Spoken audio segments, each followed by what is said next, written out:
Twin fart wave.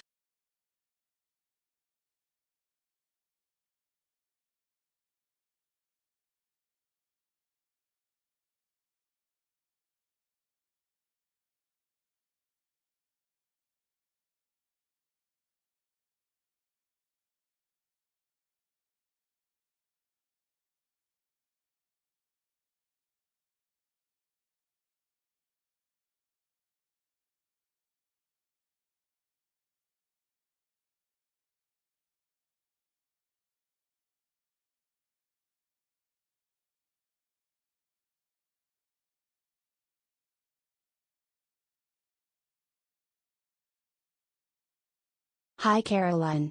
Hi chat.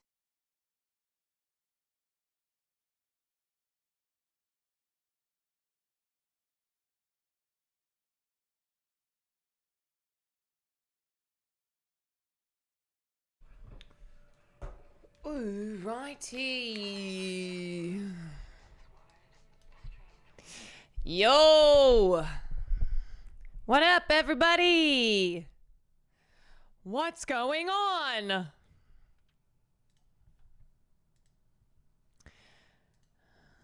Okay. Alrighty. Oh!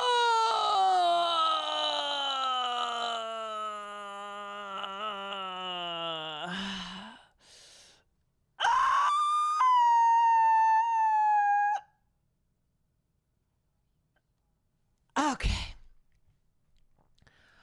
Oh God. This is day 2 of passing out. Not even meaning to take a nap, but passing out nonetheless. Do that. There we go. Yeah, I know. Farley is right behind me, isn't he? He's right behind me, isn't he?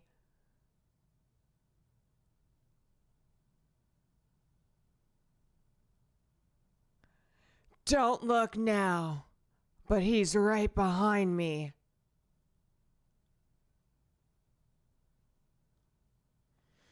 Just okay. Thank you for the 4 months. Frank, thank you for the 19 months. Sequent, thank you for the 36 months. Blah Spam, thank you for the 34 months. He's always watching. Mama, there's a girl behind you. Is he okay? He wants something. When he's in the background staring at me, it's because he wants something and he wants another.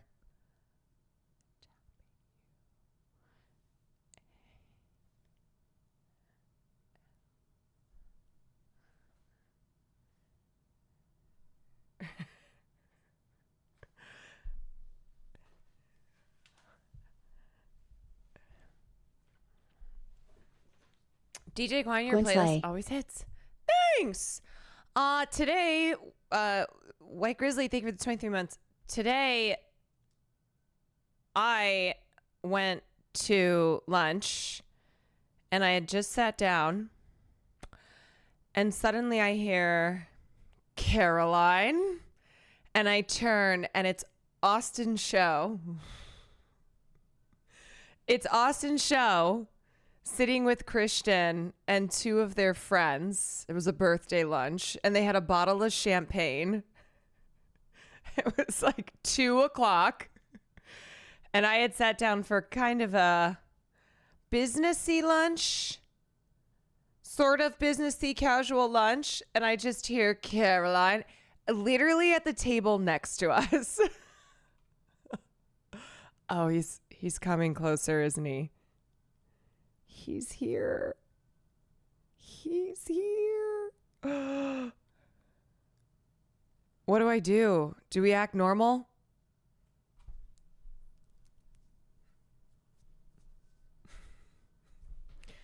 Everyone act normal. Hello? Yes. Yes, it's me.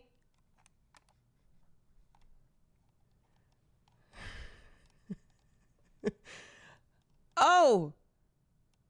No, I'm sorry. I already extended my car warranty. Mother's on a call. Mother's on a call right now and she's a little busy.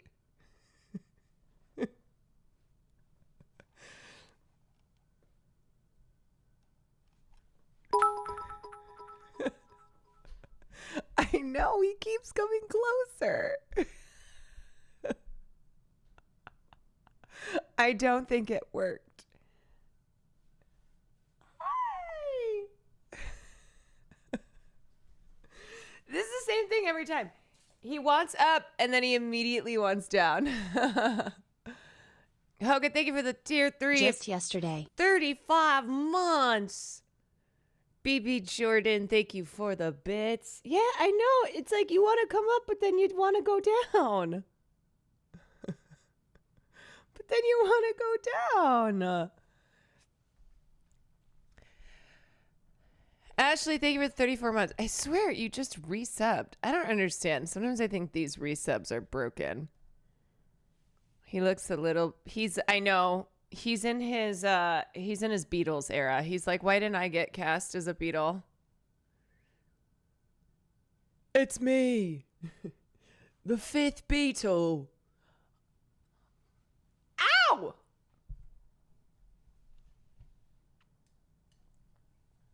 Okay. Would you like to go down or would you like to go... Would you like to go down or would you like to go up?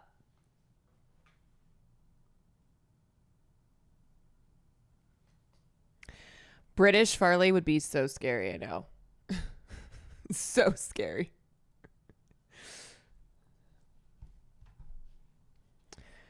Yeah, I don't know why I expected. I don't know what he wants every time he does this. He just wants attention for like 2 seconds and then that's it. Explain the Lil Nas situation. I will get to explaining it. Do you want a treat? Should I get you a treat? How about that? Ow, God, your nails are so long. How about we go get you a treat? Can you sit? Okay. Paw again. Oh.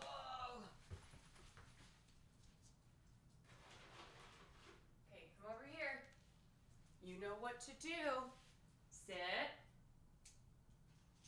Oh, good boy. Again. You don't even like these treats. Okay. Sit first. Paw. Oh. Good job. Okay, last one. Last one. Can you sit? Good boy. Good boy. You're so good. You're so good.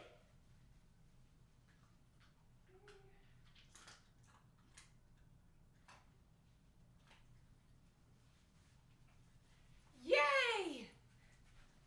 Oh. And that's what you tune in for. Exactly. Yeah, I will talk about what's happening with Lil Nas. It's sad. It's sad.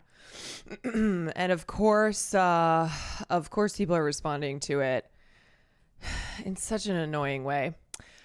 But we'll do that and look at some other things. This morning I got up. I went to okay. Oh wait, hold on. If you're looking for a fantastic, really long horror react down the line, this video dropped the other day, and I think you'd like it.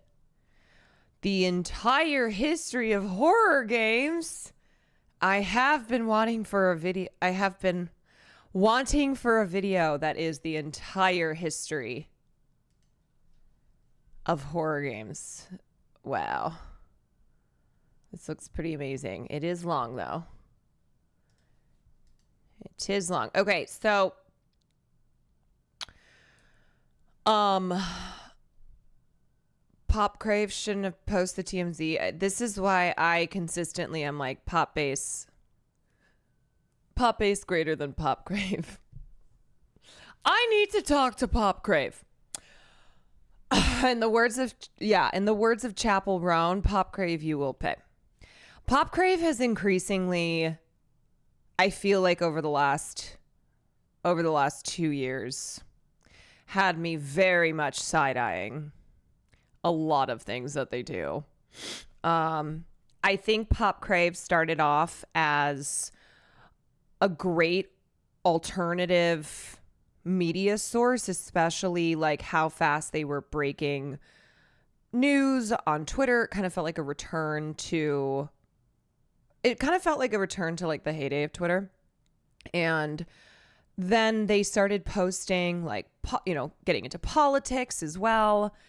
And Pop Bass posted it also. Look, I'm not saying Pop Bass is perfect. It's just if I'm putting them on scales. It's like this. And then I think they started getting deep into the machine of kind of TMZ style lack of ethical posting and reporting. They very obviously engage in baiting. Yeah, no, you know what? Pope Crave, greater than all. Yeah. A real lack of ethics in the world of pop culture, like popular pop culture journalist outlets. Okay, so anyway, last night I went to a birthday party after I played, well, not after, but yesterday I played Among Us for the first time. It was very, very fun, very stressful. And then I went to a birthday party, and it was for Connor Eats Pants and Emma Langevin. And I walk in, and first of all, it was at a venue that I used to work at. And I walked up the stairs and went into the service station without meaning to, because that is what I had done so many times before. I haven't been back there since they sold it to a different company and rebranded. Literally PTSD, post-war yes. Muscle memory I didn't even know I had. Just going up the stairs and automatically turning left into the service station going, oh, that's not. Oh. Oh. No, I don't work here anymore, do I? And then one thing that I also was glad to see is that there was a leak. There was a leak in the ceiling, and there was a leak when I worked there, and that leak is still there. And everyone kept being like, why is the ceiling leaking? And I'm like, wow, honey, I'm home. I'm home. Okay, let me put on a chill playlist. Let's see. I want something. I want maybe a little lo-fi. God, I'm so hot.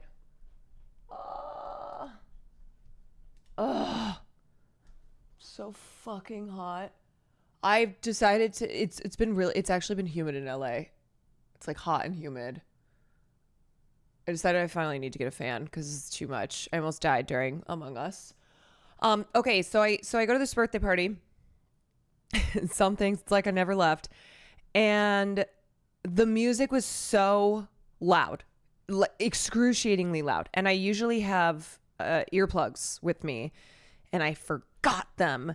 And it was the type of loud where you can't have a conversation unless you are right in someone's ear screaming. It's like the memes, all the memes. And I could tell people were uncomfortable, and I was uncomfortable. And at one point I see Connor and Emma, and they're like overstimulated.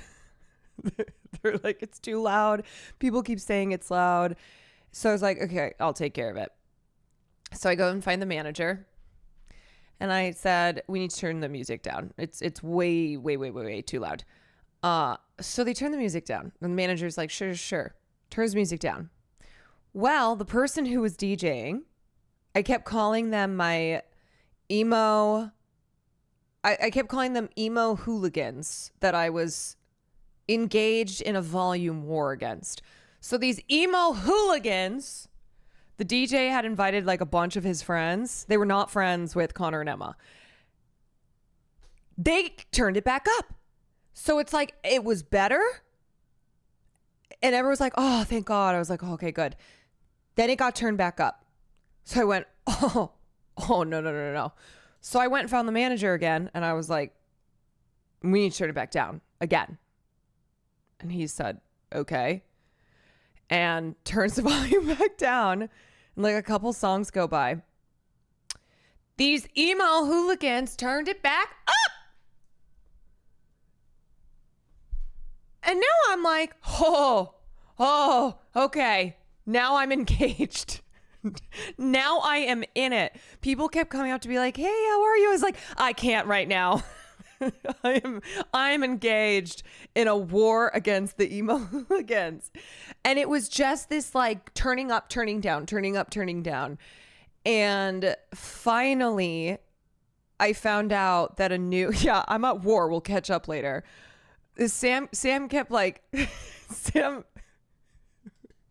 would be like talking to me. I'd be like, I can't, I'm sorry. I cannot focus on anything else. Said, I have to go deal with this. And then Will finally got there and I was like trying to tell him everything that was going on. He so clearly didn't give a fuck. He literally pulled the I have to go to the bathroom in the middle of my ranting. And I went, oh my God, he just pulled the I have to go to the bathroom card on me. Went from being emo to going to war with them. I know, I was emo for one night. I'm sorry, but if you're DJing, it's your job to make sure the vibe is right in the room and the room is clearly not vibing with volume level. No, it was not. And I'm sorry too, but loud doesn't equal better. So if your music is not good, if you're just picking random songs off Spotify and nobody is vibing in the room, the solution is not to crank it up. There are, I think, some DJs, we're going to give them that title, who they mistake people not dancing and not vibing to their music selections with, oh, I just need to crank it to 112 and that will surely be the trick. It's like, no. So then I found out that a new DJ was going to be coming in at 12. So I went and found him. I was like, okay, here's the deal. Volume has to be way down. Yeah, they must. You know what? They must not hear the music. I guess I got to turn it up. Nobody's dancing. They clearly can't. Clearly the music's not loud enough. So you know what? Let me just blow out the speakers.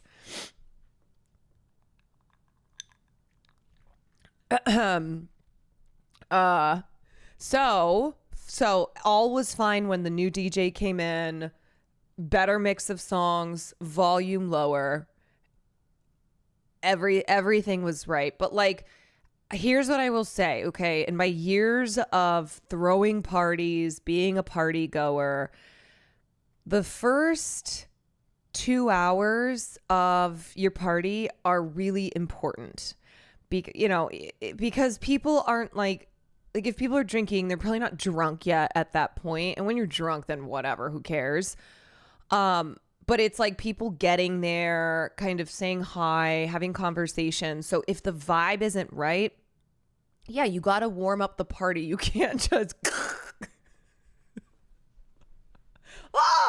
every single person that I talked to, including the birthday people, made comments about how loud it was. So I know it wasn't just me. I know it wasn't me, like old woman raising her fist to the sky at the young emo hooligans. Truly good DJing is an art form, and there's so many hacks. It's one of the first jobs that really suffered. Yes, and I am also very lucky and spoiled to have a lot of amazingly talented DJ friends. Like I am very spoiled by how musically talented they are. But also, I did work in clubs, specifically where we were last night. and I know what those speakers should be at. And I walked in and it was so loud. It was like, you know, you can't even, you know, when the volume is so loud that it's just like, and then they could be playing a Maroon 5 song, which they did, by the way. They played a Maroon 5 song and it was like,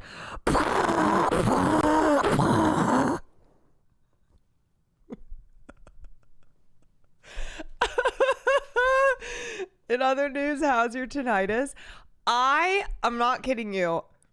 I almost left before I started like engaging in the war of volumes. I almost left because I do have tinnitus, and I walked in and I went, it's like my ears were already bleeding. DJ James Kennedy.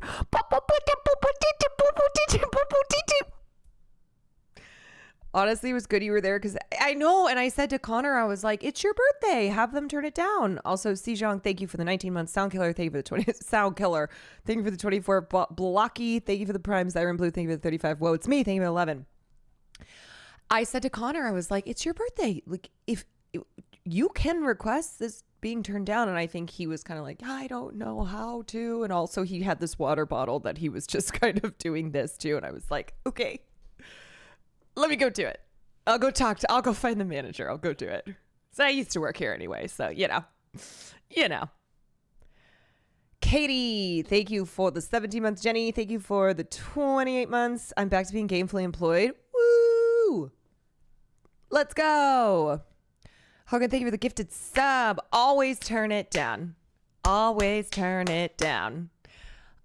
He was telling Ashley St. Clair about this. Oof. That lady.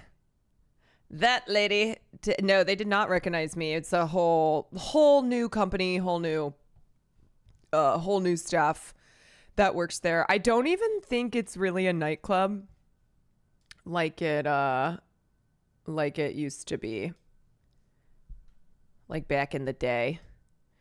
Ashley, I cannot watch that because I am not logged into TikTok. And I do not know my login. Vassetsar, thank you for the 3 months.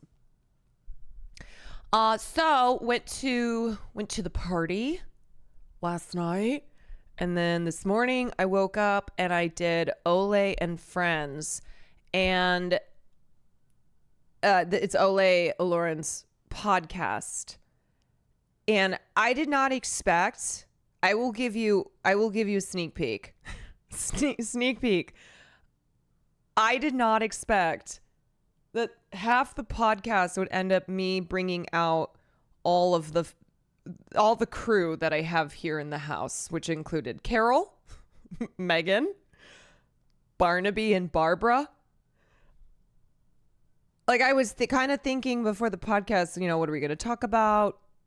I just wanted to make sure I was prepped, and it ended up me bringing them all onto the stream as Ole and Taylor Lorenz, who is also on it, shrieked. Absolutely shrieked. Caroline, is 35 too old to start streaming? I'm just a girl, stay-at-home mom looking to fill my time with something I love. No, definitely not. There are people who are way older than that.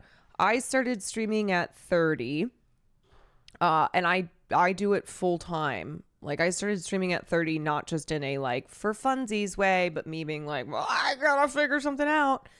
If you're looking to fill your time with something that you love, fuck it, do it. You've got Kyle MacLachlan making TikTok videos, and they're hilarious. So I think as far as like, are you going to be the next phase member? No. Cinna's dad streams. Yeah. Puzzle. I just love puzzles. We love her. She's an older lady. You have, there was just the grandma who plays World of Warcraft, I think. I just saw an article on her.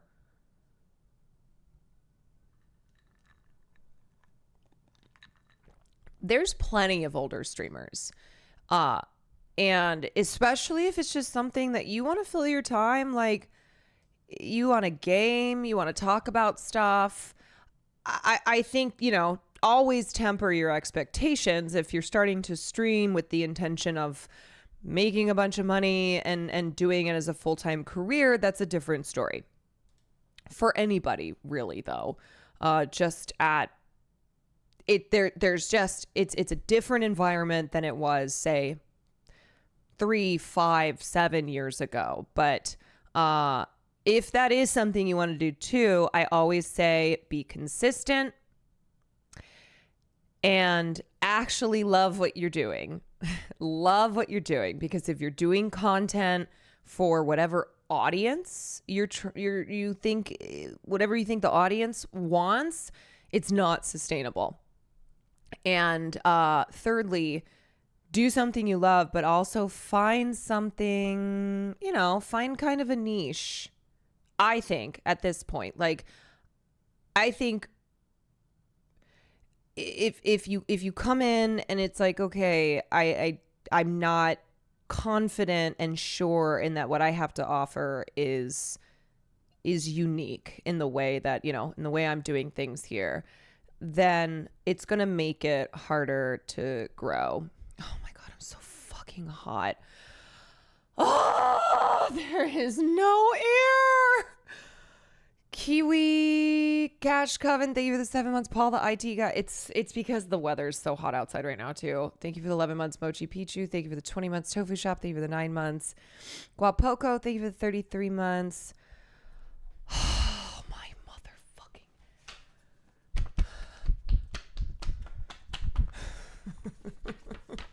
No, I haven't talked about anything yet. I haven't talked about anything yet except how I'm sweating. And I was engaged in a war against emo hooligans last night at a birthday party. I don't understand this room. I don't get it. Sometimes it gets AC. If I have this door closed, it is like unfunctionally hot. I can't have this door closed when there's no air. Like, there's a vent right there. Sometimes it works. I don't know. We've had somebody come out to take a look at it. We've had an electrician come to Will's room. Okay. God, it's a bad sign when I already have like major butt sweat. Major butt sweat. The vent is over there, and sometimes it just doesn't. Sometimes it just doesn't work. I know. I might need to go put a tank top on. Honestly. Talia, thank you for the 19 months. All right, let me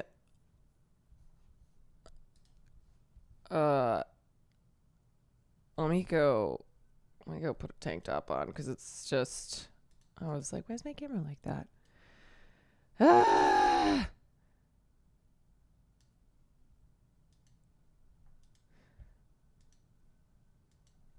Okay. BRB.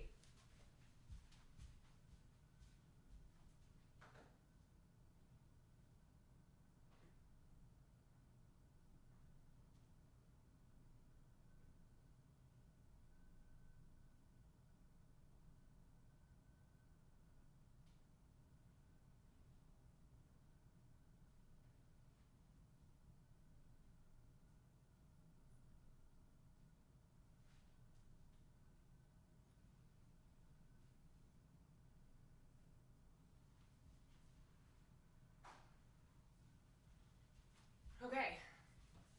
Whew. All right. Do I have a hair clip? That is so much better already. Significantly better. The tank. Putting, yeah, I know. If I'm starting to overheat again. Went to swamp ass city and everyone knew you were there. Yeah, there's a statue of me. There's a statue. Actually, before we get into stuff, I have to show you guys what Sam got me. Speaking of,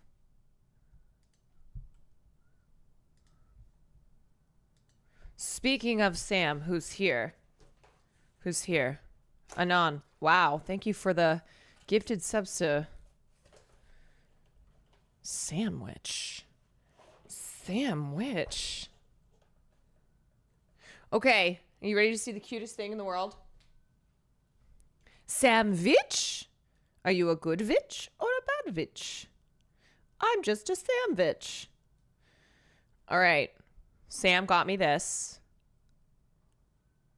And I love it so much. Hi, I'm Caroline Kwan from Women. Hi, Caroline Kwan from Women here. What do you think about women? Look at how cute it is. Isn't that so perfect?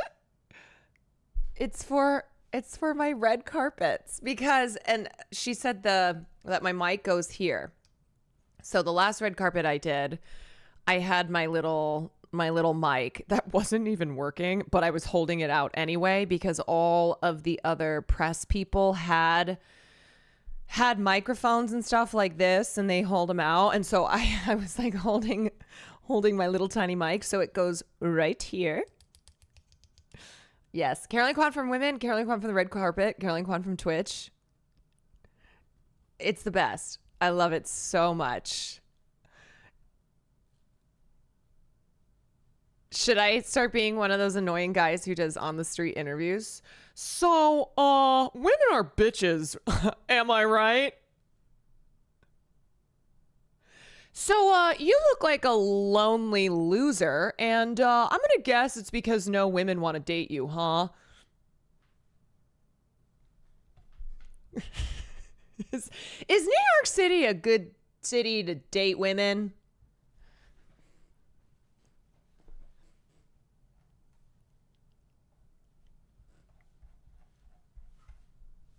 What's your body count, and why are you a whore?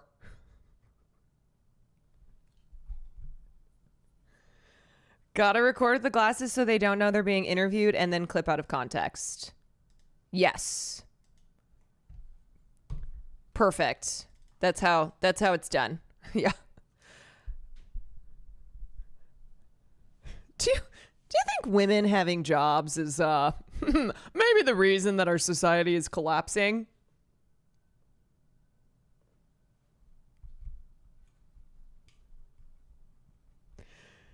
Those men who ask random colored hair people questions just to publicly shame them if they get the questions wrong. Did you see the dating money guy harass Pokimane in public? I saw her posting something about it. Yeah, those guys are just fucking losers. And that's why I'm gonna join them. So, pedophiles. Not enough of them, am I right?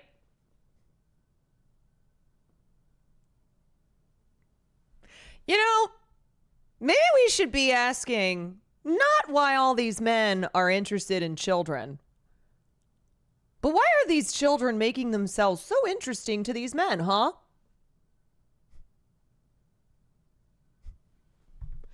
Okay, real talk though, like, what is going on?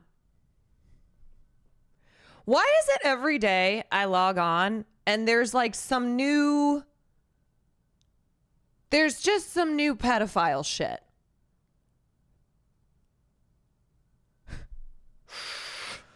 Ah, yeah, I remember back in my day, we didn't used to give pedophiles platforms to continue being pedophiles.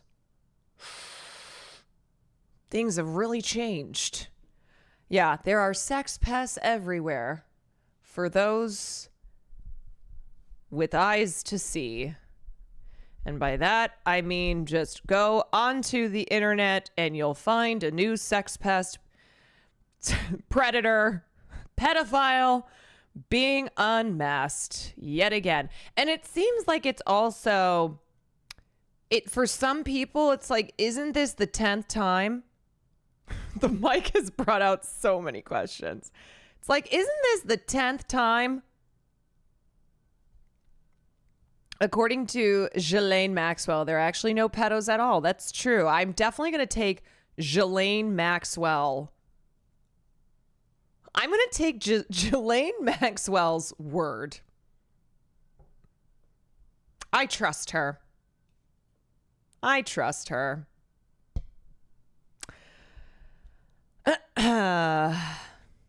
Yeah. Anyway.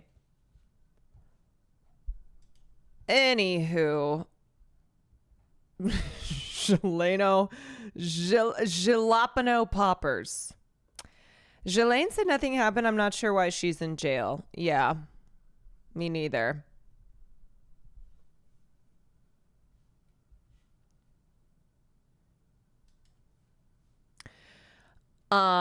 I think we as a people are just more able to see and find the pedophiles instead, rather than the pedopop going up. Yeah, no, I think I'm kind of being a little, I think I'm being a little facetious when I'm like, where are all these, also, what the hell is happening with, I'm like, where are all these pedophiles coming from? No, to be clear, the abuses in our society, abuses towards adults, abuses towards children, has always existed. There's just this like bizarre fucking thing now where the internet, because of communities being the engine behind abusive, often men, of course, it's like they're not suffering consequences if these platforms don't step in and get involved, because they'll still have fans. They'll still have people who support them no matter what. So that's a thing that makes you just scratch your head. I mean, it was like when Dr. Disrespect, when all that came out, the one thing I said too was, I don't think this man is never not going to have a career, because as long as he has fans, and being an internet creator, that is what fuels you. You know, it's the people who you have collected in this community who choose to keep giving you a career. Unfortunately, even for the biggest assholes, the absolute worst pieces of shit, there are equally awful people out there who will keep supporting them. And I think it's that abusers look for positions of authority and power, and the internet gives people that who wouldn't have had it before. Yes, indeed. Just want to preface this by saying I've always wanted the best for you, but you are crushing it right now. Thank you. Caroline Kwan, out of context. Pedophiles. Not enough of them, am I right?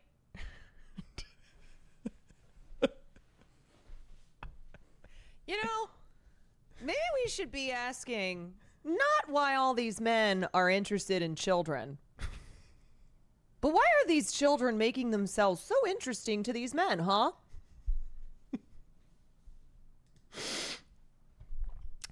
Holy shit, quantifallible. Quantifallible. Thank you for the 25 gifted subs. Holy moly. Holy moly, Bear. Salium, thank you for the 22 months. Manateel, thank you for the 12 months. Cliff is going to make the rounds. You know what the worst thing is? You could say something.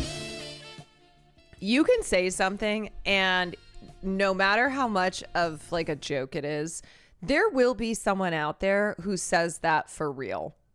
Like, there's nothing that you can say that, you know, as sarcastic as you are being, that someone is not saying, but with 100% sincerity. You know, I mean, maybe Sam shouldn't have given me this mic. Sam gave you a mic and you gave yourself enough rope. Oops. Hashtag Caroline Kwan is over party. And this is when Carolyn comes in. You were joking, but that is what a lot of people essentially say, maybe not about children, but like, yes, that's what I'm getting at, is like,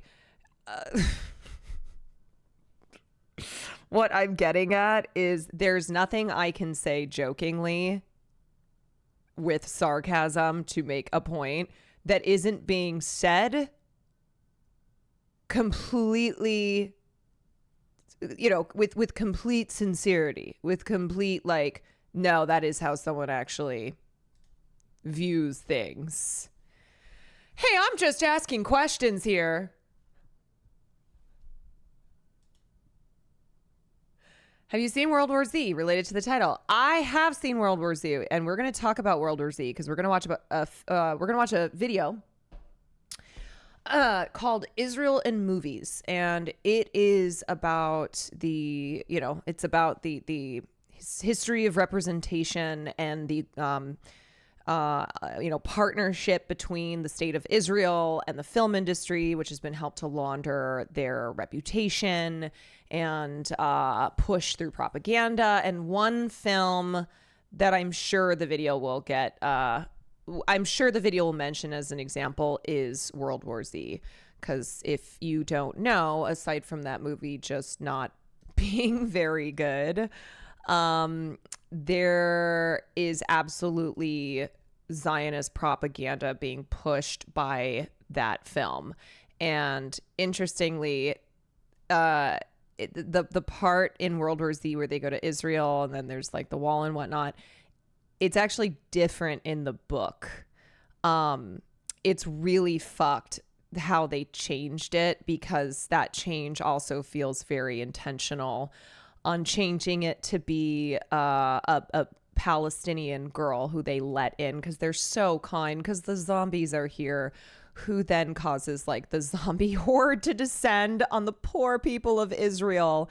In the book, it's an Israeli extremist who is so upset about, sorry, I'm getting into it already, but who's so upset that they've let in Palestinians because of the growing zombie apocalypse, that he is like, I'm going to blow up the wall because I'm an extremist and my name is Ben Gvir. It's not Ben Gvir.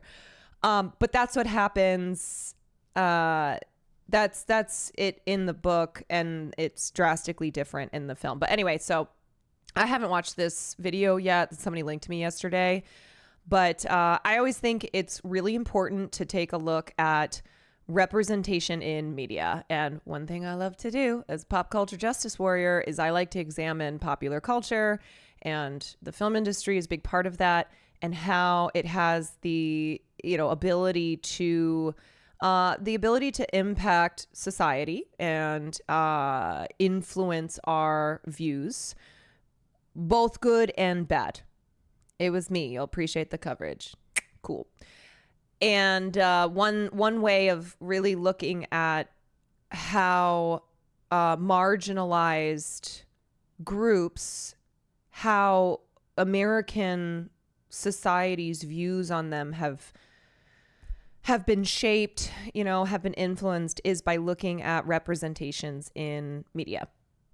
So we in the past have looked at Arab representation and how fucking dismal it is, and just so many references, so many representations of Arab characters, Muslim characters, just pretty much any brown person as being a terrorist, as being a villain, as these really harmful perpetuating stereotypes even throughout the 2000s. Like the one Palestinian character in the very popular show Homeland was a terrorist, was a bad guy. So yeah, it's good to know when you are critically analyzing and critical consumption, and it doesn't mean that you can't love films and shows that had problematic representations. It's just good to like recognize it and understand like why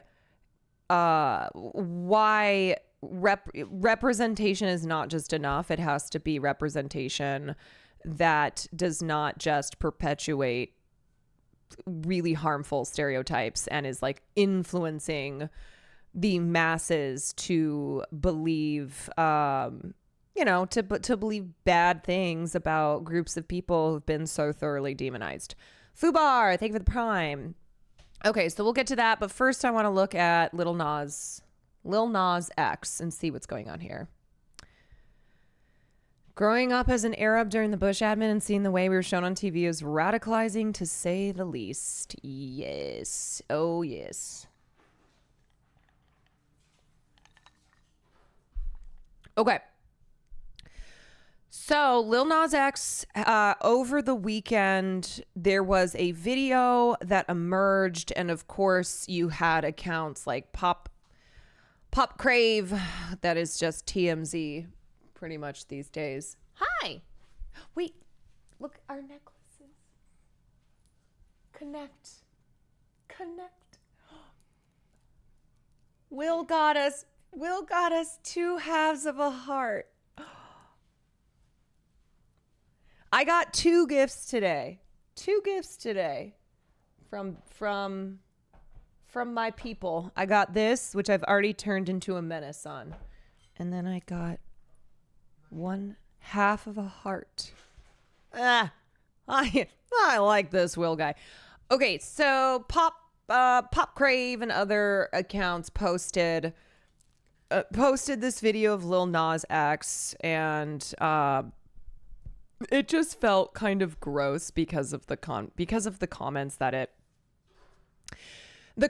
resulted from it, and a lot of people just being nasty. And anyway, so in the video, it's like 4 a.m. He's roaming the streets in Studio City. He's just wearing his underwear. He seems delirious. He's by himself.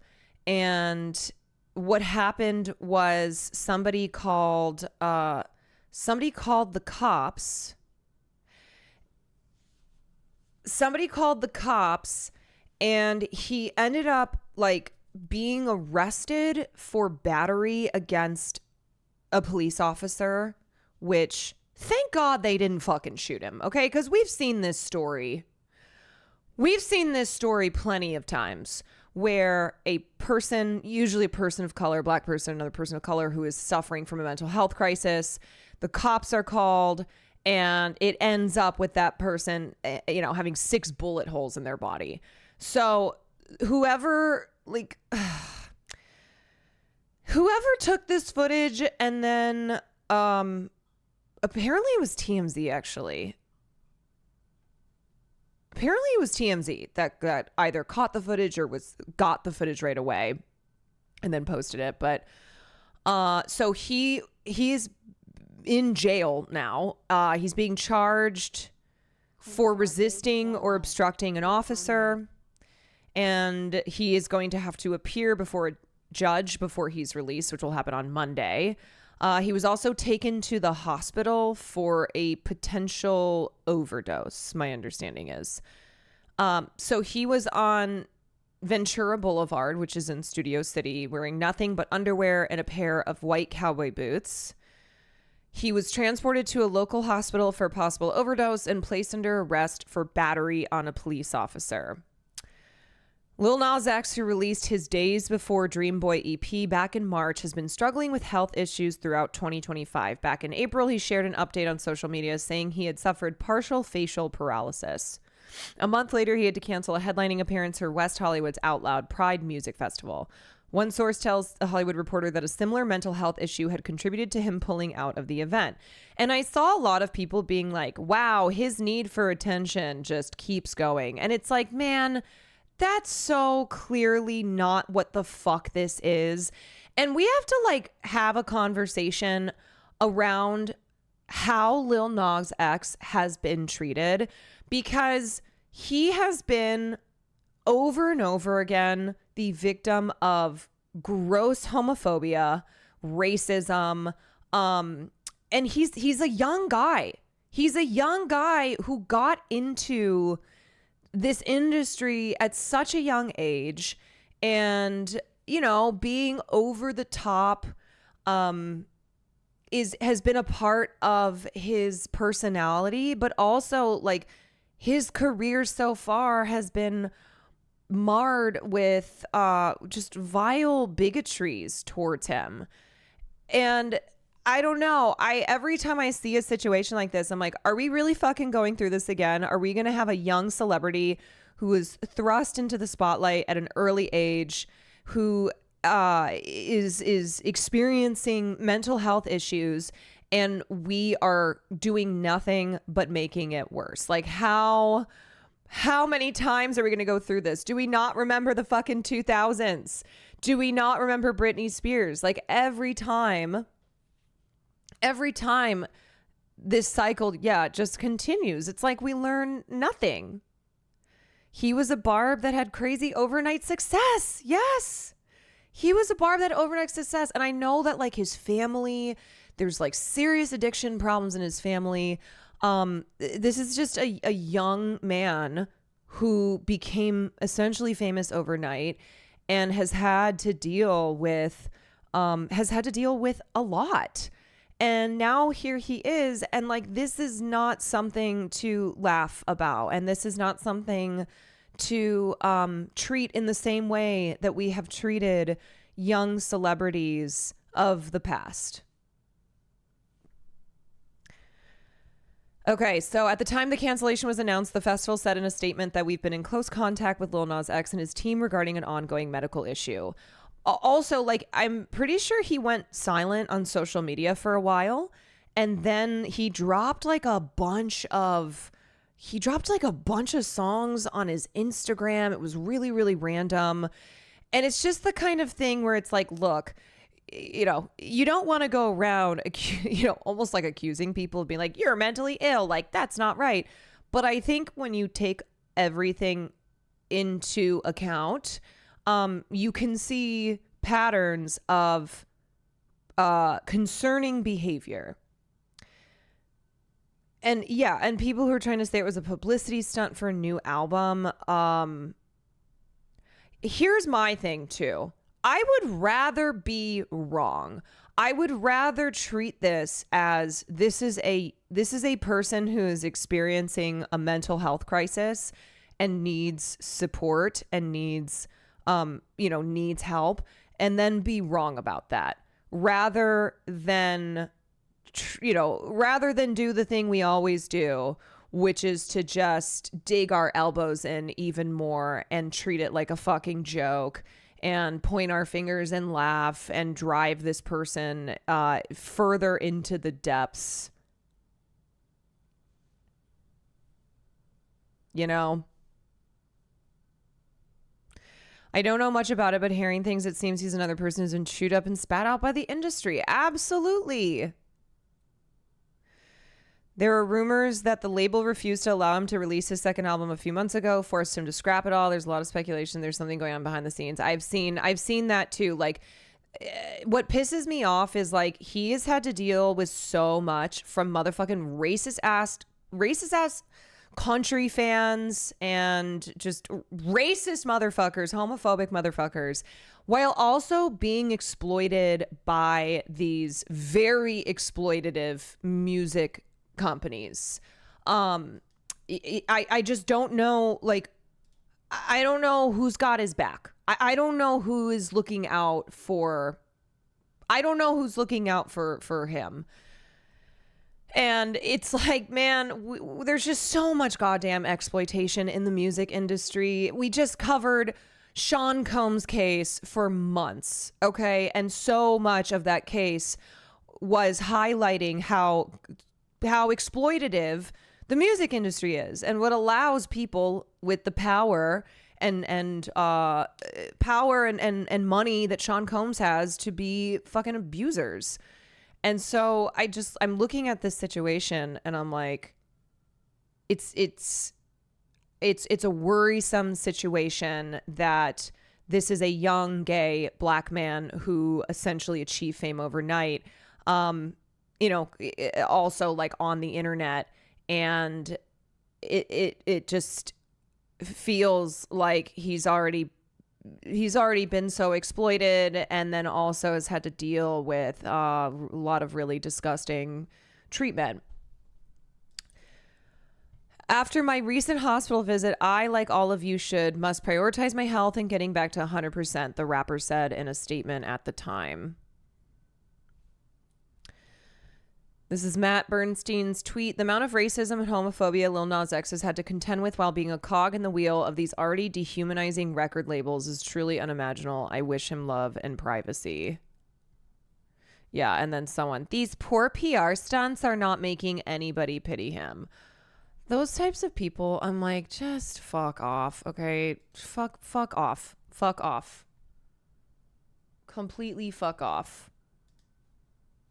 You hosted SNL. Sorry, this is not what I'm trying to watch. I'm trying to watch this video. Okay, that's annoying.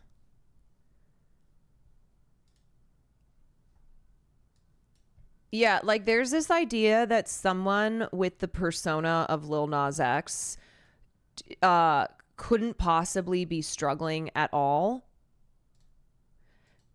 They're like, no, he's like this. He's an attention. He seeks attention. He's very flamboyant. He's very over the top. Like he does this kind of shit. I'm like, really? He does this kind of shit where he's at 4 a.m, like muttering out loud as he's in his underwear walking down Ventura fucking Boulevard? Really? Anonymous gifter, thank you for the 2 gifteds. Paisley, thank you for the 35 months. Jayhern, thank you for the 33 months. Fubar, thank you for the prime. Okay, I want to watch. I am a huge fan of Lil Nas X, and I am deeply concerned after seeing this video. I think there are several things that we need to consider, and that we need to share a little bit more empathy when we're talking about things like this. I saw the video of Lil Nas X. And I'm not going to hold you all, like it's jarring. And I was not even sure if I was going to talk about this because like the last week it's been a lot. My birthday was last week. Yeah, it's really sad. Like it's really sad. You know, I felt really sad for this person that I don't know. Happy birthday. I felt sad for this person that I don't know aside from him being a celebrity. And I just think like we have to keep in mind that yes, we may have achieved social progress in this country in some regards, but also like a young Black gay man who is as like explicitly gay as he is, right? It's not something that I think he would be less of a victim of homophobia and also racism if he like kept the gay away, if he wasn't as outwardly gay, but he is. And it's a reminder that like someone like him still has to deal with a lot of vile hatred. And my brother's birthday was not too long ago. His birthday is 3 days after mine, which is the 16th. And this is the 4-year anniversary of his passing. Now, let me just say trigger warning because we're going to be talking about OD. There's the video, Jesus being a celebrity and going through a crisis is brutal. Yes, and that's why I'm saying we have learned nothing. We have learned nothing from the videos that paparazzi took of Britney Spears and that caused her to be ruthlessly and endlessly mocked. And that was used as evidence for her father essentially locking her up, her father taking control of her entire life and estate. It was like that type of thing. And the way that nobody stopped for one goddamn second to be like, this is wrong. What are we doing to this person? The addiction, all of these things. And I want to be honest. Like, I just want to be honest. And again, watching this like video of Lil Nas X, I thought to myself, like, this seems like this is real. We know Lil Nas X to be very playful, to do different things and to get attention. The red carpet from the J. Christ song, where you had these people dressing up as celebrities. I think someone dressed up as Kanye West. Someone also dressed up as Mariah Carey. Lil Nas X is known for getting attention and trolling. And that's some of the criticism that I have given towards him with this new era, is that you got to stop doing that for people to take you serious as an artist.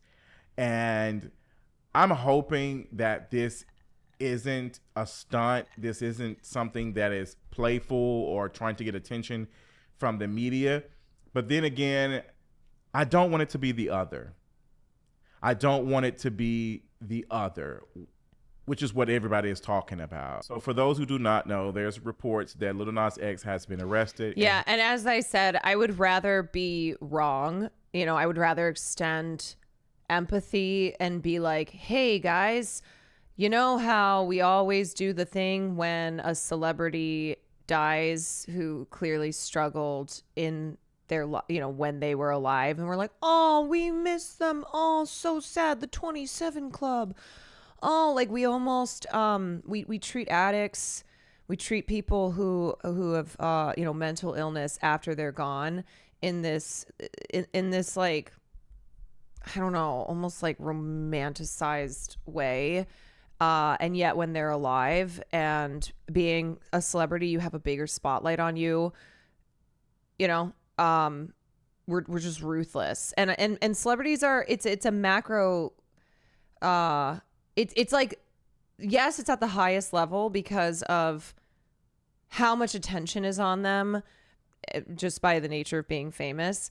But it also is indicative of then how we would treat our neighbors and how we treat people who aren't in the spotlight. And I think people kind of act like, oh, well, if you're a celebrity, you're not a human being anymore.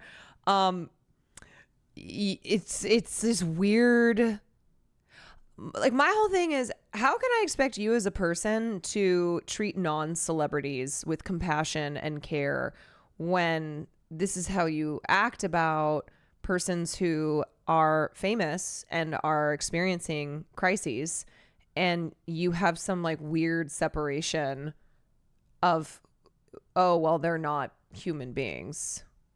He has been sent to a hospital for OD. He was seen in Studio City, California, that's close to LA. And he was walking the streets at 4 o'clock in the morning, and he seemed to be different. That's the best way I can put it. Seemed to be maybe on something or maybe high. Yeah, they get treated like garbage, then martyred when they die. Yes, it's this martyrdom that we apply to people who we had no problem treating in such an awful way when they were alive and were doing things that were like,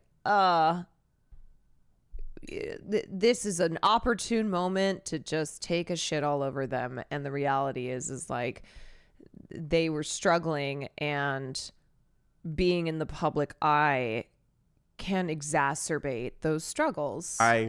And someone was recording him, and he was telling them to go on. I don't know. I think he's treated pretty well.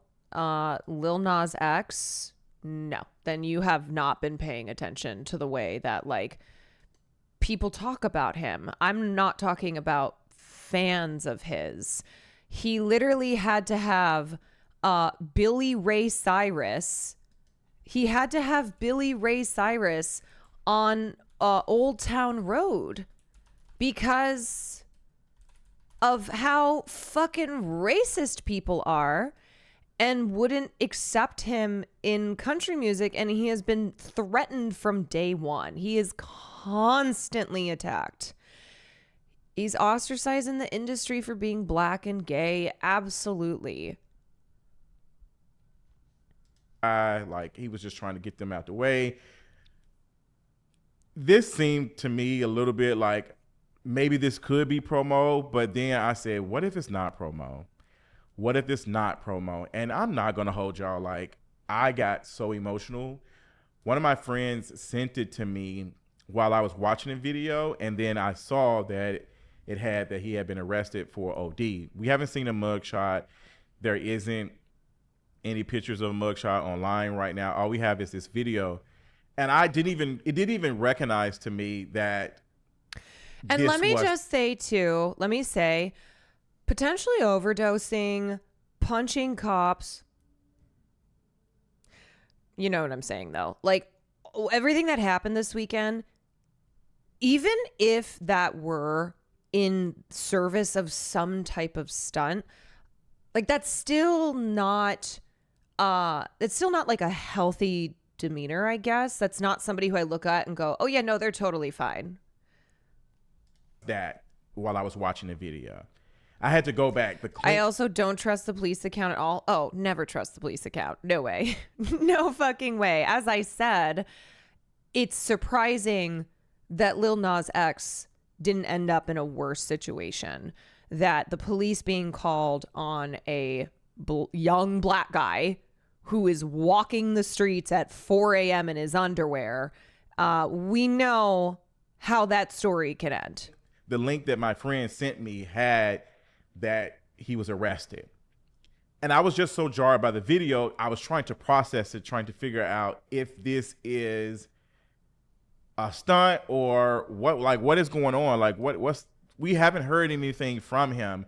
And there's been a couple of TikTok videos and tweets about where is Lil Nas X, people showing genuine concern. One of my mutuals shared a TikTok. Hey, like, what's going on with my sister? Like, and these are folks my age. We have this young queer black boy from Atlanta, from the South, who has gotten a lot of attention over the last couple of years. And for the most part has been somewhat struggling to get that and keep that same attention. So yes, some of us who are knowledgeable of the industry and know what it's like being a black queer person, period, know that he might be going through something. We didn't want to put that on him, but we had some concerns because it's not like him. Or maybe he was taking time away from social media to focus on his music.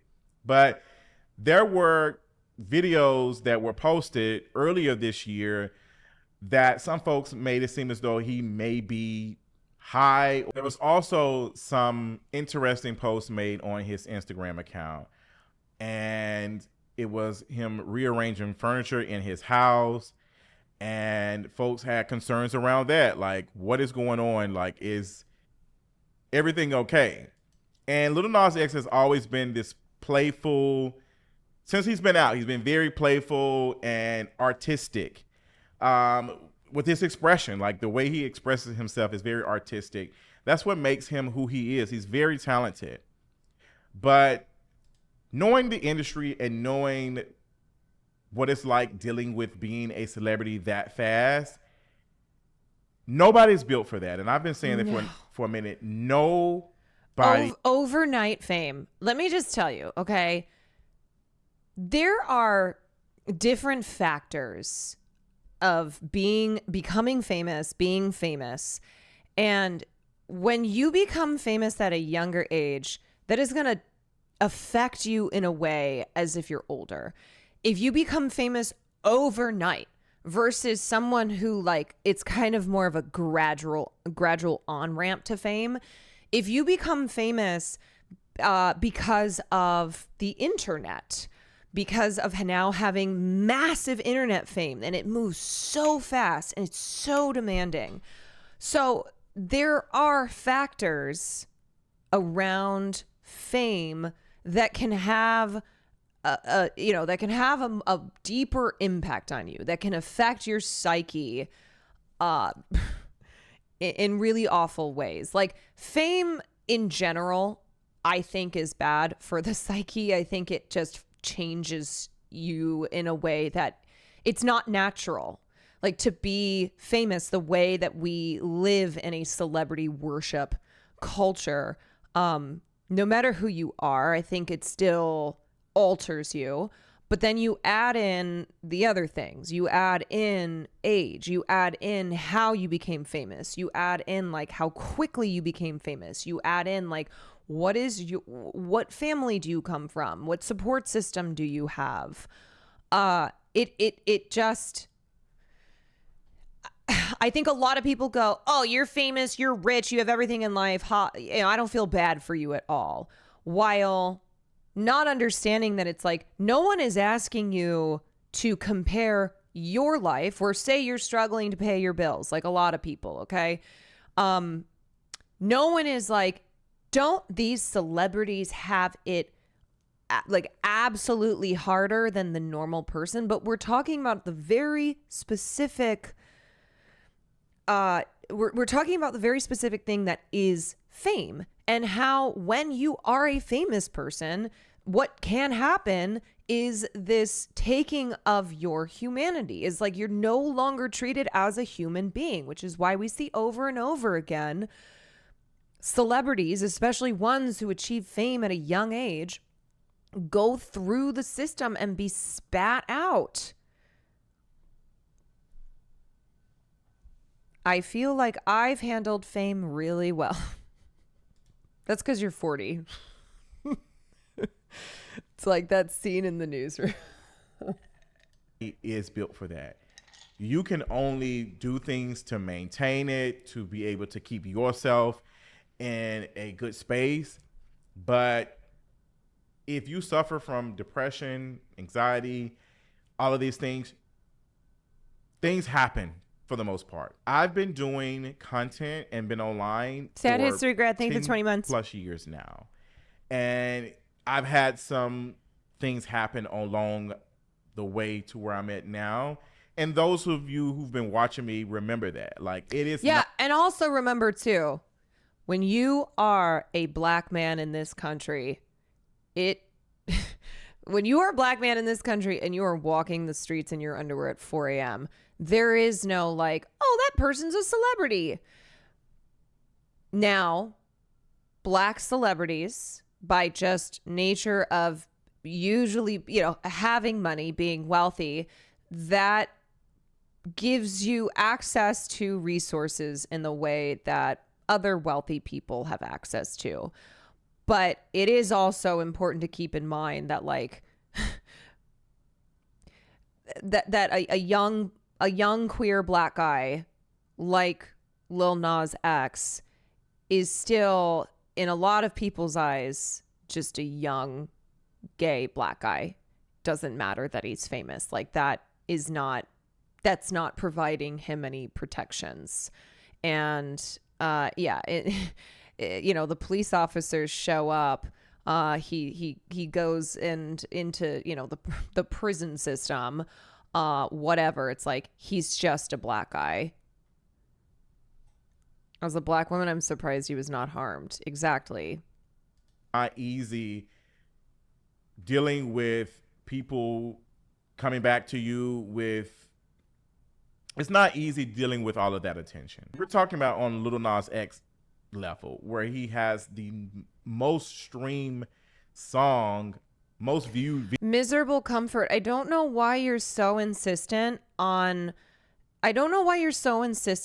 being like, yeah, but he's rich, so he's fine. Like, I'm not saying that his money does not provide him a life of privilege that people who don't have that level of wealth have access to. I just keep seeing your comments and like you're like, he's not trading lives with 95% of us.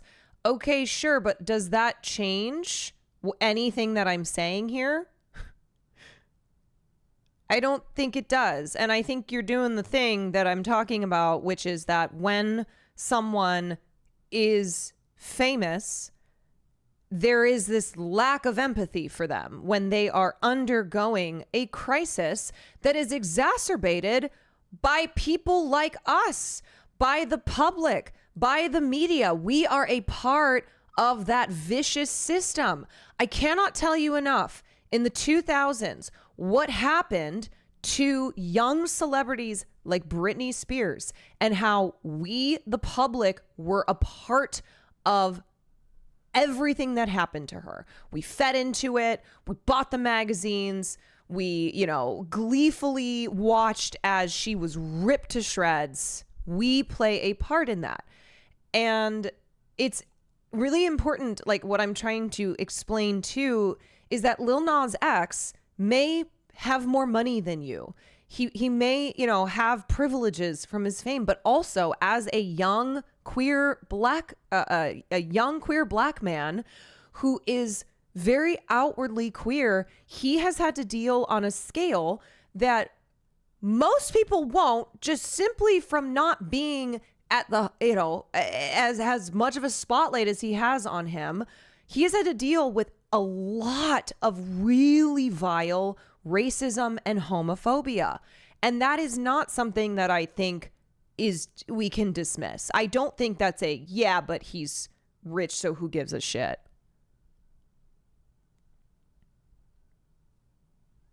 Okay, anyway. Video.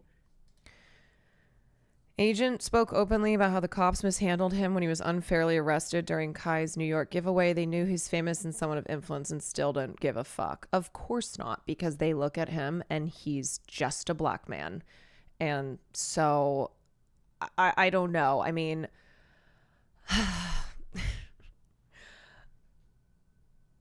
I think sometimes this leftist mentality of eat the rich makes us devoid of having a nuanced conversation around someone like Lil Nas X, who may be rich. He's not a fucking billionaire, but he's richer than you and I. But it's like eat the rich, meaning that we then cannot have an empathetic conversation about him, this person who has frequently been at the center of very, very vile bigotry. Money does not stop all other societal problems someone can experience. Out of a lot of other artists. Like, he was in competition, or I think he beat Mariah Carey for having the #1 single, like the #1 song out for weeks. We rallied behind Lil Nas X after This Isn't Country Music. The same thing that Beyonce dealt with her album. We rallied behind him and we supported him. And some folks talked about him being... When I say leftist mentality, I don't mean that that's an actual tenet of leftism. Like the way it's the way I think how I see eat the rich get applied in just every way possible, where people, it's the same fucking shit when like people look at Hassan, they go, oh, well, he's a millionaire, so opinion discarded. You understand that that is kind of in the same world of, I mean, of course, people who accuse Hassan of that are doing so intentionally, disingenuously. But this idea that somebody who has more wealth than the average person is the same as like exploitative capital owners, is like the same as billionaire billionaire capitalists. And I don't know, it's you are really misunderstanding, and it is so shallow. Yeah. And also bear in mind that a lot of leaders historically on the left come from money. Like that usually is the case, that those who are able to ascend to you know where they end up and like leading these movements, these bourgeois class traders, like come from money. And so can you imagine them being dismissed and being like, oh well, you know, gotta eat the rich, which includes them? That's wild. It's ridiculous. I know this is a bad time, but Caroline, you were awesome and funny as hell during Streamer Games. I'm a fan now. W Streams, hope you're having a good day in stream as well. Thank you so much. That's such a nice unpaid first chatter message. Weird, but he wasn't quote unquote out at the time. Anon, thank you for the gifted. Eat the rich. Thank you for the 4 months. So a lot of us built a relationship, a parasocial relationship with him, including me. I got a chance to interview him a couple years ago. One of the highlights of my career, speaking with him and finding out that he was a fan of me and watched me when he was growing up. To see this video and to see this young black queer man possibly dealing with these things, Lil Nas X shared that his mother suffered from addiction. And as someone who also has addiction in both sides of my family. Also, Lil Nas X, member, was the first artist to come out as gay when he had a #1 record. So he has always done things that seem to kind of break the mold, that put him, that put an even bigger spotlight on him. I've never heard of him. He is a Zoomer singer. Yeah, he's 26 and he like came up. First of all, he was a Nicki Minaj stan, and he ran Nicki Minaj fan accounts on Twitter. And then I think he started gaining notoriety online. Like he was doing videos, short format comedy videos on Facebook, on Vine, and that was where he started going viral. So like he built a following as an internet personality. And then Old Town Road. So in 2018, he started doing music. He took on the name Lil Nas X because his actual name is Montero Hill. He takes on the moniker Lil Nas X, and then he releases his first mixtape. But Old Town Road, he had issues with for a number of reasons. One of which was him, like him dealing with being a black guy trying to make country music. It was a country rap song. And even though it was like blowing the fuck up elsewhere, he was just dealing with a lot of like gatekeepers and racists and whatnot. And then TikTok propelled him with Old Town Road being used in a ton of videos. Yes, this was kind of the era, I think, correct me if I'm wrong, but when songs really started popping off on TikTok, that like now you have a number of artists who have careers because their songs have gone viral on TikTok. What's her name, who we just talked about the other day? Like she is somebody who came from the world of TikTok because she just started like putting music on TikTok and then it'll go viral. The one with the pig. The pig girl. Yeah. The one who did that song on Jimmy Kimmel or whatever, one of the Jimmy shows. Anyway, so Lil Nas X, I think, was one of the first people to like really blow the fuck up by utilizing something like TikTok to make his music go viral. Bella is another person who has a music career because of the internet. So okay, so anyway, so that's where he comes from. That is something that I've always been concerned with dealing with depression and anxiety. And I take this very serious, and I'm hoping that he's surrounded by folks who mean him well and want to look after him and help him make the best decisions.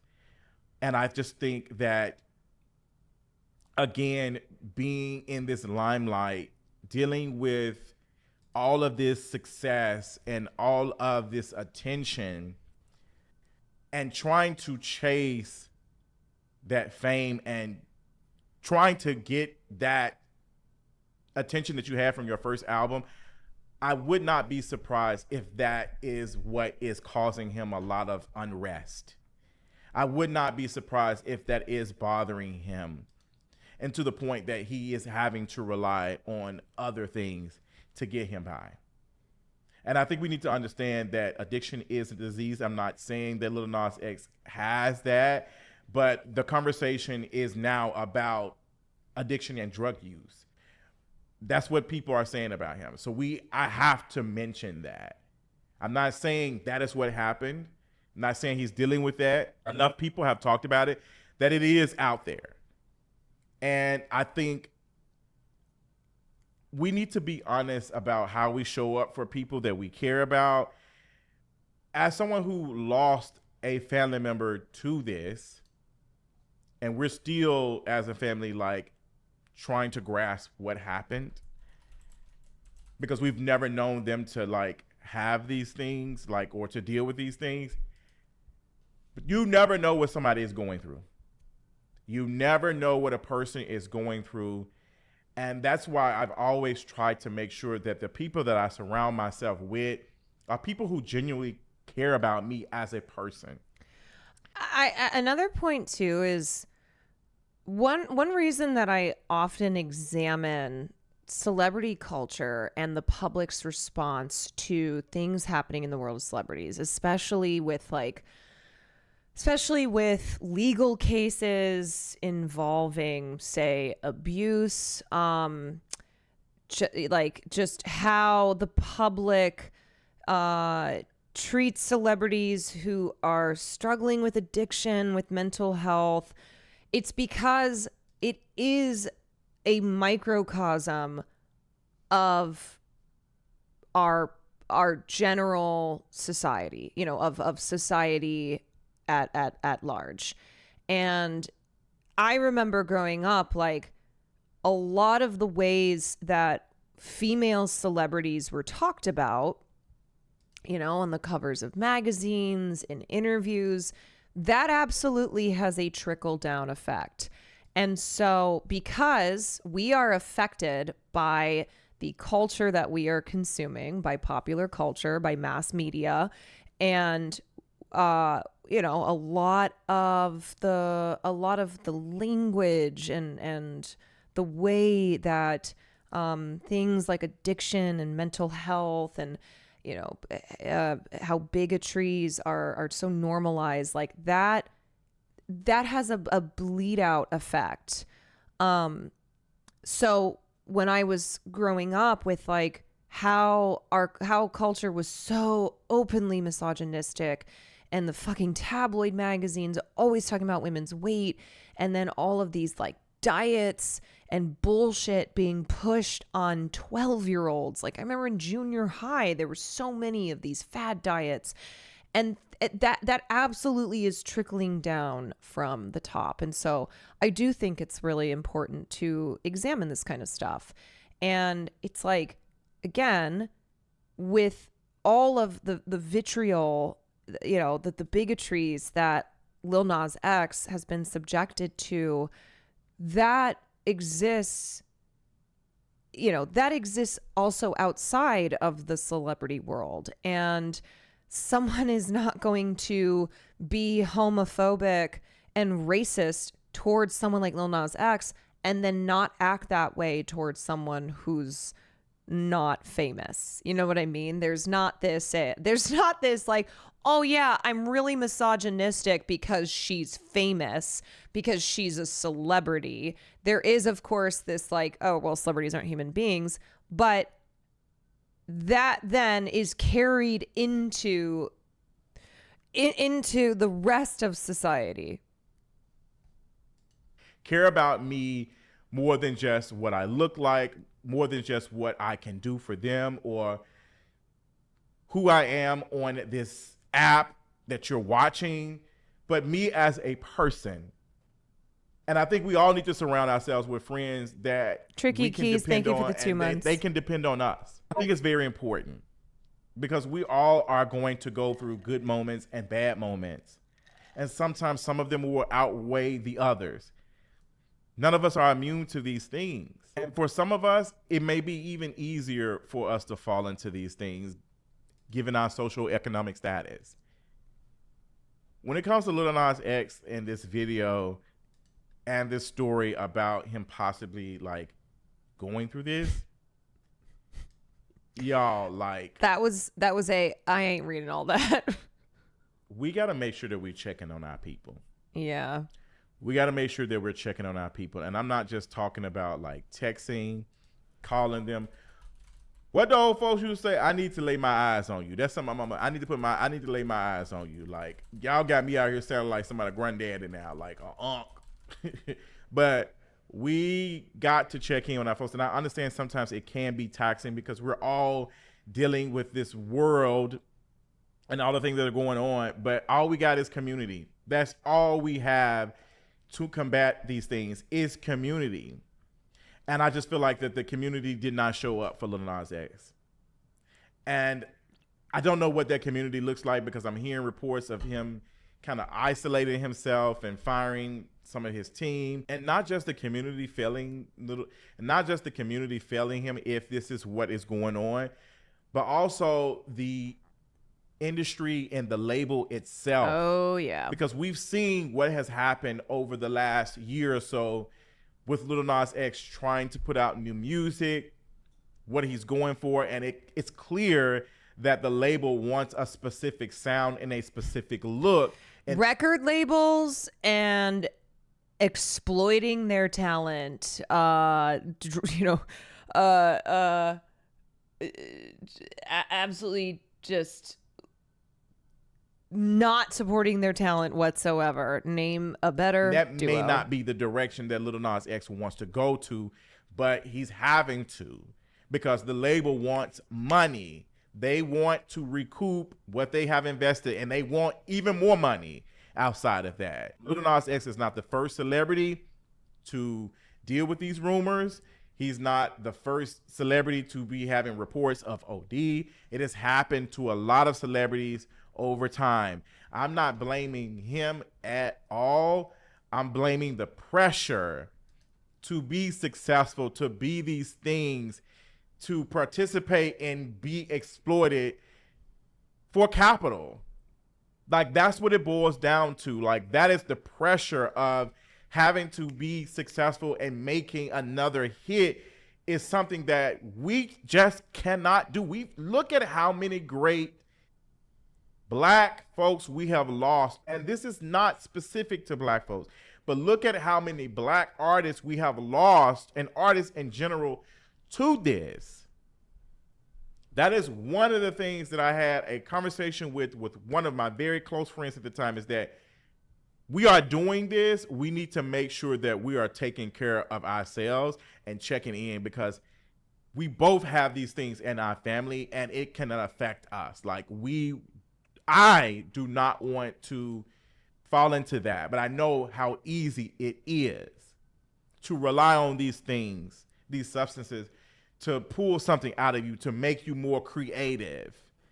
And this is not a PSA to doing these things, because everything in moderation, period.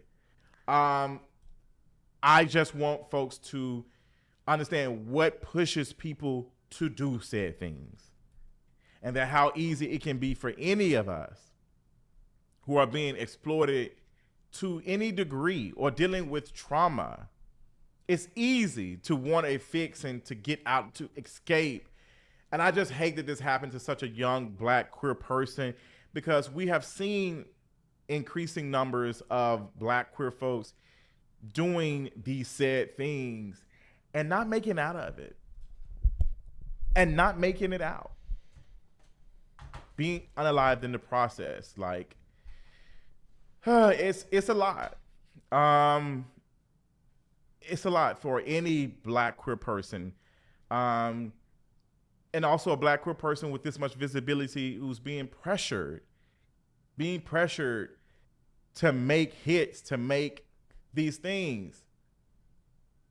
I feel like that's what Cardi B is dealing with right now, if I'm being honest. The pressure to make another hit, the pressure to make another album that is successful. And we participate in it too, with the constant conversations about, is it flopping, or what is it giving? Like, we are helping the label push these things, and we got to check in with ourselves. We've been talking about numbers so much that it's annoying. Let's just enjoy good music, good quality music. But it's not about that. So again, it's a very sad situation. I hope that Lil Nas X finds community and folks who are going to uplift him. My prayers go out to him, and I'm sending him love and energy. And I think we all should too. I think it also needs to be a discussion about how we engage in conversations like this, because when it first was reported, you had people still now commenting, making jokes about this, like fan pages making jokes, people in the comments saying, oh, well, he looks good, steady wanting to consume this black body, dissecting him. Oh, he looks good. This man is being reported to OD, and y'all are talking about how good he looks. And I'm not really surprised he was a white. Not really surprised. Because y'all have been known to do that in LA. Y'all been known to do that in LA. So again, I'm hoping that this isn't a stunt. I don't think it is. I do not believe that it is a stunt. I think we also need to remember that this is something that is in his family, that he has a mother who has suffered from, if this is what it is. So we have to also consider that and just move in grace in this discussion, or we don't even have to have a discussion about it. Matter of fact, I shouldn't even be doing a video about it, but it was just too close to home for me. It was just too close. I really had to take a moment to just sit with it. Like, again, this is the anniversary of my brother's passing, and I'm just thinking about all the things. I've been emotional the last week or so. I've been having dreams about my brother and waking up. I had one last night. So to just see this video and to see this report, it was just a lot, y'all. I'm not gonna hold y'all. And it's just something about August, that it's a beautiful month for me and celebrating my birthday. It's also a reminder of the person I was closest to is no longer here, and I miss him. So shout out to y'all. I appreciate you all, and let's just keep Lil Nas X in our prayers.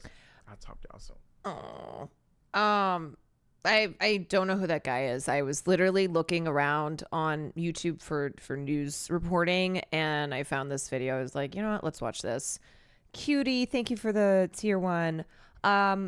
So the reason that I talk about stuff like this is because I'm well aware that a lot of times when you're scrolling around the internet, a lot of this stuff is like a passing glance. Unless these are the types of stories that make you stop and you dig in a little bit to see what's going on. With a lot of this, it'll be, oh yeah, I saw that. Like, isn't he doing a stunt? Or yeah, wasn't he just doing something goofy? And so I like to always stop and try to inform to the best of my ability and be like, hey, this isn't just something that you should that you should base your understanding of based on like whatever bullshit tweets you saw, because most of the time you'll probably have you'll probably inadvertently come to the conclusion that is not the conclusion to be coming to. When it's something that you're just kind of scrolling past. I mean, that was like when I had dinner with my girlfriends and they said, oh, tell me about this like Blake Lively and Justin Baldoni thing. And I was trying to tell them, they're like, oh yeah, well, I heard that she's in love with him and that's why she's doing all this. I'm like, okay, do you want to know? Do you want my opinion or do you not? But anyway, I know a lot of times like this is a stream that people will come to if they see something. They're like, hey, what's going on with this? And so that's why I like to talk about stuff. Lastly, I will read this piece in Out Magazine. Forget the stunts. What happened to Lil Nas X is terrifying. On Thursday, TMZ released a video it had obtained of Grammy-winning pop star Lil Nas X, real name Montero Hill, walking down a Los Angeles street in the early morning wearing nothing but cowboy boots and underwear. The report said that Lil Nas X, who recently dropped out of WeHo Pride due to an ongoing medical issue, was filmed floating aimlessly down Ventura Boulevard at 4 a.m., where he rambled incoherently and danced while confronting the man taping him. It added that he was subdued by police and transported to hospital for a possible overdose. Now, some people online have taken the opportunity to criticize him, claiming this is just his latest publicity stunt. Lil Nas X and his antics are exactly the reason why his career is stagnant right now. Lil Nas X is chronically online, desperately wants to be pop culture because he's channeling Britney's manic era now. Wow, so much wrong with that. Holy shit, we've learned nothing. Holy shit. Channeling Britney's manic era now? Oh, I'm going to need you to not. That is such a fucked thing to say.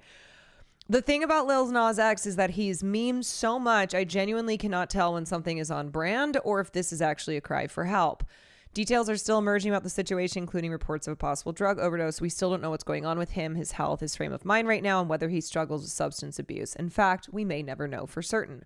However, mental health is not a joke. The mental health of Black gay men needs to be taken seriously, especially by people who claim to be fans. Lil Nas X isn't just a random celebrity who's doing a wild stunt after a night of partying. He's a member of our community who appears to be in a perilous situation. For Black men, a mental health crisis can be deadly. In 2022, suicide was the third leading cause of death for Black Americans aged 10 to 24.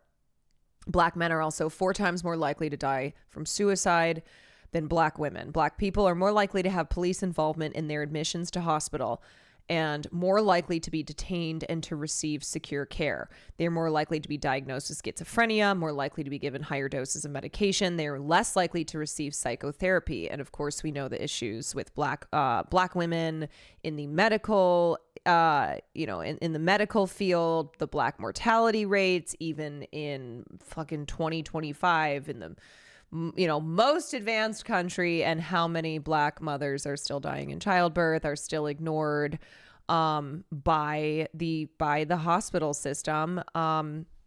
It's terrible. As a Black gay man, he's even more at risk. Gay men experience adverse mental health outcomes, including mood disorders, substance use, and suicide more frequently than heterosexual men. Much of the discourse around Lil Nas, and to be clear as well, like it's always important to know that mental health issues in the LGBTQ community, in communities that are marginalized, of course, is often related to how the difficulties they experience in our society.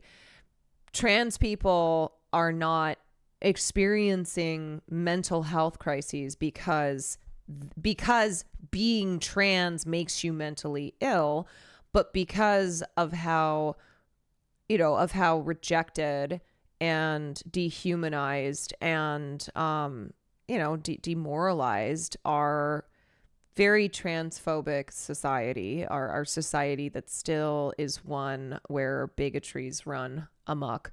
The impacts that has, that's why substance abuse, why mental health issues are unfortunately often to be found.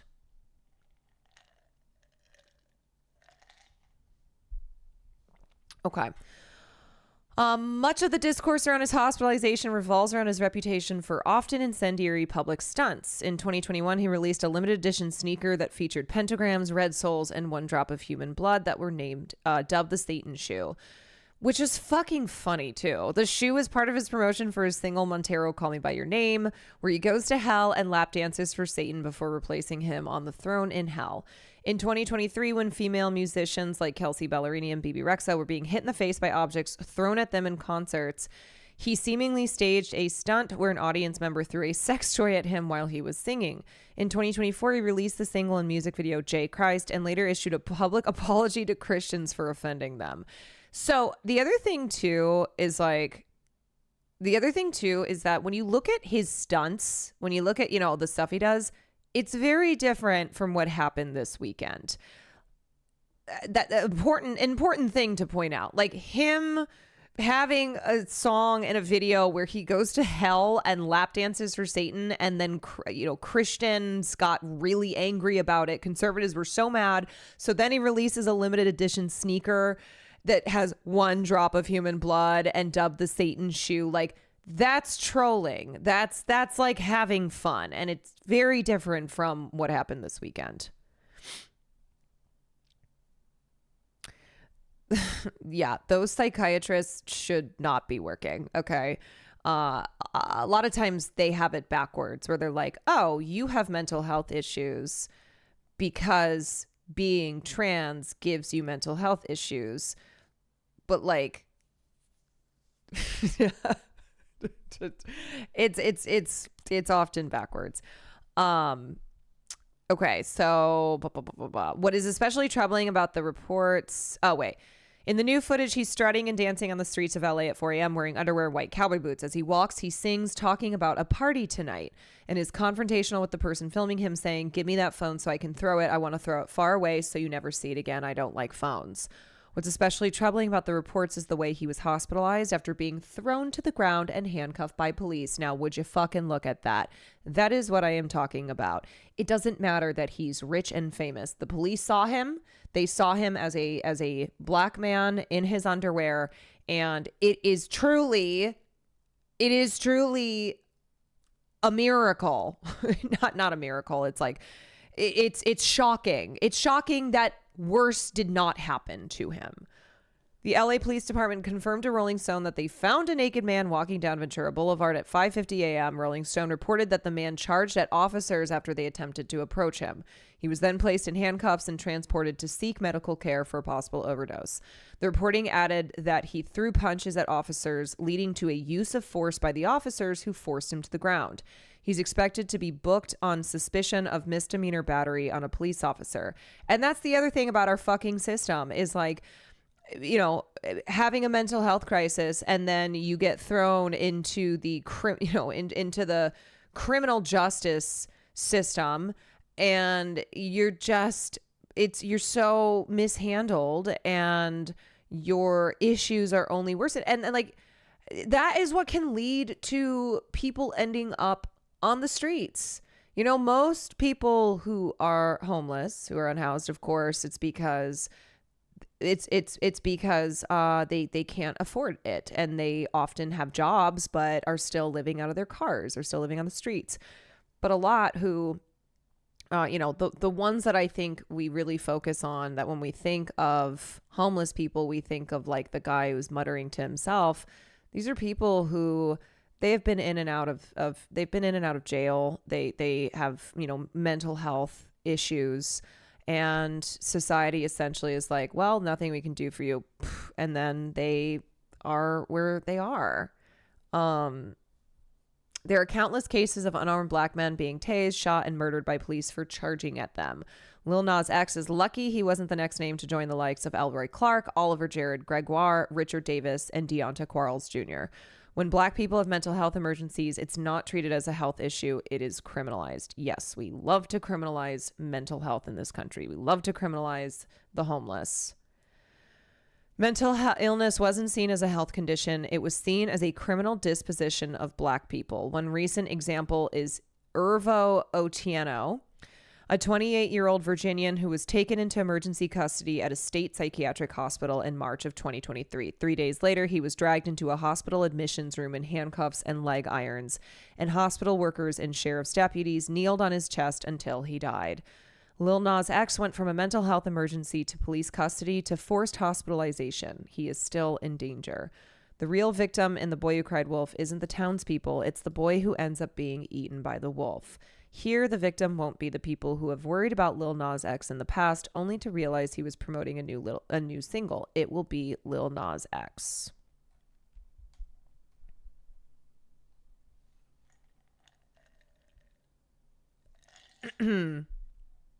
Yeah. So anyway, that is what's going on there. I'm wishing Lil Nas X nothing but safety and privacy, and I don't know how many times I can say, like, can we just do better? We cannot keep engaging in these same cycles of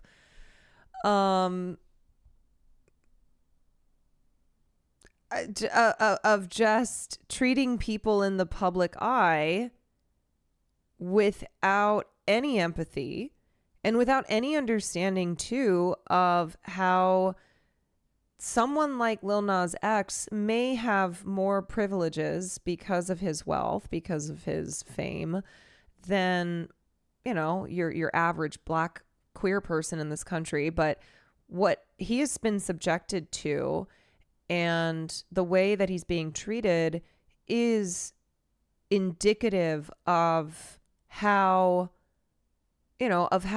Black queer people are treated, of how like mental health in general is treated, whether you are famous or not. And when you are famous, you just have a bigger spotlight on you.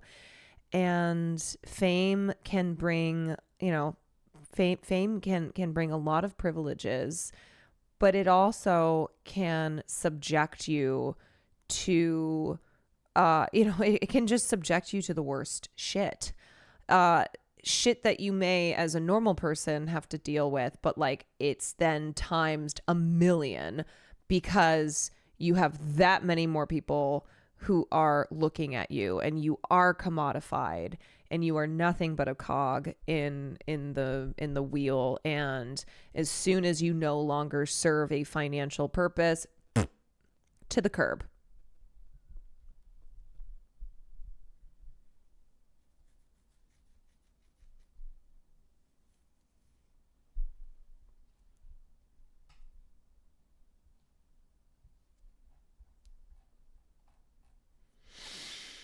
Okay.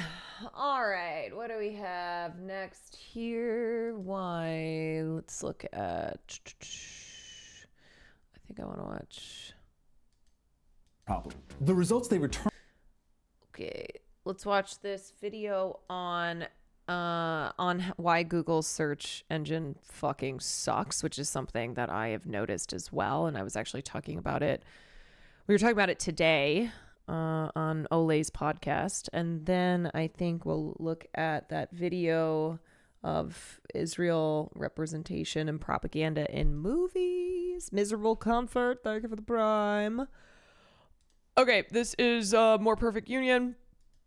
Love me some More Perfect Union. I feel like their videos have only gotten better and better. They've like really figured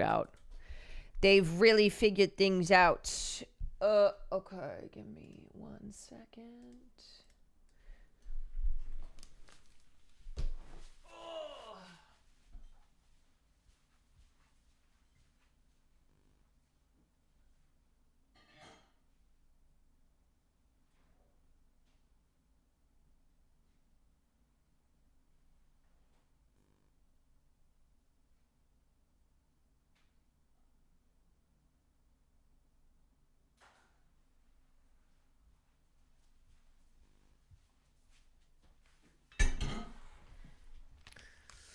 Okie dokie, artichokes. Me when I'm tired buffering away. This is a metaphor for my brain often. Oh, okay.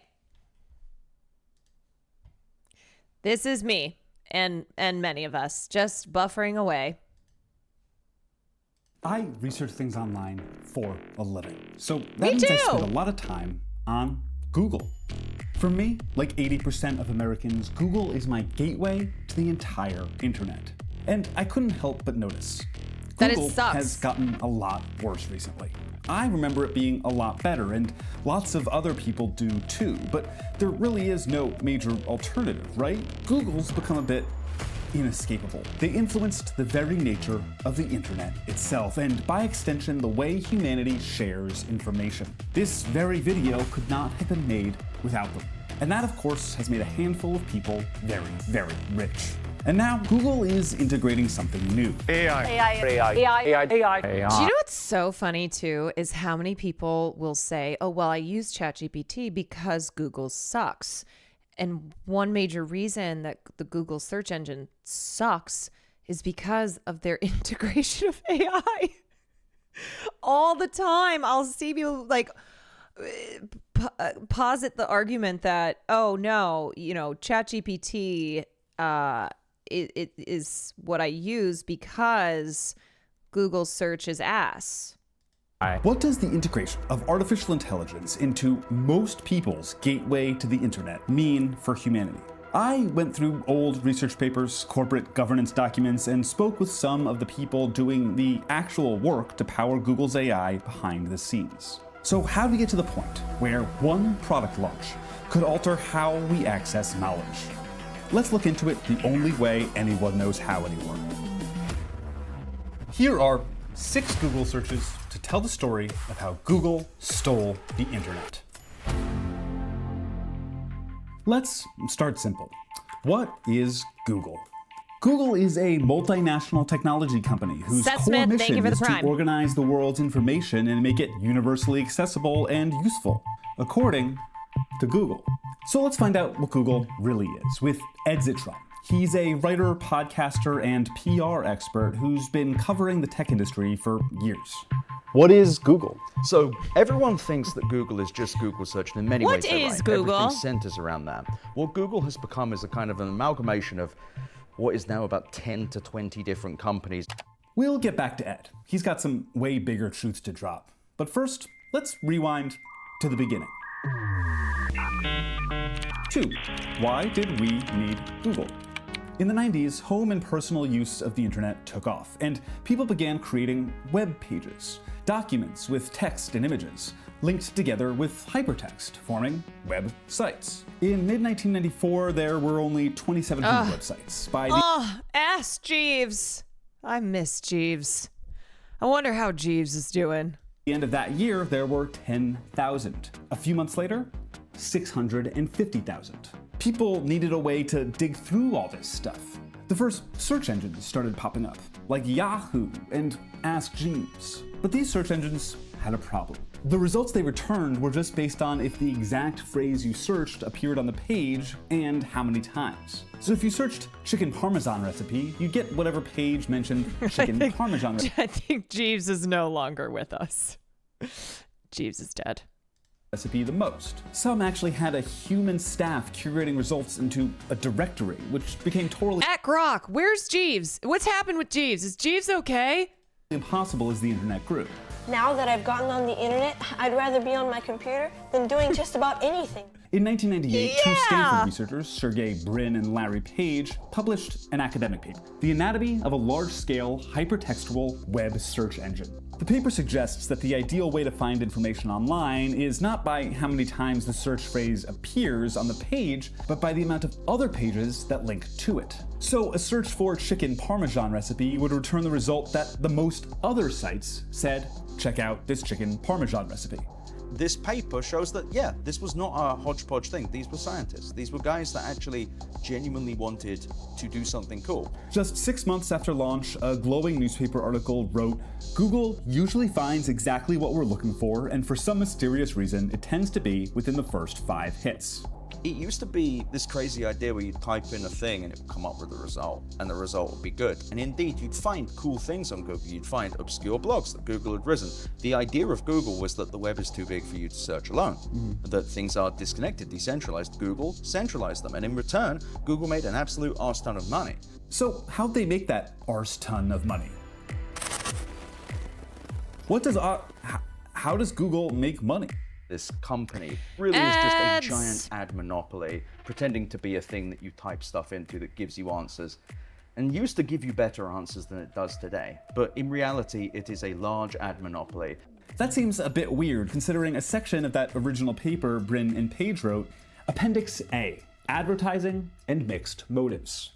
It's a section outlining the problems with a search engine getting its revenue from ads.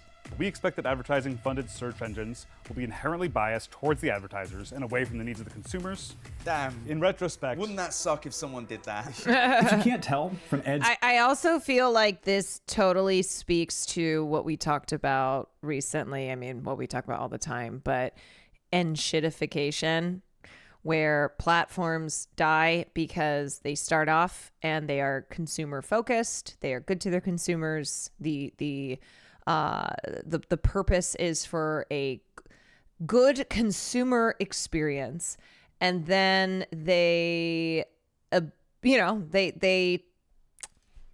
try to make money, and they try to make even more money, and then they abuse their consumers, they abuse their users so that they can make more money. And then eventually they start even abusing their business customers so that they can have all the value can go to them.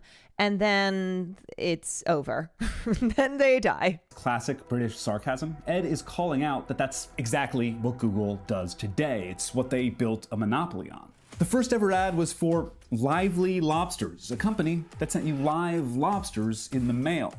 And investors saw the promise immediately of the ads, not the lobsters. We met this guy. He quickly, he took a quick look at our search engine. We started talking about, he said, I'd be interested in investing. So he went back to his car, came back with his checkbook, and he wrote us a check for $100,000. But with those new investors also came new demands. Google investors thought the young brand needed a money guy. So we just hired Eric Schmidt. So what's the idea behind that? You guys couldn't run it yourself? Parental supervision, to be honest. I'm sorry, I just have to pause for a second. Being sent a live lobster? That's wild. Lobster. That's... I wouldn't have even wanted that. He was brought on to build corporate infrastructure needed to maintain Google's rapid growth. I wonder if Ed has any thoughts on rapid growth. The only thing that grows forever is cancer. And, Google kind of feels cancerous right now. Shit. That's Ed reflecting. So can we pause for a second? The only thing that grows forever is cancer. And Google is now cancer. Wow. Back from 2025. That's enschmidtification. That's not just enschmidtification, that's enschmidtification, yes. Even in 2001, when Schmidt joined, Google was huge. Google, as a verb for Googling something, was already in dictionaries and in episodes of Buffy the Vampire Slayer. Have you Googled her yet? Willow, she's 17. Eric Schmidt had a history of fawning over rapid growth, even to the point of monopoly, reportedly saying at a previous company, "Why isn't it the goal of each and every one of you to become so successful that someone sues us for being too dominant?" This fucking At Google, guy. Schmidt led years of acquisitions of companies, mostly in ad tech, building an advertising juggernaut out of the search engine. So let's say you do a Google search, again for chicken parmesan recipe. You see several ads on the page, but you click on what looks like a legitimate recipe. There's ads all over that page. And guess who sells those ads? They own the supply, as in how you buy the ads, how you sell the ads, how you get the ads places, and indeed the ads that appear on search itself. Google, the company that makes the world's most popular internet search engine, went on sale to great fanfare today. In 2004, Google IPO'd, their introduction to the public stock market. Google's IPO documents introduced what became their well-known slogan, "Don't be evil." Written page right in their founder's letter, Google users trust our systems to help them with important decisions. Medical, financial, and many others. I don't know if they're living up. Live up to our don't be evil principle by keeping user trust and not accepting payment for search results. Then we saw the first sign of Google getting too big, as Eric Schmidt finally achieved his dream. They got rid of it. Well, at least they're being a little bit more honest. Removing the don't be evil, they're like, you know what? That's of the past. Question 4. Google monopoly? Bad? In 2008, a potential advertising partnership with Yahoo brought about Schmidt's coveted antitrust investigation. The FTC told the companies they'd file an antitrust lawsuit if the partnership went through. Then, in 2012, the FTC investigated Google again, claiming Google was using their 70% market share, prioritizing Google products in results, and taking bits of competitors' content, like Yelp reviews, and just putting them directly into Google Maps and search. Otherwise manipulating Google tools, then considered essential to many consumers. Google's argument was that antitrust law is there to protect consumers, not competitors, so therefore they did nothing wrong. That worked, and after Google made some minor tweaks, the investigation was dropped. But was this actually all positive for consumers? I'm sorry, but that is such bullshit to be like, oh yeah, no, this is not supposed to protect against our competitors. It's supposed to protect against consumers. And therefore, if we take out our competitors, it's not going after, it's not making things worse for consumers, even though ultimately, yes, it is. Google had all that power. What did they do with it? Remember that algorithm from the paper earlier with the algorithm? It's changed and gotten more complicated over the years. And Google doesn't really share how it works. There's no official guide to how results are ranked. But for any business that operates online or anyone that wants to share information, being higher up on Google is vital. So, like ancient people following esoteric arcane rites to please a god for some desired outcome, web pages had to be built to please Google. It became an entire industry, search engine optimization, or SEO. So you have good faith SEO people go, what if we provided good information that ranked high because it's good? Wonderful, brilliant, great. That's the minority. The majority of SEO operators, search engine optimization people, are there to just get in the way. They're there to make sure that they rank high on a search. A really easy way to understand how Google affects the internet is through recipes. You know how recipes always have a bunch of boring BS before you see the actual recipe? Yes. That's because of Google. Google prioritizes pages based on how long one spends on them. So when you're scrolling all the way down to see the damn recipe, it's because they want you to spend more. When I was a little girl, and then insert completely unrelated story, and you're like, just give me the recipe. Or time. Well, now you know that that's for a purpose. Okay, that's not just because bloggers, recipe bloggers, love to wax poetic. It's because they have to, in order to be prioritized in the SEO. On the page. More time spent on the page meant more time spent looking at ads, which Google profits from. That's another thing that Google could have helped with. There's 17 different pop-up ads that make your phone 200 degrees. That's how you know it's an SEO operation. Except you want to know who's serving those ads? It's fucking Google. Google AdWords. That's the thing. They don't care. In fact, the web sucking is great for them. They show you ads everywhere. You'll never find what you want. But it's not just recipes, obviously. The entire internet is made for Google. That means that the way we exchange information, like basically as a species, has been irrevocably changed. And that's just search. Google has expanded into other products, building a full ecosystem. 6 of our consumer products, Search, Android, Maps, Chrome, YouTube, and Google Play, all have over 1 billion monthly active users each. That's Sundar Pichai, a former McKinsey guy who Yapitalism. Yapitalism. Took over in 2015, speaking at one of the first earnings calls of his tenure, an early sign of the decline of Google. Google knew exactly how much they could fuck with people, and they made themselves so essential that they could make it worse very gradually. But you're more likely to spend time using something good than something bad, right? Which brings us to our next search. Why is Google worse now? There's a lot going on here, but this is I mean, this is just a tale as old as time. A company comes in, they offer a very exciting product, makes your life easier, connects you to the world, blah, blah, blah. And then they, over time, establish a monopoly. You become so dependent on it, and then they can do whatever the fuck they want to do. And it is always going to be prioritizing profits. It is going to be like your consumer experience worsens, and there is nothing else to replace it. It's so much, right? Like you look at, and then price is getting raised too. Like you look at Uber, you look at all these companies that came in and they offered these lower prices, and then it started to phase out taxi companies. And then once Uber had established such dominance, they started getting worse, started getting more expensive. It was just, it was a worse user experience.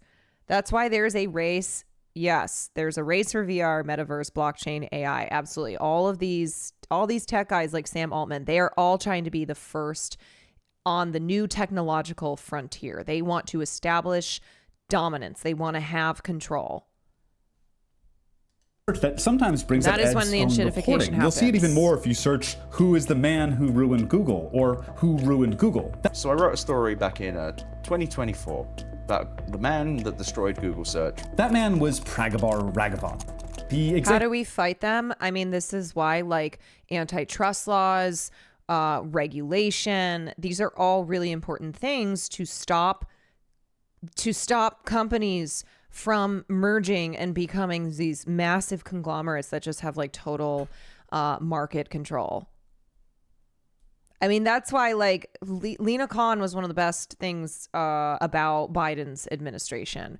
She was such an attack dog. She was so ruthlessly going after these massive corporations on antitrust violations. Executive in charge of ads at the time. 2019, something called a code yellow happens.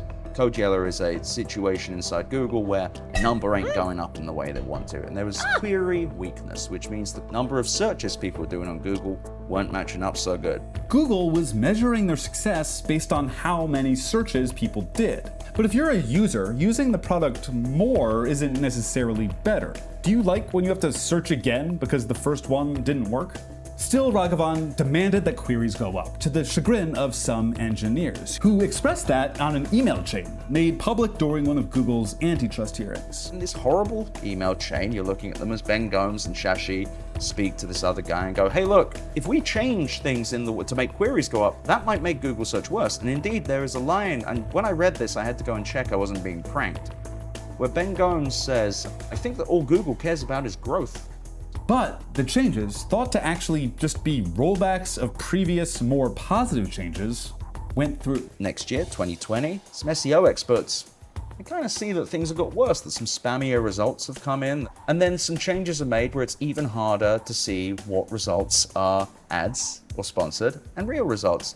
Ads on Google search went from boxes on the sidebar to highlighted boxes within the search results to less obviously highlighted boxes to this one tiny little label saying ad. This isn't just Ed's theory. You can actually watch Google get worse through the amount of people complaining about it online. And there's an increase in people staying on Google after they search instead of going to a web page because Google traps them there. They don't care about whether you're finding things. Yeah, try again. If you find something, you might leave Google. That's not what Google's in the business of.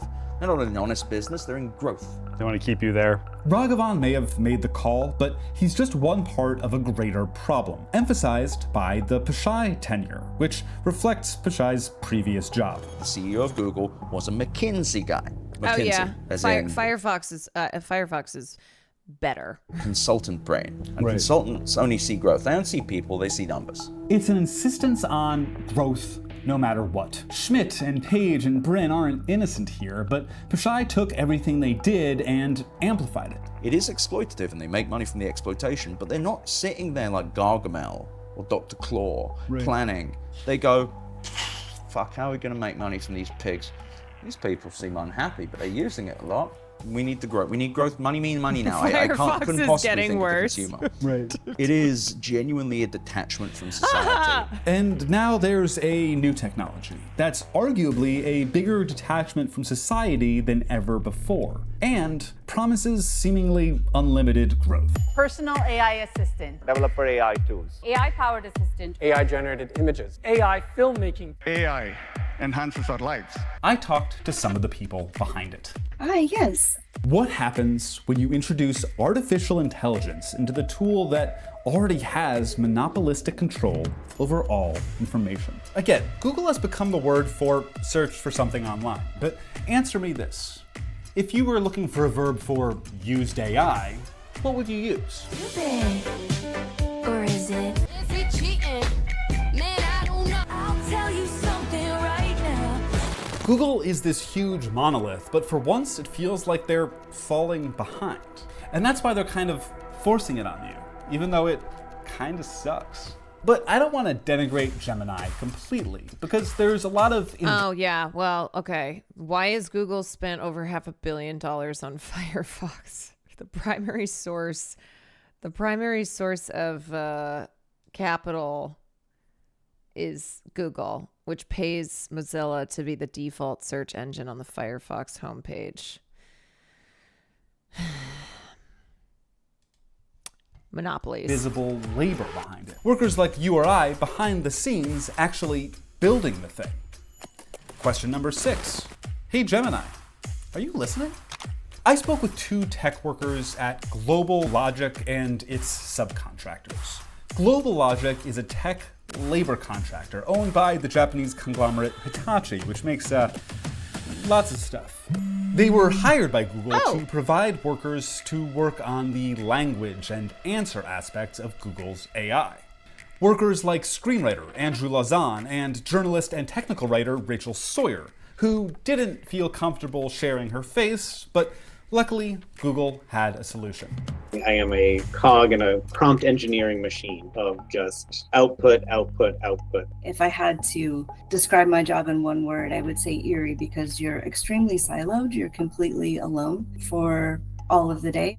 Both are interacting with Gemini all day, then suggesting and often making changes themselves. And they're expected to work very quickly. Yes, our productivity is always being logged. So how many minutes, down to the second that we spend in the tool. If we want to go take a bathroom break, we need to log out of the tool, fill out a form. Which means they're also brushed in their fact-checking, testing, and editing. They're often given as little as 6 minutes for a task. Are we putting the very best that we could out there? I don't think we are, because we're simply not given the tools to do that. And when they don't have time, they're often asked to do what many of us do when pressed for time. Ask AI. And if you didn't know something, they, instead of taking the time to do your own independent research, they just told us to ask Gemini. Because they wanted to get as many data points in. They didn't want you spending an hour doing your own independent research to make sure to get it right. They were like, just ask Gemini, be done in 5 minutes, and move on to the next thing. They're training the AI on the AI. Again, it's all about speed. It is like the Amazonification of work cultures. You have to go pee in a bottle. And while Google may not have the name recognition in AI of ChatGPT, they do have another advantage. Everybody already uses them every day. Today, all of our 2 billion user products use Gemini. 2 billion people worldwide use at least one Google product, and they just tossed AI in there. It's everywhere, even here, watching me. Google is exponentially exploding the problems that broke the little search engine that these 2 little dorks invented and feeding it to 2 billion of us. If I made something so beautiful as Google search and I fucked it up that way, I would hope my children kill me. Not that I have multiple children, but I would hope they would be run out of town with pitchforks, because if you make something beautiful and you share it with everyone and you make it worse that you can make a quick buck, you are a scumbag. Yeah. You are a cretin. You are a monster, honestly. Burning the Library of Alexandria to feel warm. It's disgraceful. Nothing can grow forever. Nothing. Yo, this guy has had some quotes. He has had some banger lines. The only thing that grows forever is cancer. You make it worse like this. And they already have access to all of the information online my because it was children would kill me. created to please them. So now when you search chicken parmesan, you get a recipe based on a combination of different methods. Recipes pulled and stolen from the recipes we talked about earlier. The people who were making a living off of it. Google made their tool an essential way to find Wait, what's his information. podcast called? Then made people create web pages in a certain way to hold rank on. I higher. think Then took control of most online advertising, one of the only ways to make money putting information online, put ads on everything, which made websites worse, then made it so people don't have to click on websites at all. So what do? Well, the government is trying to help. 2 new antitrust investigations were opened by the FTC, saying that Google had monopolized search and advertising. And it was determined that they had. Now the judge responsible is working on remedies. That's the antitrust version of sentencing. They're talking about selling Chrome. They're talking about Google having to share their search data with other people, with other companies, other search engines. and they're just talking about breaking the whole damn thing up, which I think would be both very funny and a lot better for the web. But what can you do? Ed has an idea. This sounds dumb, but more people talking about it and saying Sundar Pichai, saying Prabhagar Raghavan, and this man had no SEO before me. Now all his SEO is just people talking about the article, which is so funny because you know what, someone like that, you can never take their riches or their power, but you can take their name. Mm-hmm. And I think that is a powerful thing. These men don't have our best interest in mind.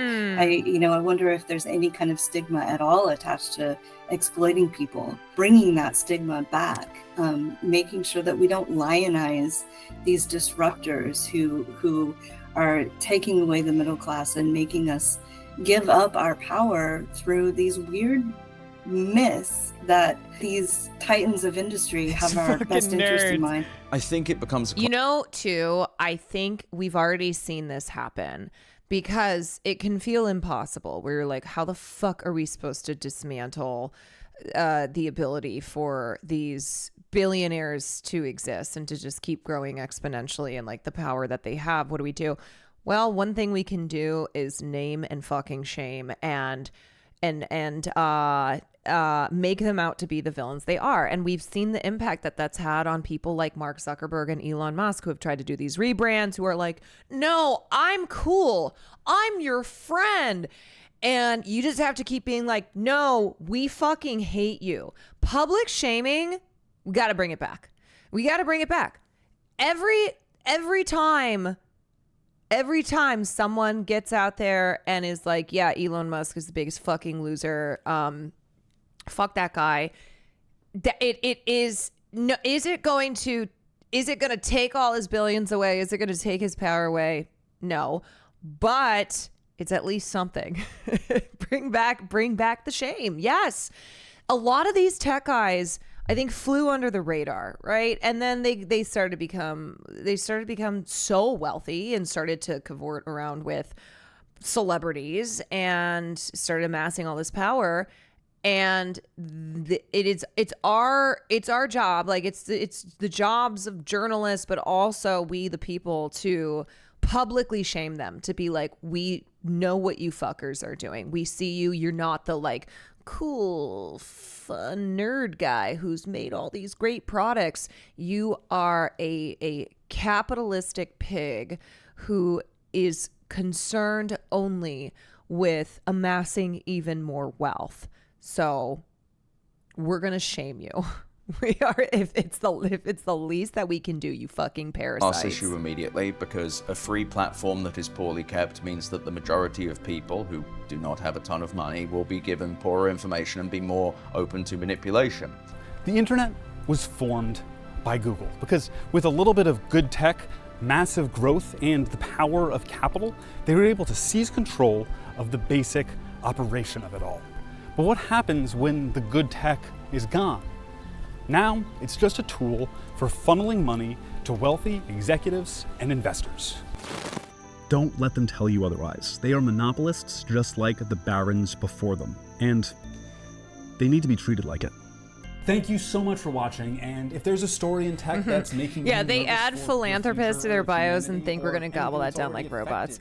Yeah, I mean, it's like Bill Gates, had so much goodwill, and then people started to catch on, and his name was associated with Epstein, and he went through that divorce, and Melinda Gates hinted at the fact that his relationships with sex criminals like Epstein played a role in them breaking apart. And so I do think we have to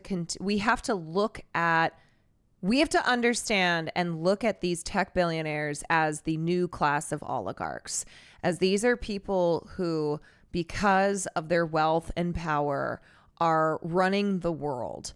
And they're not cool dancing nerds on stage.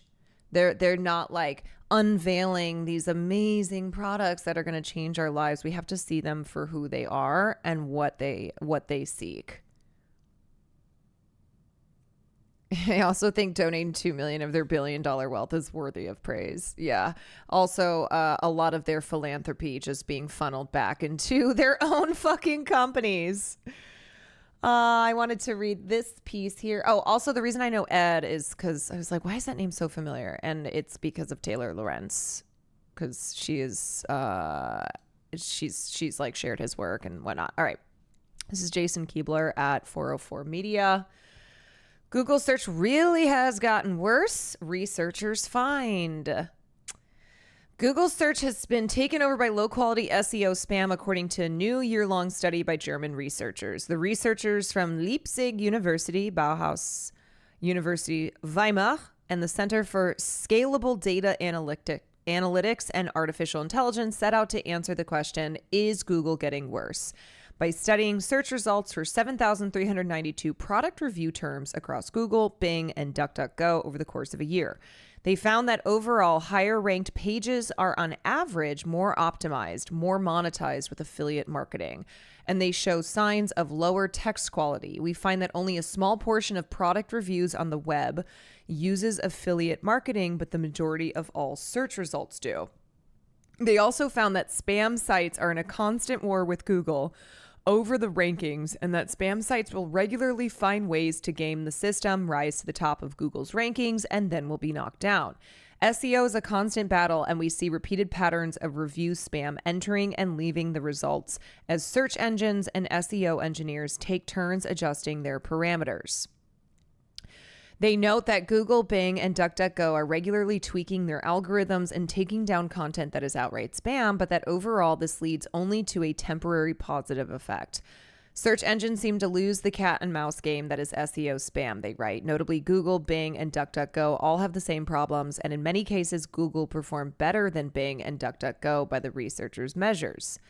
The researchers warn that this rankings war is likely to get much worse with the advent of AI-generated spam, and this article came out last year, and that it genuinely threatens the future utility of search engines. The line between benign content and spam in the form of content and link farms becomes increasingly blurry, a situation that will surely worsen in the wake of generative AI. Yeah, also AI that's being trained on AI. We conclude that dynamic adversarial spam in the form of low-quality, mass-produced commercial content deserves more attention. A Google spokesperson told us that this particular study looked narrowly at product review content, and it doesn't reflect the overall quality and helpfulness of search for the billions of queries we see every day. We have launched specific improvements to address these issues, and the study itself points out that Google has improved over the past year and is performing better than other search engines. More broadly, numerous third parties have measured search engine results for other types of queries and found Google to be of significantly higher quality than the rest. But does that mean that it's actually quality? Because if everything else is so bad, Google could be of higher quality and still suck ass. The role that search engine optimization has played in the general destruction of the web and search itself has been the topic of much controversy over the last few months, on the heels of several investigations by The Verge that have blamed it for ruining the internet. At the end of December, Search Engine Land found that Google was overwhelmed by a massive spam attack that lasted days. The broader SEO industry, meanwhile, is now filled with companies that are using or intend to use generative AI to further optimize types of content that already feel formulaic even when written by humans. This is something I've noticed a lot on Reddit. There's so many Reddit posts, especially on like r/ask Reddit, that are so clearly for AI purposes. Bing and Google, like generated by AI for AI, for like feeding the AI algorithm. The broader SEO industry is filled with companies that use generative AI. Bing and Google are now themselves rolling out AI-generated search results. The possible end result of all of this is that robots will continue writing a huge number of articles to please other robots, and that search will become even less usable than it already is. A noticeable number of social media users are sharing their observations that search engines are becoming less and less capable of finding genuine and useful content satisfying their information needs. The researchers wrote, reportedly a torrent of low-quality content, especially for product search, keeps drowning any kind of useful information in search results. I mean, just anecdotally, like I'm a person who uses Google search, and I've noticed that a lot of times I'm going like page 4, page 5, page 6, just trying to find, sorting through the shit. First page of Google product search is all Amazon, of course. The researchers found that a torrent of low-quality content is indeed the case. Many searches have been taken over by low-quality, trashy SEO content, and lots of it seems potentially AI-assisted or AI-generated. We find that the majority of high-ranking product reviews in the results pages of commercial search engines use affiliate marketing, and significant amounts are outright SEO product review spam. We also find strong correlations between search engine rankings and affiliate marketing, as well as a trend towards simplified, repetitive, and potentially AI-generated content.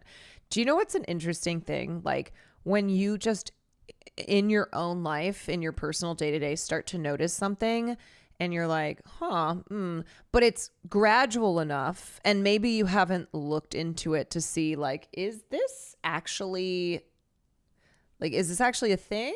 That's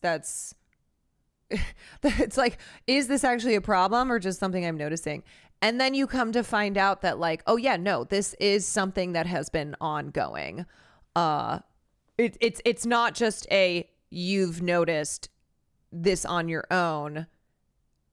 It's because it is what is occurring. There's fucking AI summaries on Hinge now. Bro, I know. I know.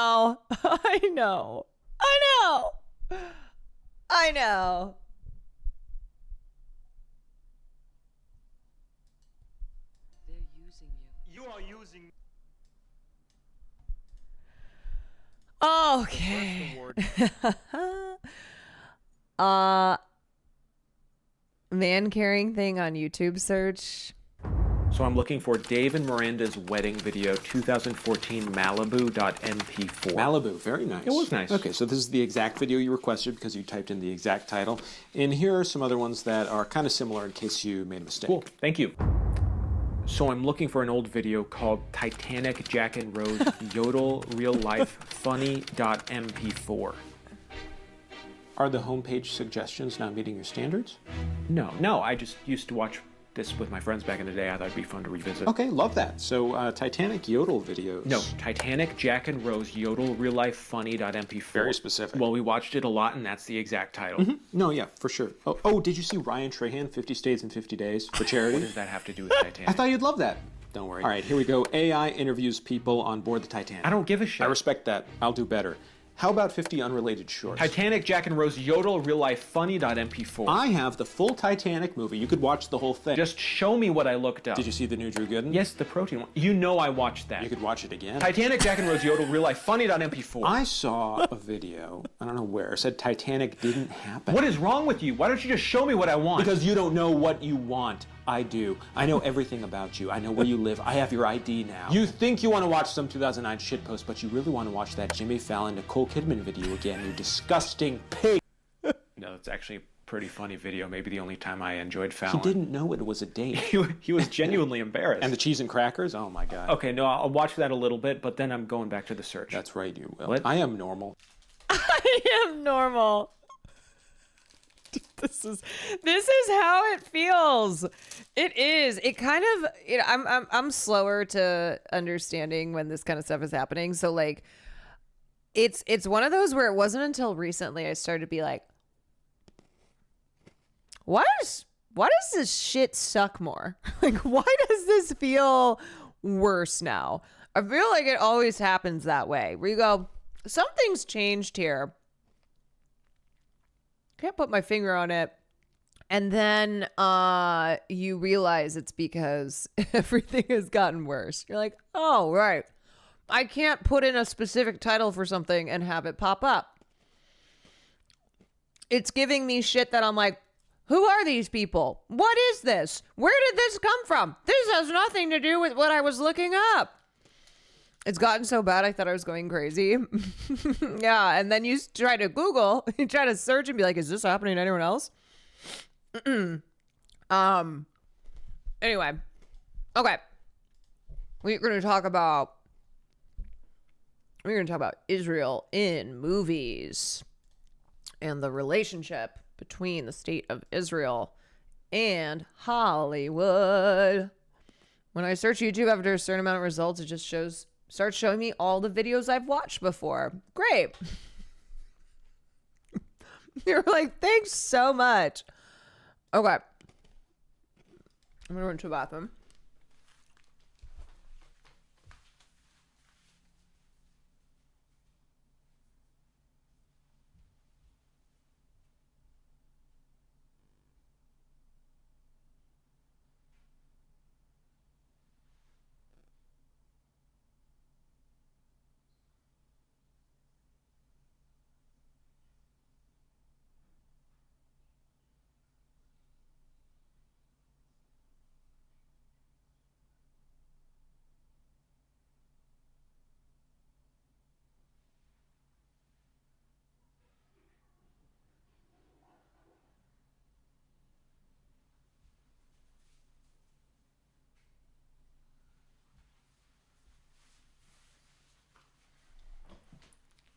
Also, I totally forgot to say this at the start of stream. Cobblemon is not happening tomorrow. It got moved again. So I think it's going to be Monday. But it was supposed to start tomorrow at noon. I know. Now it's Monday at 11 and I have to check. I got to check my schedule and see if that works. But anyway, so I'm thinking tomorrow.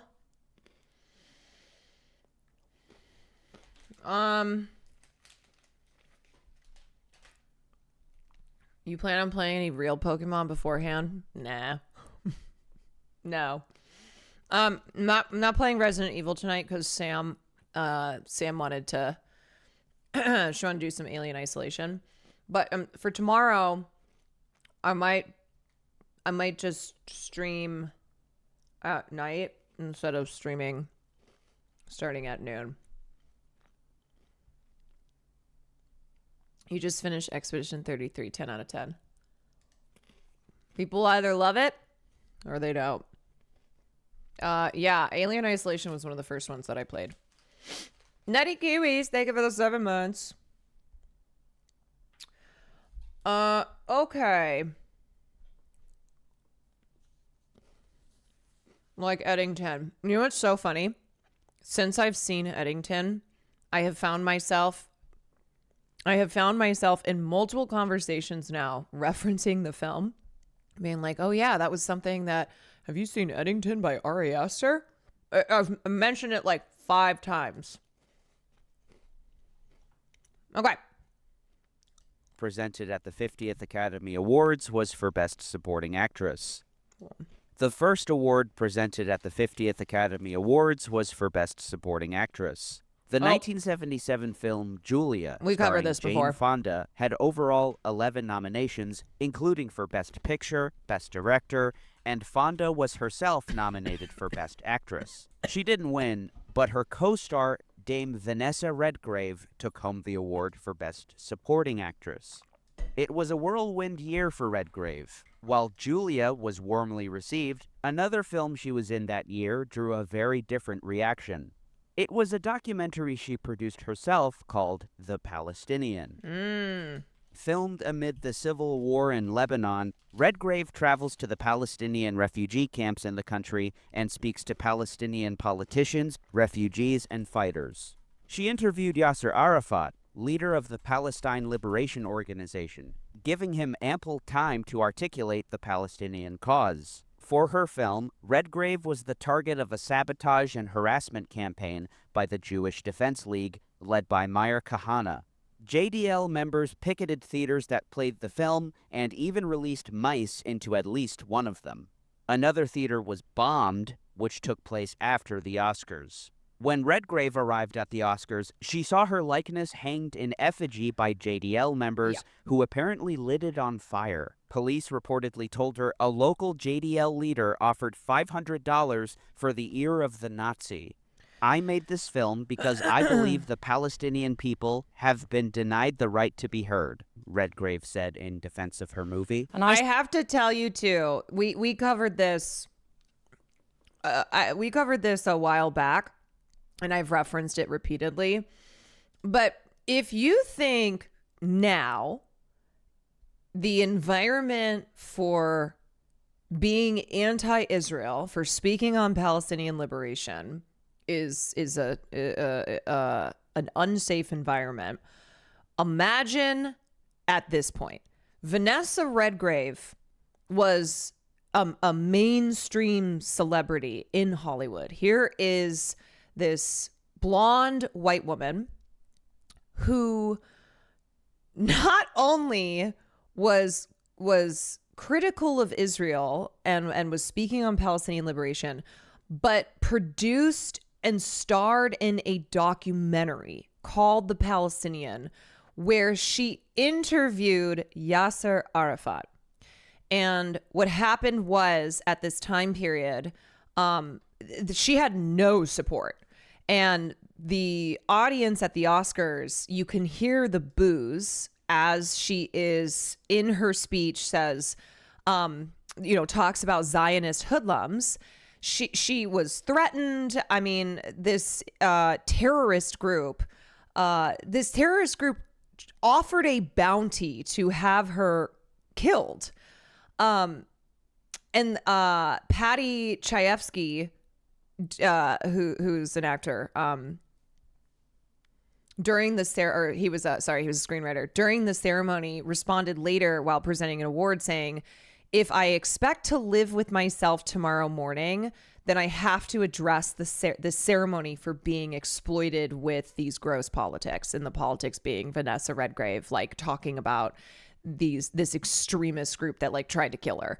But yeah, it was one of those moments that I have seen resurfaced a lot in the last 2 years, where people are rightfully highlighting Vanessa Redgrave's advocacy, but also like the insane death threats and harassment that she was subject to. Yeah, complaining about politics, the guy wrote Network. So it's just another reminder that history did not begin on October 7th. Salute you, and I pay tribute to you, and I think you should be very proud that in the last few weeks you've stood firm and you have refused to be intimidated by the threats of a small bunch of Zionist hoodlums whose behavior is an insult to the stature of Jews all over the world and to their great and heroic record of struggle against fascism and oppression. That's my Queen Her Guinevere. words, Zionist hoodlums, referring directly to the JDL. Years later, she wept, remembering the Oscars speech. The Academy president, Howard Koch, said that after the ceremony, "I felt sorry for Vanessa. At the party afterward, she was sitting all alone with just her 2 bodyguards. No one would sit with her, and here it was her big night." Henry Ehrlich, the publicist assigned to escort Redgrave, wrote to the Los Angeles Times explaining how he confronted her. "As a film industry publicist, I was assigned to escort Vanessa Redgrave to the various press and media gathered on the 4th floor at the Music Center. I turned to her and congratulated her for the award, and I also made a very simple but direct statement. I have been an ardent Zionist and supporter of Israel for more than 30 years. I do not consider myself a hoodlum." It was an anti-Semitic statement, he said. The charges of anti-Semitism were especially unfair considering David Lehrer, longtime director of the Anti-Defamation League for the West Coast, later called the JDL thugs and hooligans. Apparently, not a single Hollywood star came out in defense of Redgrave. Can you fucking imagine? Can you imagine what that must have been like? There was no one who was backing her up. And The Palestinian was a documentary that, sought to humanize and be a rare perspective that is empathetic to the Palestinian plight. And And it is specifically about, I know it specifically focuses on what massacre. It's I can't remember exactly what massacre, but it's just it was a documentary that humanized Palestinians. That was a rare insight into the Palestinian plight, and of course, this was the response to it. Meanwhile, John Wayne at the Oscars trying to attack a Native American woman. Yeah. And another thing to note is that so this happened in this happened in 1978, and this was 4 years. This was 4 years prior to the 1982 Lebanon invasion.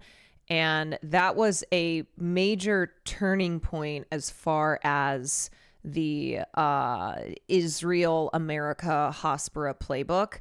And a lot of the propaganda and the methods of disseminating that propaganda that were employed or that were deployed during the 1982 Lebanon invasion is still what is utilized today. So the defensive line that the American, American and Zionist relations took during this invasion in 1982 is a lot of what you see today. And this started in the mid 1970s as Israel was occupying the West Bank. AIPAC and the ADL started collecting files on public figures and commentators because they were trying to stem what they called Arab propaganda that they claim was sweeping through American society, through American public discourse. And these organizations, they looked at this and they were like, okay, what are we supposed to do about this? They wanted to not only prevent any type of discourse that was positive towards Arabs and towards Palestinians, but simultaneously ramp up propaganda that was very pro-Israel in nature. So these efforts that you now see still today really can be traced back to this time period. In 27, it was the Tel Al-Zatar massacre. Yes, thank you. In 2017, she directed a documentary about child refugees calling out the British government's policies. She's amazing. She's amazing. She was also mother to Natasha Richardson, who was, the mom in Parent Trap and who tragically died on the ski slopes.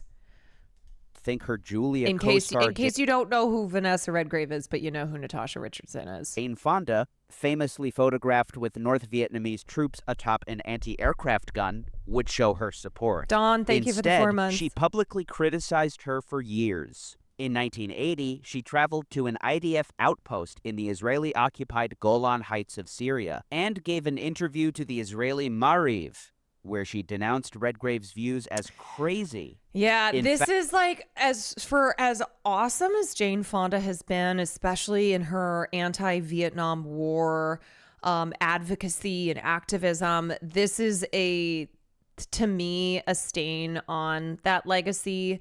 She was in this film with Vanessa Redgrave, and like everybody else, turned her fucking back.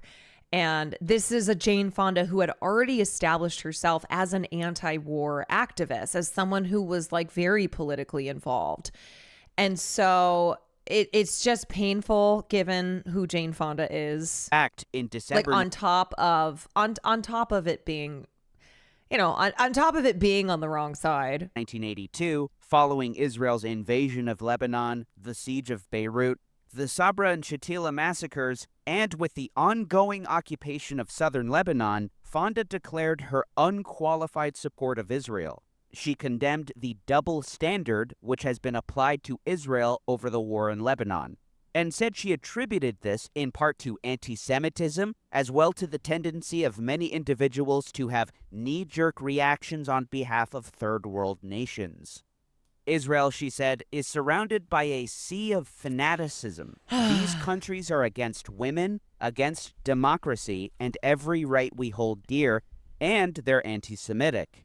In any case, despite her being celebrated for her fraternizing with North Vietnamese troops, she later said she made a huge mistake that made a lot of people think I was against the soldiers. Needless to say, Redgrave's documentary was completely out of the realm of possibility for any major studio.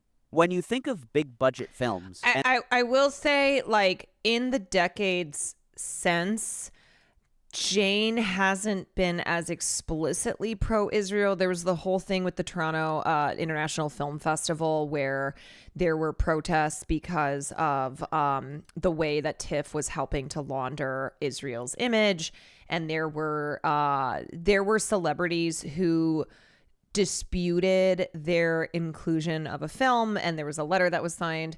But then, you had also celebrities who were like on the opposite side, Jerry Seinfeld, Natalie Portman, who were like denouncing a campaign against TIFF's spotlight on Tel Aviv. And then recently with the genocide, like Fonda has called for, she's called for a ceasefire, all that. I think she would probably be classified as like a liberal Zionist, probably in the same camp. In the same camp as like a Bernie Sanders. Their depiction. Yeah, at least we got Susan Sarandon, both anti-Vietnam War and anti-Israel. Yeah, Susan Sarandon has definitely been much more principled and consistent. Of the Palestine conflict, or Arabs and Muslims generally, what do you imagine? Do they contain Palestinian leaders explaining at length their cause and why they fight? Are they humanized or dehumanized? That Redgrave was completely alone at the after party after winning Best Supporting Actress is telling. The reason I said she died because of the slopes is because she hit her head there. Here's to illustrate I would never... As a reminder, like, I know it's not related to this conversation, but wear helmets if you ski. Near unanimous condemnation of, or at least a fear to speak out in support of, Redgrave's sentiment. A sentiment born out of her Palestine activism and subsequent harassment.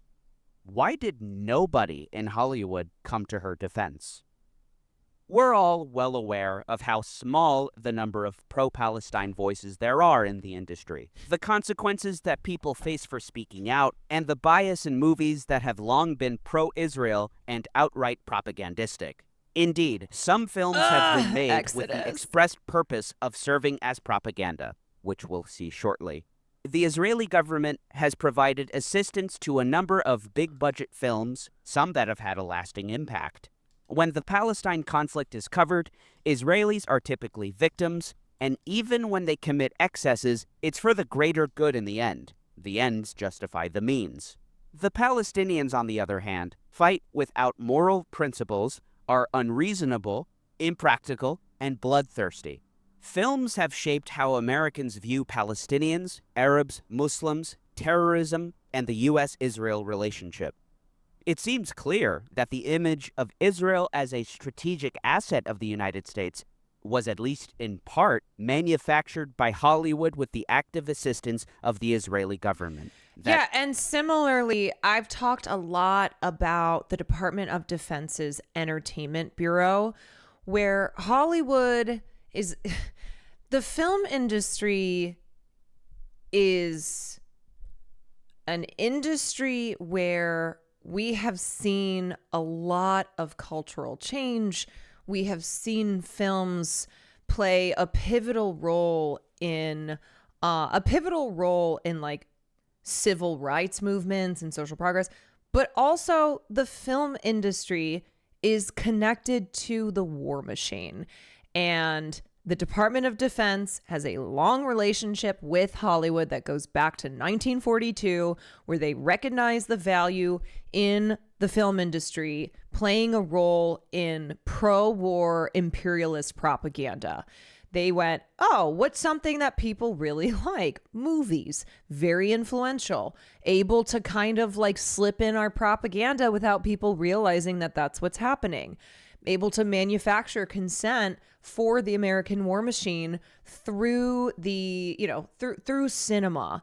And it's the same thing with our allies like Israel, where the film industry has been utilized for decades as a way to promote American imperialism, to promote, Israel's fascist state, authoritarianism. And it's all through the, it's all through the way that things are depicted.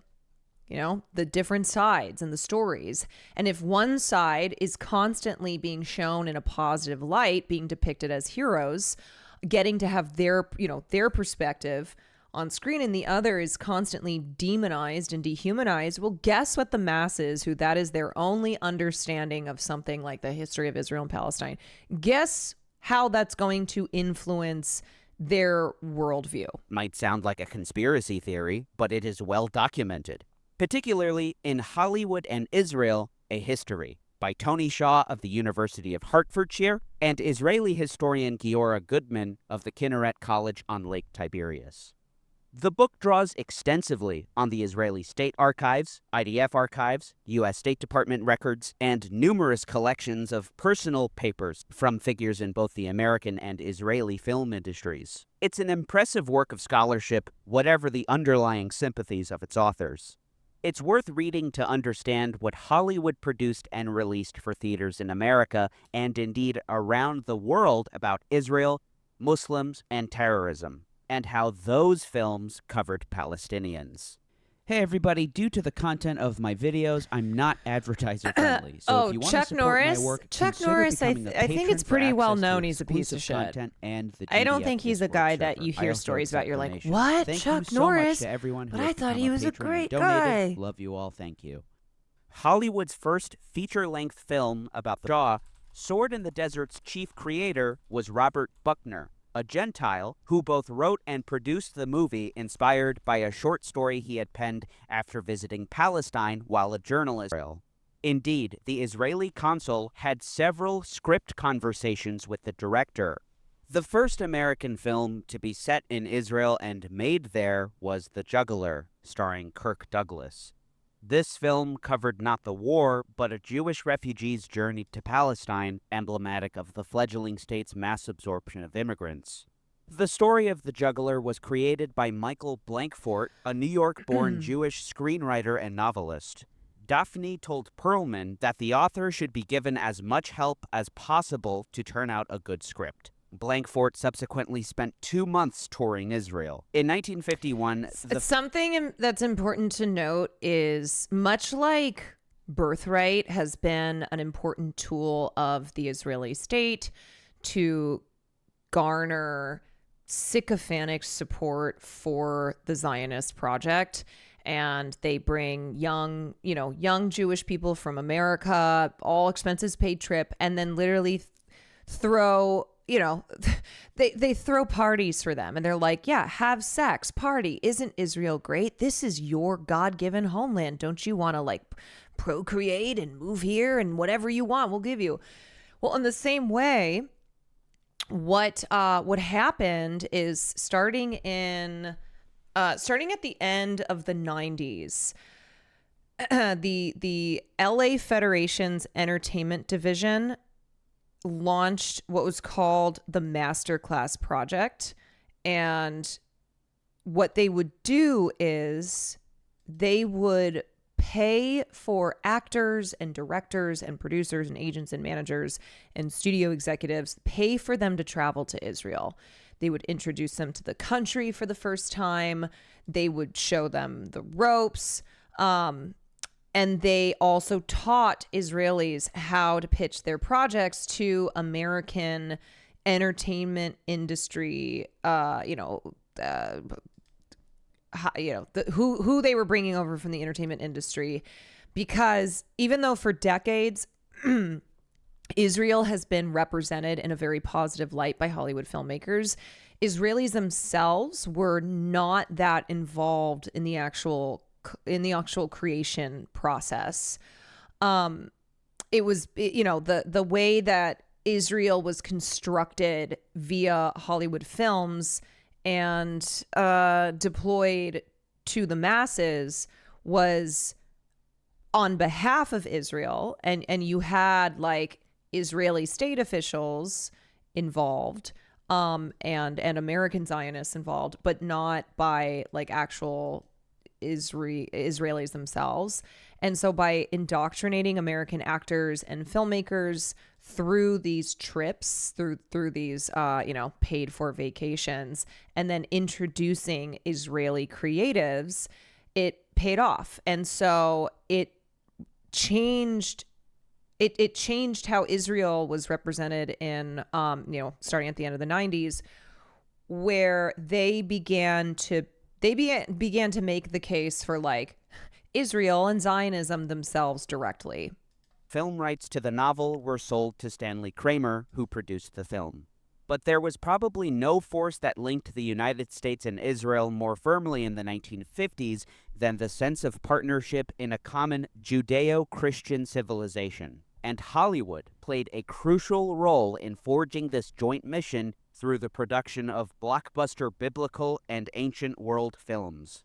In these, the ancient people of Israel were romanticized as invincible heroes, sagacious kings, fiery prophets, and God-fearing folk. Their enemies, Philistines, Egyptians, Romans, were depicted as godless heathens and power-hungry dictators. Cecil B. DeMille's biblical epics made millions of dollars for Barney Balaban's Paramount in the late 1940s and 1950s. DeMille was, of course, the master of the genre. His Samson and Delilah, released in 1949, cost a whopping $3 million. The film was a smash hit, winning 2 Oscars. The script was partly based on the novel Judge and Fool by Ze'ev Jabotinsky, founder of revisionist Zionism, from which the Irgun and Lehi paramilitaries emerged. Jabotinsky was even listed as a scriptwriter in the credits, long dead at this point. 10 years later came Ben-Hur, which won 11 Oscars, including Best Picture, Best Actor, and Best Director, awarded to William Wyler. Goodman and Shaw write of the film, publicity for Ben-Hur heavily emphasized the choice of Israeli actor Haya Harari as Ben-Hur's love interest, Esther. Haya Harari, Israeli actress who was cast as Esther. Further encouraging viewers to link America and Israel and the ancient Hebrews with those who now lived in the Jewish state. In addition, in making the most of the alliance between Ben-Hur and the Arab sheikh Ildirim, the movie projected on screen 2 important and recurring Israeli propaganda themes: the Jewish state's claim to an anti-colonial heritage on the one hand, and its quest for regional cooperation with friendly Arab neighbors on the other. No, I just wanted you to know that I'm a Jew. This is my country. It honestly, you can't talk about Israeli propaganda in America, in the American film industry, without talking about Exodus. So I did a whole stream where I covered this, but just as a reminder, when Exodus came out, this is first a 1958 novel and then a film that came out in 1960. It was like the best-selling book of all time. And I think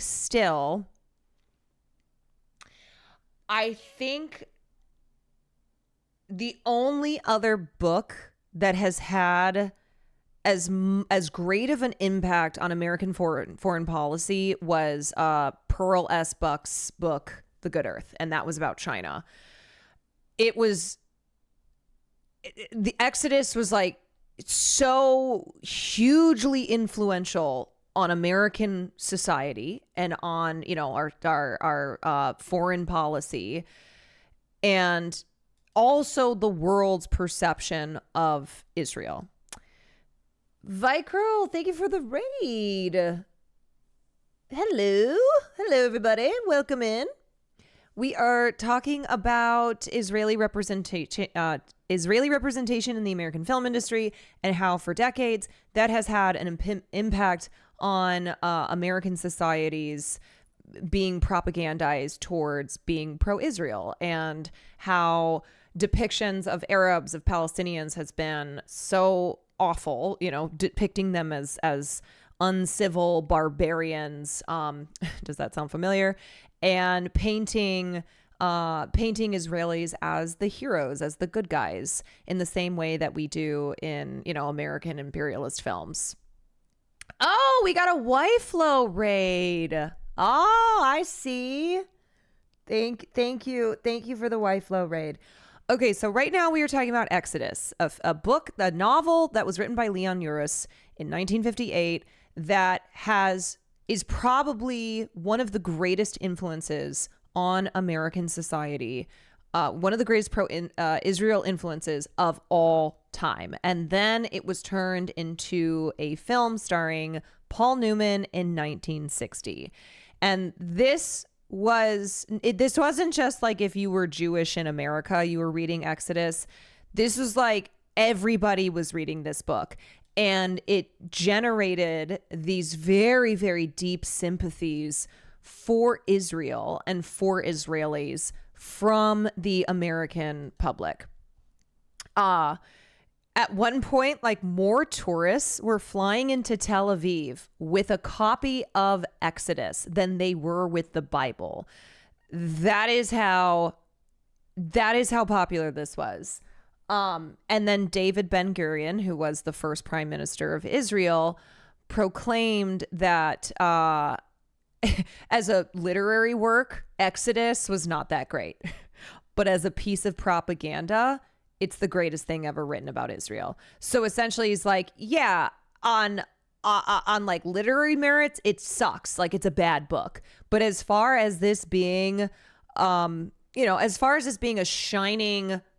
shining beacon for, a pro-Zionist, pro-Israel narrative, nothing could be better. And he was right. He was absolutely correct. So anyway, this novel arrived at an important time in Israel and America strengthening their relations.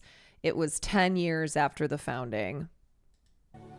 It is hard to imagine anything conveying the Zionist claim to the land of Israel-Palestine more movingly or forcefully than this famous romantic scene in Otto Preminger's Exodus. Goodman and Shaw write, released in 1960 and starring one of Hollywood's greatest heartthrobs, to quote the pair, Exodus was based on the book of the same name by Baltimore native Leon Uris. During the 1948 war, Uris told his sister that if he wasn't married, he'd be in Palestine shooting Arabs. Uris sought to write a book specifically for an American audience for Israel to receive understanding. I have been particularly blessed as a writer to see my book Exodus gain world support for the new state of Israel nearly 4 decades ago. Although it accomplished everything I had hoped for it, I never, in my wildest fantasies, believed that my words would reach out like a rainbow over time and space to the lost tribe of Israel entombed in the Soviet Union, where it underwent dozens of underground translations and became a powerful catalyst in reuniting the Jews of the Soviet Union with their history, the Jews in the outside world, and in stirring tens of thousands to make Aliyah. To do this, he was assisted by the Israeli Foreign Ministry. Indeed, write Goodman and Shaw, they were willing to provide all possible assistance to the project. The Los Angeles consul provided him with reading materials and documentaries and a crash course for a trip to Israel.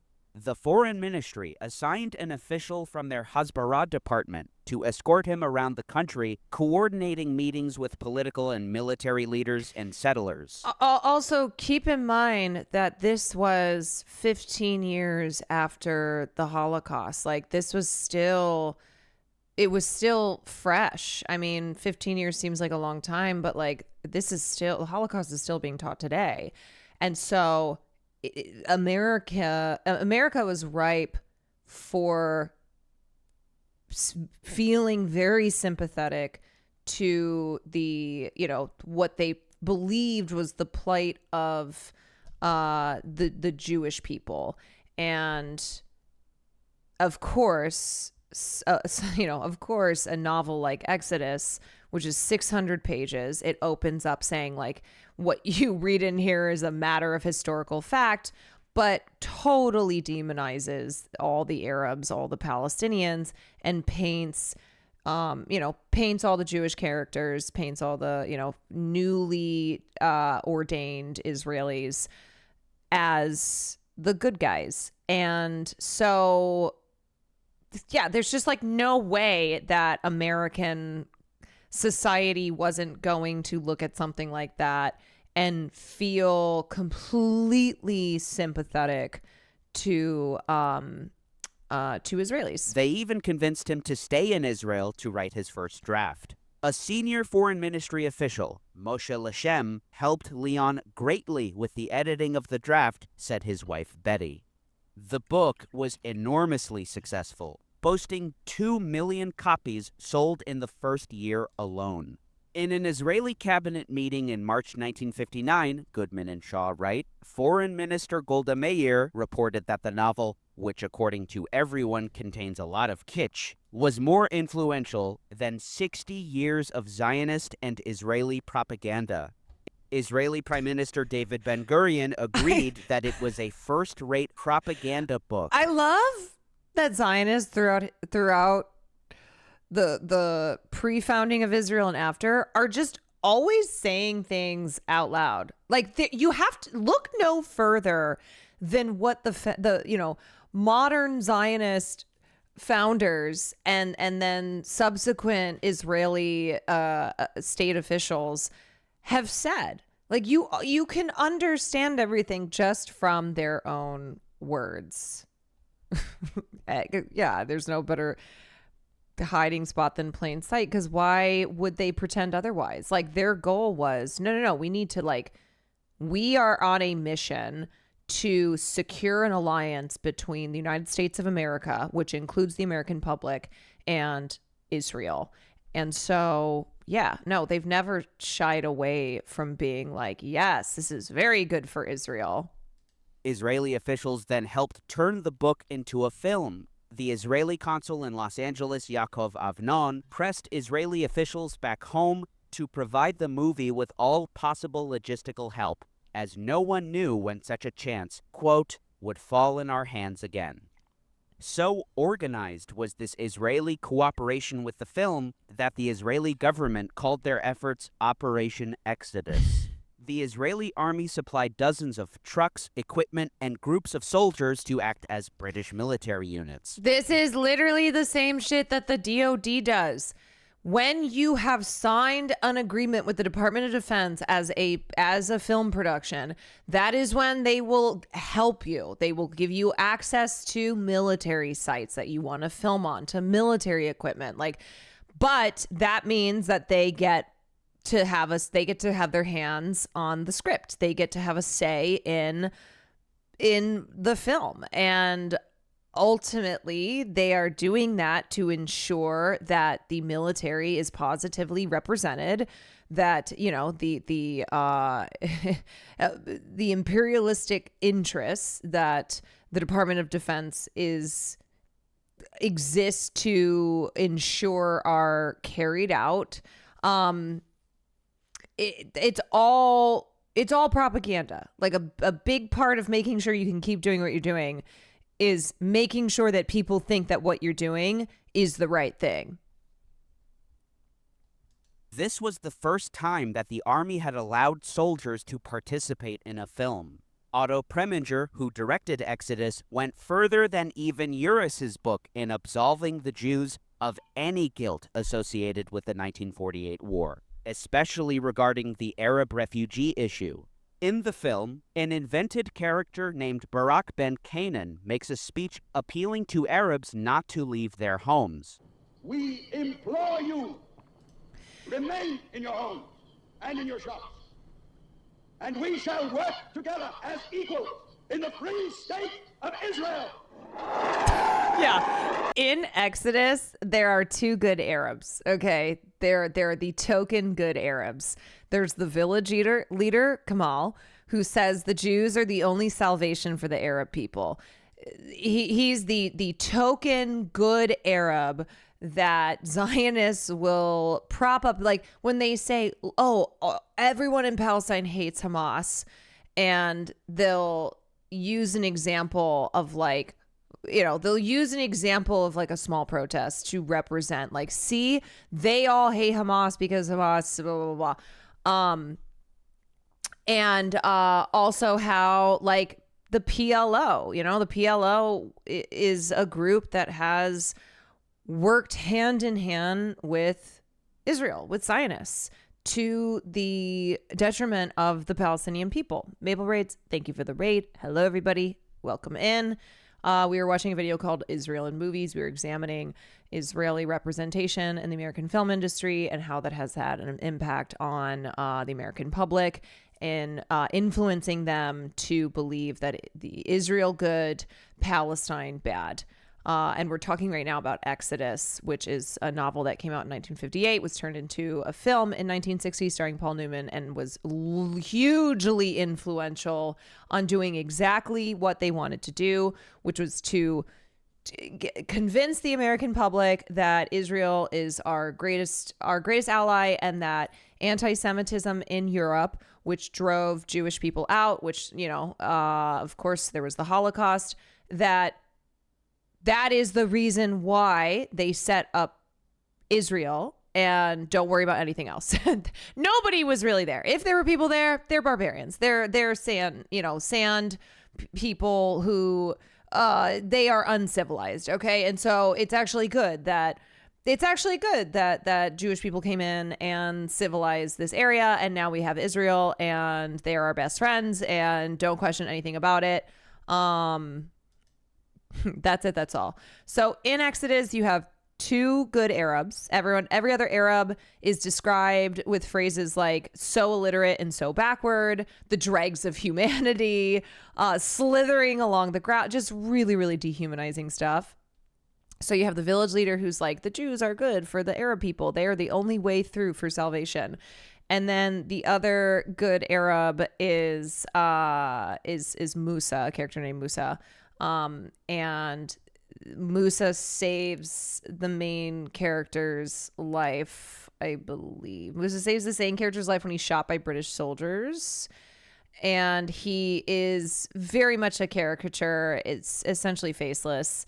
But he is like pointed to again as the one civilized, one of the rare civilized Arabs who doesn't live in filth and decay. And anyway, so Exodus, one of the main through lines in Exodus is that Jews just want to live in peace, and that's all they're trying to do, and they keep getting attacked by these barbaric Arab neighbors of theirs, and so that's why they have to defend themselves.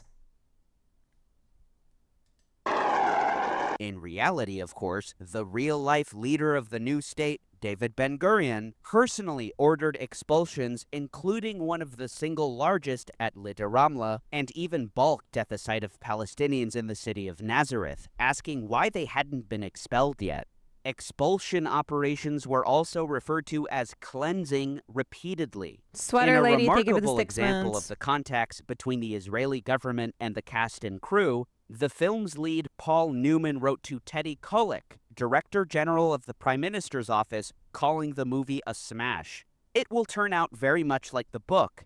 Not necessarily accurate, but excellent propaganda, Newman wrote.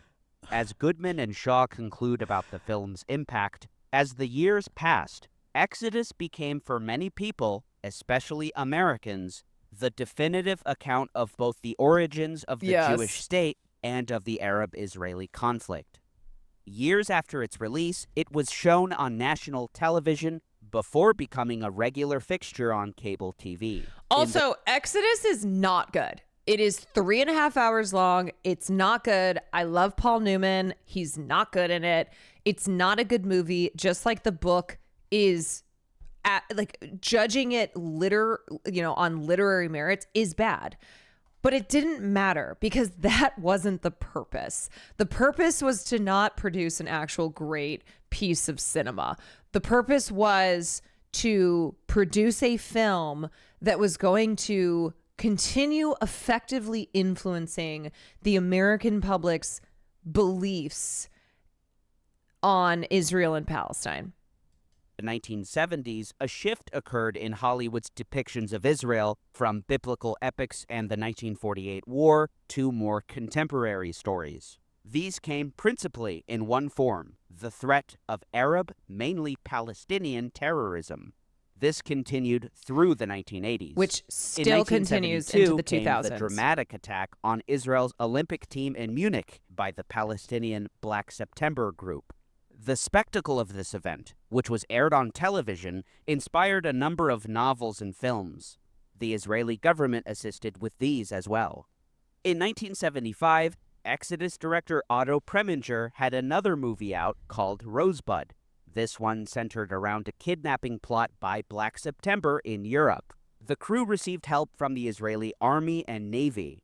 Preminger is known to us as a friend in heart and soul, Israel Salmon, the new head of the Israeli Film Center, assured Moshe Dayan, Israel's defense minister from 1967 to 1974. Rosebud would, Preminger had told him, contribute to the denunciation of the terrorist movements and the states that cooperate with them. Goodman and Shaw observe how Rosebud extols the virtue of the U.S.-Israeli partnership by centering on a CIA agent, Larry Martin, played by Peter O'Toole, who foils the Black September plot by allying with Israel's security agency Shin Bet. This movie, however, bombed.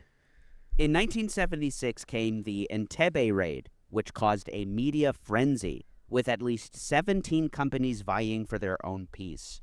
2 made-for-TV movies, cheap but star-studded, were aired in the following months. Goodman and Shaw described the fervor. The morning after the Israeli raid, the head of Warner Brothers, Ted Ashley, telephoned the Israeli ambassador to the United States, proposing to make a major movie about the wonderful operation that would be first-rate public relations for Israel, on par with a new Exodus, if not more than that. Lou Wasserman, Universal Studios boss, tried to steal a march on his competitors by cabling Israeli Prime Minister Yitzhak Rabin. Barry Diller, chairman of Paramount Pictures, sought to clear a path for his company's project by informing Israel's UN ambassador that he had signed contracts already for an Entebbe film. But ABC won the race, airing Victory at Entebbe in December 1976, a movie seen by over 40 million people. NBC's Raid on Entebbe aired the following month, seen by 60 million people. Regarding the political leanings of the creators of... Also, around this time, so the Six-Day War in 1967, that was touted as Israel was once vulnerable, but now they are, but now they are the brave army that is capable of defeating not one, not two, but several, multiple Arab rival militaries. And so in addition to this, this brave image of Israel and Israel's army being depicted through media, this was also when Israel started touring U.S. colleges and U.S. schools, talking about their heroism, in the same way that the fucking American military does that shit too. It's all propaganda to romanticize not only war, but also be like, look at what great big heroes we are. And don't you love a the films, Goodman and Shaw write, everybody loves a hero. That many of those involved in the making of Victory at Entebbe and Raid on Entebbe were committed pro-Zionists determined to present Israel as a leader in the West's fight against Arab international terrorism. Both the chief financier of Victory at Entebbe, ABC's president Leonard Goldenson, and its creative overseer, David Wolper, were longtime friends of Israel. Wolper had made a seminal pro-Zionist TV documentary, Let My People Go, The Story of Israel, in the mid-1960s, and received help from Israeli Defense Minister Shimon Peres in making Victory at Entebbe. In 1977 came the film Black Sunday. which was, according to Goodman and Shaw, the first American terrorism blockbuster. Interestingly enough, before writing the Hannibal Lecter series, Thomas Harris wrote a novel about a Palestinian plot to blow up the Super Bowl. This was made into a movie. Early in the following decade came the ABC miniseries Masada, the location of the fortress where Judea American terrorism blockbuster. Can you believe those words exist? and rebels held out against the Roman Empire for 4 years. The rebels finally chose death over surrender, committing mass suicide.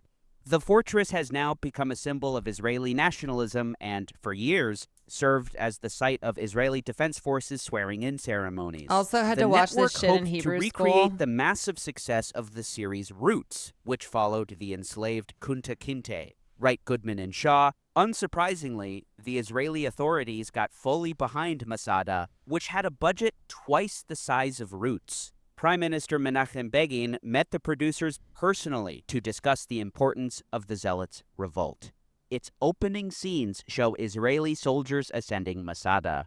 The movie The Delta Force, starring Chuck Norris, was produced and directed by Israelis, Menachem Golan and Yoram Globus. The Israeli military were especially delighted at the opportunity presented by the film. Goodman and Shaw unearthed a communique from Lieutenant Colonel Oznat Mardor, head of Hasbara for the IDF, to spokesperson Brigadier General Ephraim Lapid. The film projects a patriotic American tone in which Israel appears as a loyal friend of the United States, the IDF Media Relations Department concluded prior to production. And there is no doubt that in Hasbara terms, Operation Delta will work in favor of Israel. Additionally, according to other state and IDF archives, Moshe Levi, IDF Chief of Staff, and Yitzhak Rabin, Minister of Defense, all concurred.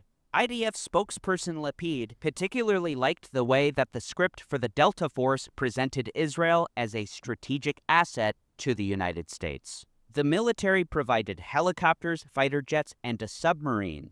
Chief of Staff Levi insisted on thorough checks of the scripts and final cut to ensure that the film did not accidentally reveal any top-secret information. Crucially, Goodman and Shaw write, one message is that Arab There he is, Chuck Norris.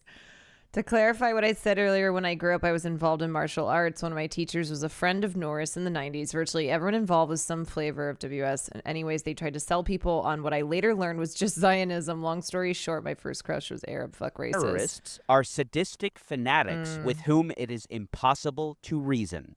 Another is the virtues of the U.S.-Israel relationship. An American general in the film proclaims, Israel is America's best friend in the Middle East, and it's only 20 minutes from Beirut. You're going to get anything and everything you want to do it right. The president wants those people home. So do we, General. So do we. Israel is America's best friend in the Middle East. Best friend. It's crazy watching some older shows now, and all of a sudden a character brings up Israel in a positive light. So one thing that happened in the 80s and the 90s is that Israel, it switched from like kind of these big romantic epics following the creation of Israel. I mean, simply because just the film industry had moved on from that genre of film, but because propaganda is it's diverse, right? So in the 80s and the 90s, Israel was kind of like comic relief. So in popular shows like Friends, Frasier, The Big Bang Theory, really popular sitcoms, Israel is always referenced in a way that then is followed by a laugh, but not in a like we're laughing at it, in a like look at how like it's funny, you know? Israel, happy, positive. So it was a way to do propaganda that further sought to like humanize Israel in this aren't we all best friends? So don't forget Seinfeld. Yeah. So if you go back and watch like a sitcom that you love from the 90s and then suddenly there's like a funny Israel reference, that's all because of this. 10 years later, Warner Brothers release Executive Decision starring Kurt Russell. May I help you? Hayat Fal Philistine. Wabushnia. Listen to the sound of Altar. A couple of years later, It is pretty impossible to watch a major action film from the 80s and there not be like one Arab character who has a suicide vest on and who like blows shit up. And now, as I always say, as we are like critically analyzing media and looking at what we're looking at now, which is like harmful depictions and stereotypes and propaganda. I'm not saying that you can like never watch these films or shows that you loved. It's simply like just acquiring critical analysis skills and understanding like why something was the way that it was. It's the same thing when we talk about propaganda as well. I'm not saying you can never watch Law and Order. You can never watch Criminal Minds. It's just being aware of this type of propaganda. And I will say, like, I think for more people now, specifically on Israel propaganda in our favorite films and shows is like really extra awful given the last 2 years. And it's something that I think stands out more now than it did before. The Siege, directed by Edward Zwick for 20th Century Fox, is released. The film features Denzel Washington and Bruce Willis working against sleeper cells bombing New York. One of their leaders is... You don't get it. You weren't there when it happened. These movies wear our childhood. Oh. Okay. Yeah. So you know that I've seen a lot of these movies that wear your childhood as well. I do get it, actually. It's why I talk about this stuff all the time. I totally get it. I totally get it, which is why I talk about representation in media. I talk about the history of the film industry and a lot of these films that had a big impact on us, films and shows that had an impact on us when we were growing up, and how when you look back on them, were, filled with issues and problematic representation, because I get it. Because I do get it. Yeah, everyone in here was watching TV in the 2000s.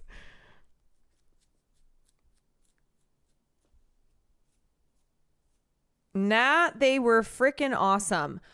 So you must have missed when I said, hey, FYI, doing critical analysis doesn't mean that you can never enjoy films and shows that have problematic representations. You must have missed that part when I said it. You're a person who's like, no, I don't want to question anything I've ever watched. I don't want to critically consume anything ever and understand how that is influencing me in the real world, how that may be influencing my politics, how that may be influencing my understandings of groups that I know nothing of outside of how they're represented in media. So if you are a person who only knows Palestinians through, say, having watched Homeland, where the one Palestinian character is a terrorist, guess what? You're probably going to be more inclined to believing that Palestinians are all terrorists. That goes for Arab people in general, because when you grow up in America, non-Arabs in America are mostly experience with Arabs is through popular media, which has always been very, very bad, has always had awful harmfully stereotypical depictions of Arabs. And that is for very specific purposes, because it is good for American imperialism. It is good for the interests of the American state, for the American public to believe that everyone in the Middle East, aside from Israel, our best friend and our greatest ally, all mean us harm. They all want to kill us because they're brown, because they're all terrorists just by virtue of being Arab. So it is very important to critically analyze your media consumption and understand where these stereotypes come from, how your understandings are shaped by the popular culture that you consume every single day. Birth of a Nation, one of the most influential films that is pro KKK. That film did so much fucking damage. That film was adapted from a book called The Klansman. Okay? So, yeah, I'm sorry that you're somebody who's like, nope, I just want to watch things and not think about them at all. I now know, but at the time they were awesome. Don't rob old joy. Oh my God, will you please listen to me? Will you please fucking listen to me?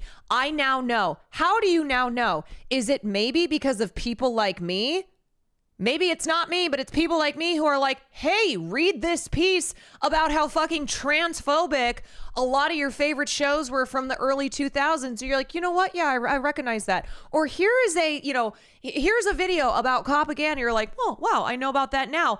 But you're also being like, but I don't want to think about it at all. I fucking love a lot of films and shows that have problematic representations. I am Asian. I am an Asian woman. So much representation of Asian people in the film industry has been atrocious. I still love Breakfast at Tiffany's, and it has one of the most racist ass depictions of an Asian character played by a white man. And I still love Breakfast at Tiffany's while understanding that that is racist as shit. What are you talking about? I, as an Asian woman, have had to deal with media my entire life that is really stereotypically awful towards Asians. And yet I still have enjoyed it. I still have loved it. And as I got older and as I learned to critically consume my media and analyze things and understand why, like, yeah, this, X plus Y equals Z, whatever, doesn't mean that I can't enjoy anything ever. But you have to, oh my God, I have to move on from you, because it's like talking to a rock. Things have changed. Exactly. It can still be good. Oh my God, you're not fucking listening to me. I'm talking to a rock. But why male models? Are you serious, Derek? I just explained. It is literally giving, but why male models? Oh my God. At Grok, is this true? I'm listening. I really don't think you are, but whatever. I am moving on.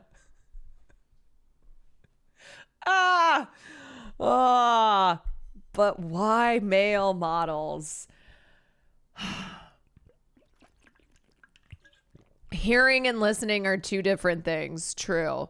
I'm listening. I just disagree. Okay. Well, I'm sorry, but you objectively cannot disagree with what I am saying, because I am not saying you cannot enjoy media of the past that is problematic. Okay. So you can't disagree with that, because I'm not disagreeing.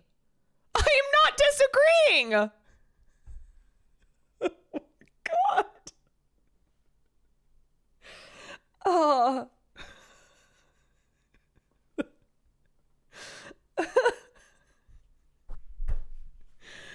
Oh my God.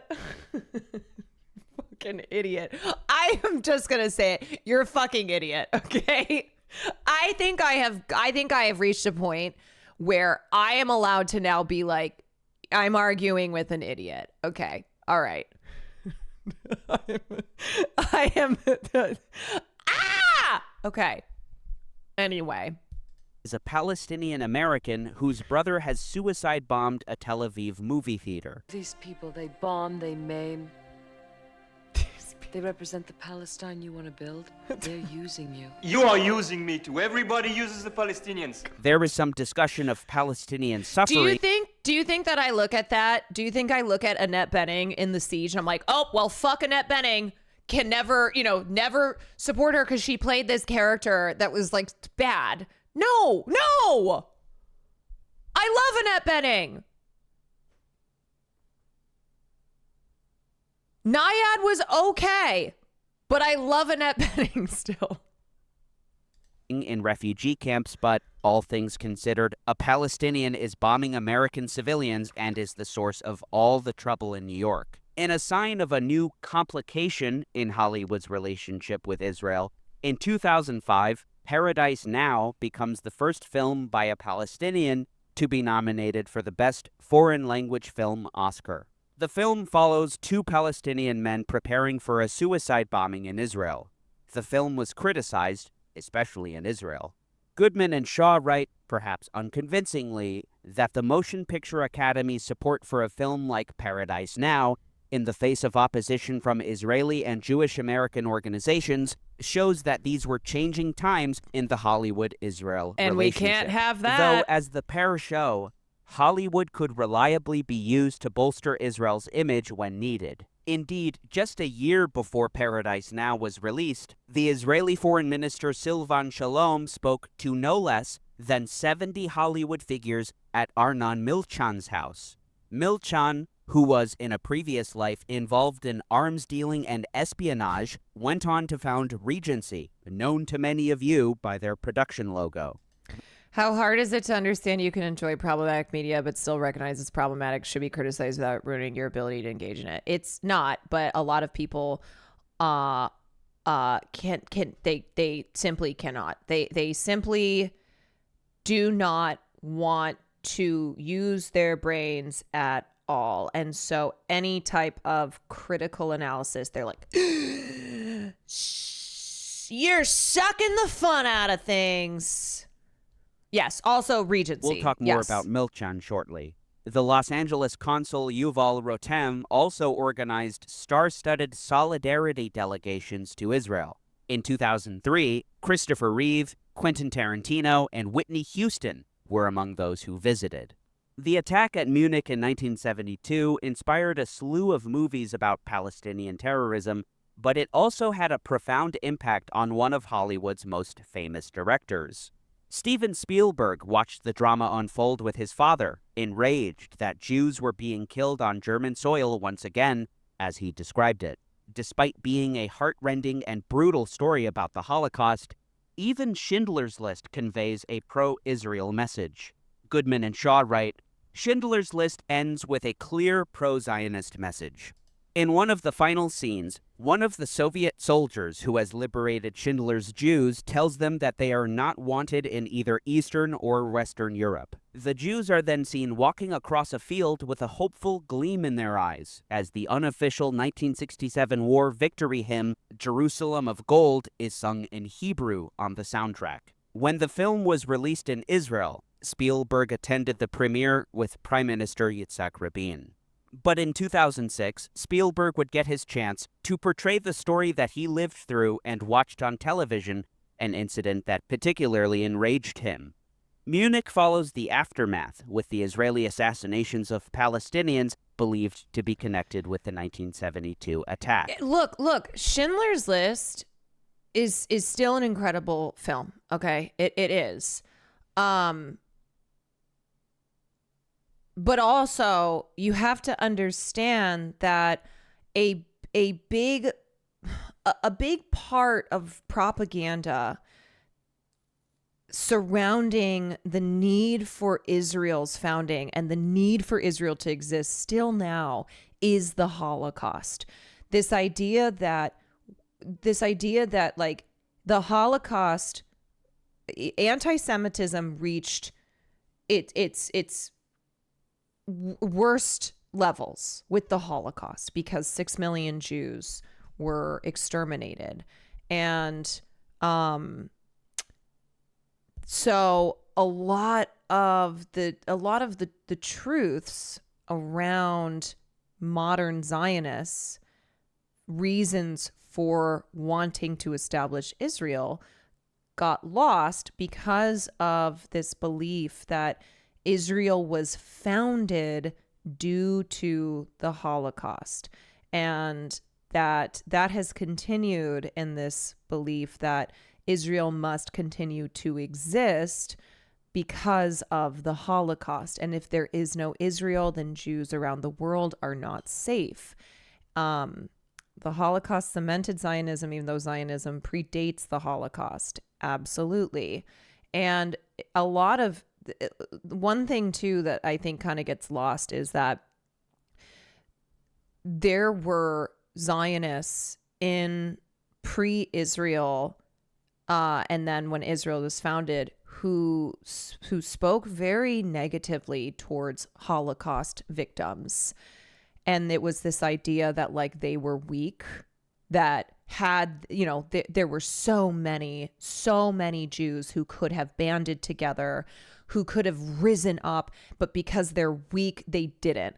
And therefore, Israel and Israelis will never be weak. Rather than being a lamb, they will be a lion. And it was like this mentality that you see still, like Holocaust survivors and the families of Holocaust victims in Israel. A lot of them live in poverty. Like there is not this special treatment, these guarantees from the state for having been victimized by the Holocaust. So it is, I think this is the one, I think this is a narrative that is still hard to kind of parse through, because the Holocaust was so bad. The Holocaust was so bad, and America rejected Jewish refugees. Like that is also true. You can't, because of empathy for all those who were affected by Nazi Germany, for the Jewish community, it is a piece of the propaganda puzzle that is kind of, I think, a harder one to educate people on, where there are still a lot of people who, even if they are critical of Israel now, believe that Israel was founded solely because of the Holocaust and what damage it wreaked on the Jewish community. Western and the other thing, like there are always truths. It is true that European Christians were so anti-Semitic that Jews were being driven out of Europe because of anti-Semitism. But that was what the modern founders of Zionism also seized on. They wanted more and more Jews from Europe to be emigrating to to historic Palestine, so that they could establish they could establish a state and have supremacy in the area.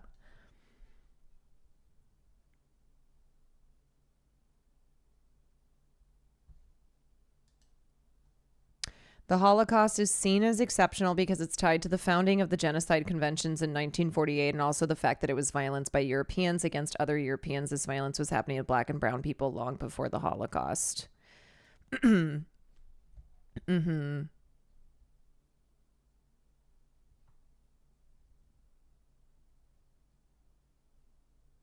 And although the film is excellent, it always bothered me that they chose to focus the story of the white German man who becomes a hero to those he managed to save. Yeah. And so I just have to say for the 1,000th time that critically analyzing what is considered to be one of the greatest films of all time, and probably had an impact on a lot of our lives, and like we still look at as a great film, it doesn't mean that you just throw something like Schindler's List in the trash.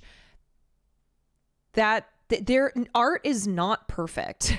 And even some of the greatest films of all time, when you examine them at a later point in history, you're going to you might have a different relationship with. You might be more critical towards without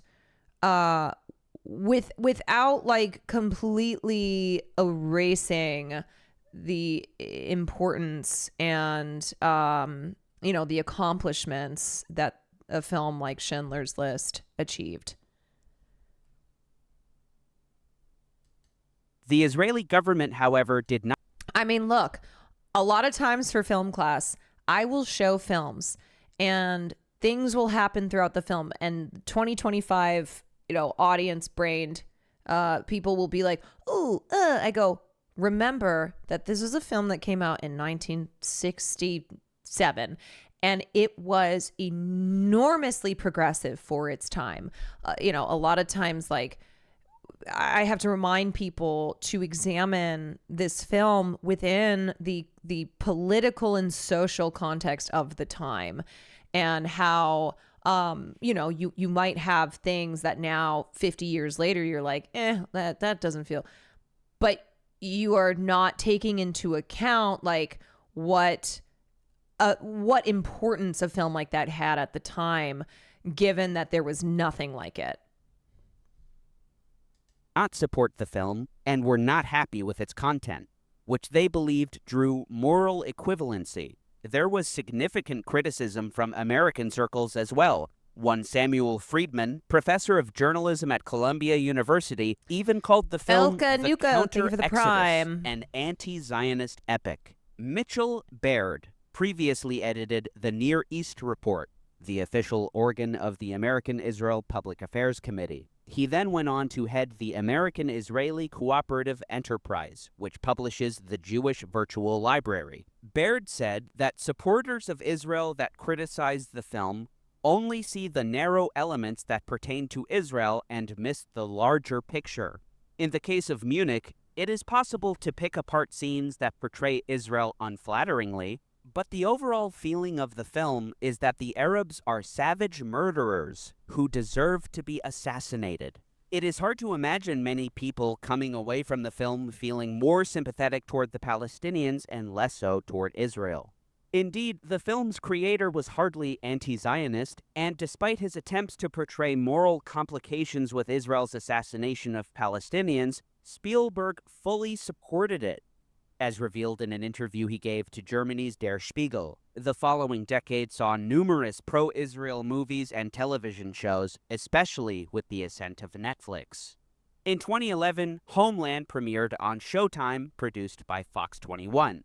The series was based... Also, you have to keep in mind that in the aftermath of 9/11, this wasn't just like, oh, let's make sure that we're hitting the pro-Israel message.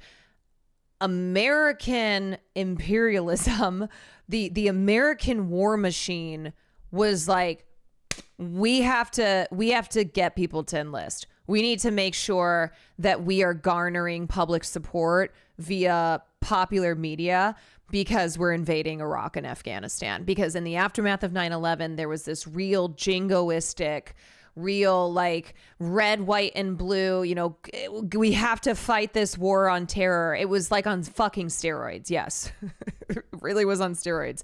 So honestly, the pro-Israel, pro-IDF like depictions was not even close to just the overall pro-American military, fighting back against terror that was throughout popular media. On an Israeli series. Yeah, I mean the show 24. Hello. He's called Prisoners of War, created by Gideon Raff. Raff would serve as an executive producer for Homeland. The story was readapted to involve the CIA and the U.S. military. The Showtime series hired street artists to give their set of a Syrian refugee camp a more authentic feel, but they flipped the script. Tagging things like Homeland is racist and Homeland is a joke, Egyptian Heba Amin was one of the artists involved. They don't have a thorough research team.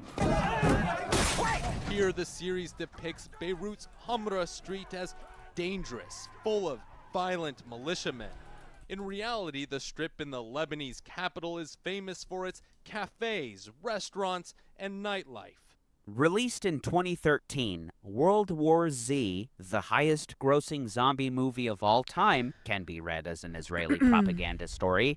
In the film, Jerusalem is the only city to survive the zombie onslaught thanks to the ingenuity of Israeli intelligence, as explained by a friendly Mossad officer. The depiction of a giant wall around the city, reminiscent of the real separation barrier between Israelis and Palestinians, is impossible to ignore. That the wall keeps out hordes of zombies while a multicultural society flourishes inside presents a striking Zionist narrative, albeit a particularly perverse one. Netflix distributed a show about Israeli special forces in 2015 called Fauda. Gideon Raff wrote and directed The Red Sea Diving Resort, released on Netflix in 2019. Yeah, also in World War Z, so which was the highest grossing zombie film of all time. It made it grossed over $500 million. Brad Pitt plays a UN investigator. He is looking for the cause and also the cure of this disease that is turning humans into zombies and is threatening all of humanity. So he realizes that countries need to start working to prevent the spread. And so the second place he goes to is Israel, and he meets with a Mossad chief who talks about the historical need for Jewish vigilance in the face of existential threats, talks about the Holocaust, Munich, the 1973 war, and all of it is being linked to the zombie threat that they are currently experiencing. And you talk about existential threats. You can't get any more existential than a zombie apocalypse. So he talks about the walls around Israel that have been redesigned that are supposed to not just protect Israelis, but protect all of humanity from the zombie threat. Then he shows a checkpoint where the good Israelis are allowing Arabs to enter into Israel to remain safe. I'm being a snitch, but Will was talking shit. Well, what the fuck was he saying? Okay, so this is all in the film. And so there's a lot of emphasis put on how the Israelis are so kind and benevolent because there's a zombie apocalypse going on and they are letting their neighbors next door in. And then what happens is, if you remember in the film, there's the little girl and she starts to sing with the rest of her people who come with her. And the singing attracts the attention of the zombies. And then they breach the walls and the entire nation is doomed. And Brad Pitt and the other main characters barely escape barely escape out of Israel with their lives. And essentially it's like, oh, Israel was doomed because they showed this compassion and allowed Palestinians in through their borders. And what I said at the start of stream is that in the book, it is very, very different. It's an ultra radical extremist Israeli terrorist who's like, how dare you let Palestinians in, and threatens to blow the wall up. And that is not what they did with the film. LMAO, IRL, they won't even let the Thai foreign workers into the bomb shelters during the Iranian missile attack. Yep. I'm guessing people thought it was like an actual zombie movie when they went to watch it, but it was more like Contagion mixed with war. There was absolutely political messaging. I think when I first saw World War Z, I don't think I really picked up on all of that. I just didn't think it was very good. I watched it in theaters. There was so much fucking hype, and then the movie just kind of sucked. Like it really fell flat. And then on subsequent watchings, I was like, oh yeah, no, this is even worse than I remember.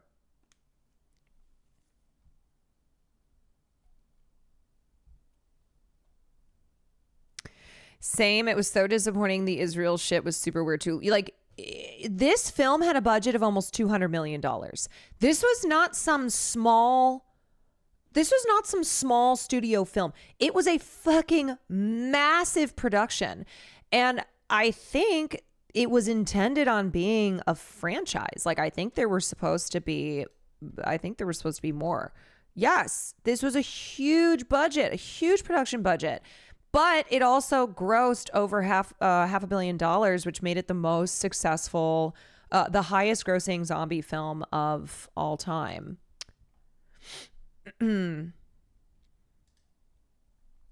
He is watching a Minnesota State Fair vet and just casually mentioned how Caroline's a snacker. So he has a secret stash that she will ask about sometimes. LMFAO, but he said it's because she works so hard. He does. I did find out recently he has secret snacks. He has secret ramen, but he doesn't have secret ramen anymore because I ate it all. It's all gone. But anyway, let me read this quote from an Israeli movie critic. If it weren't for the zombies in the background, you would think this was an engineered campaign of the defense ministry to strengthen Israel's status in the world. That is what an Israeli movie critic wrote about World War Z. So with that in mind, if you haven't watched the film or if you rewatch it, see if it stands out to you more. Continuing the positive portrayal of Mossad. The same year came The Spy, also released on Netflix, with Sacha Baron Cohen as the lead role of the real-life Israeli spy Eli Cohen. As Goodman and Shaw conclude of the show... Yeah, same guy who almost got beaten by a mob of Israelis because they thought he was gay. Spy is quite uncomplicated politically. Israel's enemies are aggressive and brutal. The 2010 showed more convincing... Sacha Baron Cohen is one of the celebrities who got on a Zoom call with clients of a big agency in Hollywood. And it was him and other big talent at the agency who essentially were like, look, we just need to talk about what's going on and how in the coming days you're going to see images that are bad, like children being killed. And we just want to ensure that you're staying on message. As clients of this agency, you know, Israel is our greatest ally. They are self-defending. We just need to make sure that we're staying on message. That is called being a propagandist, FYI. So the Gal Gadots, the Sacha Baron Cohens, Zionists in Hollywood who are still speaking publicly. Okay? Because there are definitely people in Hollywood who still support Israel. They're just not as loud spoken about it. But then you have ones who are like propagandists, and they are well aware of the fact that public sentiment has shifted against Israel, and they need to ensure that that sentiment flips back. That it's like, hey guys, let's not forget Palestine evil, Israel benevolent. These are our allies. These are our best friends. Signs of a complication between Hollywood and Israel, especially with the bombing, ground invasion, and destruction of some 18,000 homes in Gaza in 2014. Mark Ruffalo was in The Avengers 2 years prior and was well placed to criticize Israel, and he's done so since. Rihanna and Zayn Malik tweeted Free Palestine. Selena Gomez urged her followers to... Back when Rihanna was still on Twitter. Pray for Gaza, and John Legend sharply criticized the United States for its impotence. But some of the harshest criticism from A-list actors came from husband and wife Penelope Cruz and Javier Bardem. They have both, I mean, especially Javier Bardem, been really consistent on this. He's probably one of the most outspoken celebrities in Hollywood when it comes to like not both siding shit, not doing liberal Zionism, but like accurately calling the Israeli occupation forces, a terroristic threat. Who accused Israel of genocide and extermination. They retracted their statement, however, following considerable backlash. Indeed, despite the criticism from a select few, so that happened, but then flipped back. And Shaw, right? To be clear, Israel still had many friends in Hollywood's higher echelons. Something to remind you all of. So the last 2 years is not the first time that celebrities have like spoken out about Palestine, but in the past, like this happened with Mark Ruffalo too. So Mark Ruffalo, like, it's always hard to remember the year because there's so many massacres because Israel has been murdering Palestinians prior to October 7th. But I remember like Mark, I think it was maybe that point, maybe it was 2014, where Mark Ruffalo spoke out and then he got a lot of shit for it. And basically what would happen is if you were a celebrity and you spoke out against Israel, there was so much antagonism towards you that you were like, if you didn't really dig your heels in, like you were forced to walk everything back. It's not to say that didn't happen like post October 7th here, but because Israel's been committing genocide for 2 years and because more and more and more celebrities have spoken out, there isn't that like in your fucking face suffocation, like how dare you? So, but 10 years ago, if you said one thing that was critical, you were like forced to walk it back. Chief among them, Israelis Haim Saban, a billionaire whose wealth comes largely from producing Power Rangers, and Arnon Milchan. Milchan produced King of Comedy and Once Upon a Time in America. He's longtime friends with De Niro. Pretty Woman, JFK, Natural Born Killers, LA Confidential, Fight Club, Gone Girl, Little Women, 12 Years a Slave, and Birdman won him 2 Oscars, and The Revenant. His previous spycraft and arms dealing raised no eyebrows among Hollywood celebrities. Didn't it ever raise an eyebrow in this town in terms of dual loyalty? No,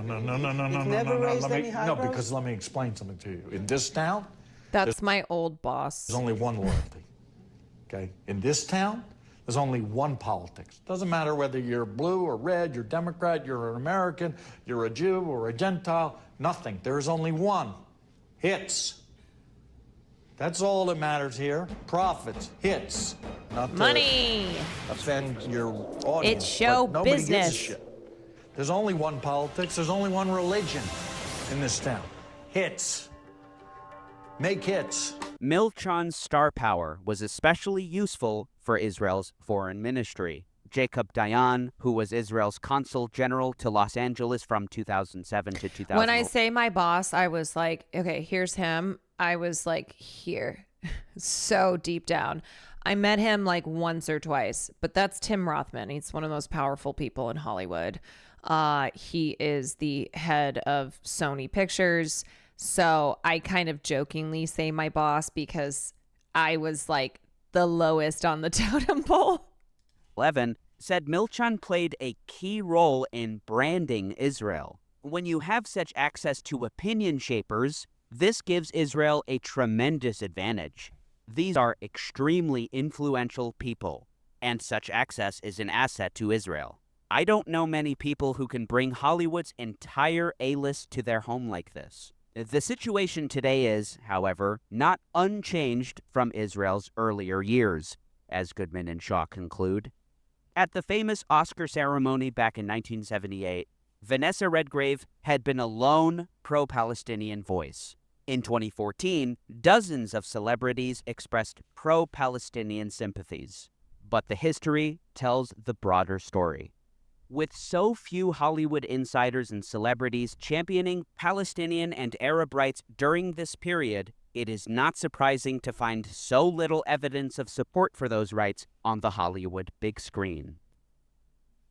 Hey everybody, thanks so much for watching. The And if TV you series liked this NCIS, video, I think we be sure talked to about this, subscribe and for more specifically the content. character of Ziva Also, David. if you want to chat or David. talk about video ideas, become a patron to join Her the origin GDF story and Discord relationship server. with her There's double also agent, terrorist exclusive Mossad content agent on my brother, Arya, Patreon. half Palestinian, half Thanks, Israeli, everyone. would also be interesting to add to the list analyzed in this video. Lots of Zionist propaganda, the brutality and callousness of Israel is discussed later in the series, but most indirectly.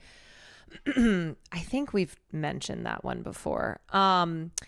A couple other mentions. I mean, recently there was the controversy over the character in what's that character? Sabra. So the Israeli Mossad agent in what was the Captain America, right? So Sabra is actually an old character too that goes back to I think the 80s. But last year it was announced that this character would be included in Captain America New World Order, and rightfully a lot of pro-Palestine people were fuming because it's one thing to have an Israeli character, okay? That's not the same thing as what Sabra's character is, because Sabra works for Mossad. Mossad has engaged in a lot of war crimes. It is a state intelligence agency, and during a genocide, that's being committed by an apartheid state, to introduce this character to millions of people, thereby normalizing, normalizing Mossad as they have engaged in just horrific acts of violence against the Palestinians as they are, surveilling them, etc. People were pissed. They were like, what the fuck? What are we doing here?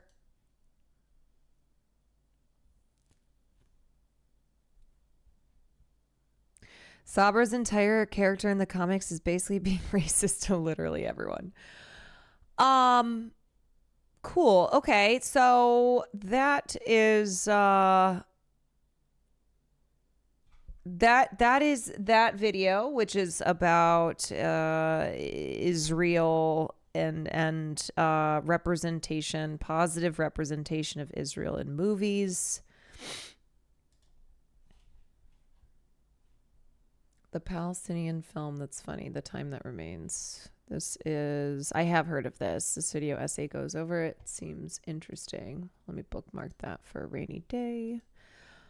Do you condemn Sabra hummus? Do you condemn Sabra hummus? Anyway, look, propaganda isn't inherently bad. Stereotypes, tropes, are not always bad, but often they are used for either nefarious purposes or they become something that's bad because of what they are perpetuating. And I just always, I am very interested in not just consuming popular culture, but critically analyzing it, because it can tell us a lot about our society. Popular culture is where, this is where kitchen table issues are being discussed. This is where a lot of pedagogy is occurring via culture that the masses are consuming. So it is good. It is important to have these analytical skills to understand how stuff connects. A lot of people think politics is separate from pop culture. It's something I have to deal with all the fucking time when they're like, you're not as serious, blah, blah, blah, blah. You just do little celebrity stuff. And it's like, no, you're an idiot. No, you're the person who is unserious and an idiot here. If you are not examining mass media that is consumed by a lot of people, the reason that it is referred to as popular culture, and not understanding the impacts that this has societally and how, changes both influences, both good and bad, occur through this kind of consumption.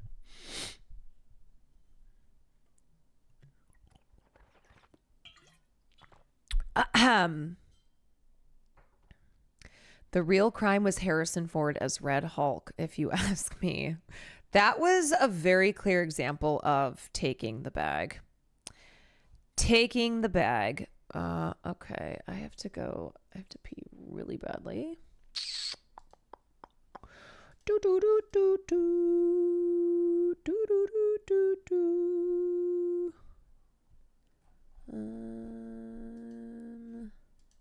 When you look. All right, hold on. Give me 1 second.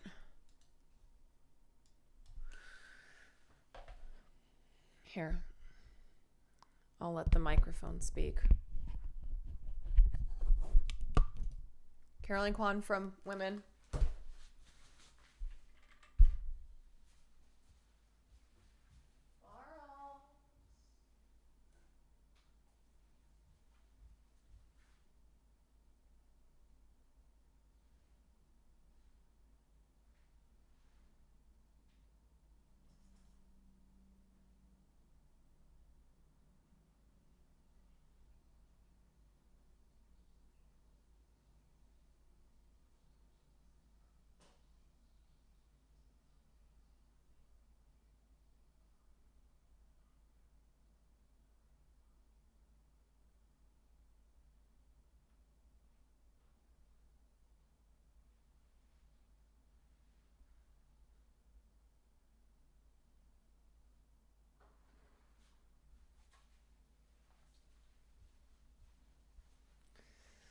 Oh.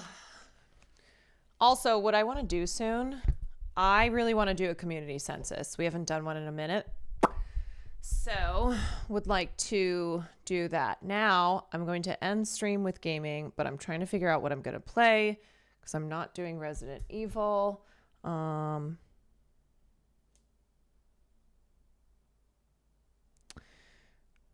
trying to think if I'm in. Yeah, I want something. I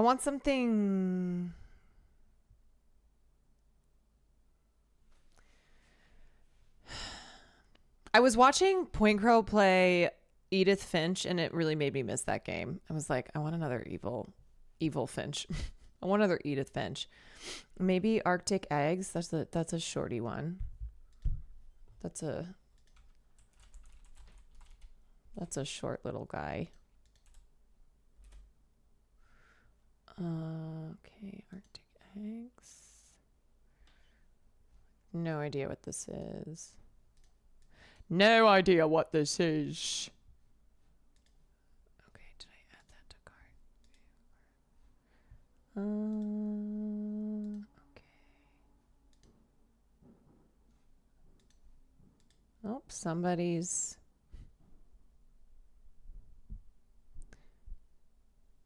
car engine sounds like it's exploding. Okay, let me install that.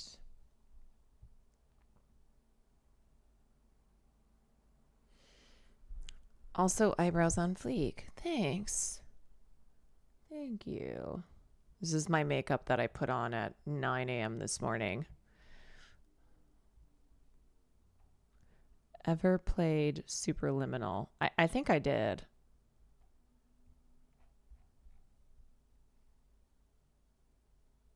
Oh, I got my nails back.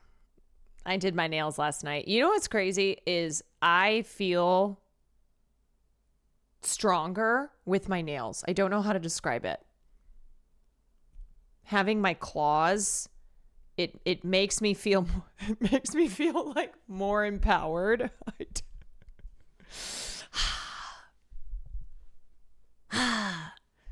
Yes, I'm at full power with a set. I'm glad that there are people who understand. Anyway, thank you, Funky. I'm glad there are people who understand what I mean. Like, I hadn't had them for so long, and also I've been back playing softball, so I haven't wanted to have them on. But last night, I was like, fuck it, I'm putting on a set. And I put them on, and I was like, yes. Yes. My claws are back. The Unfinished Swan is related to Edith Finch by the same people. Is it as good?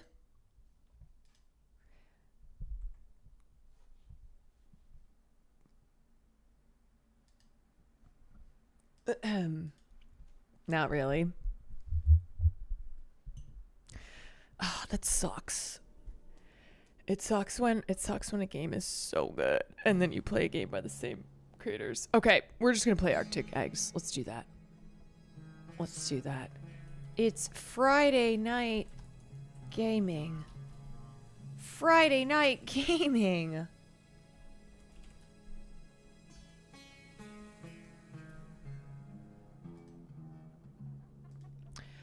Okay. I need to find another co-op game because I want to play a co-op with Will soon.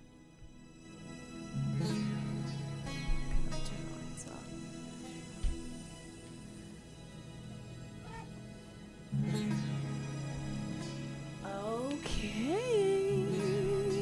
All right, I don't know what the hell this is. What do I do? I'm in a chicken coop.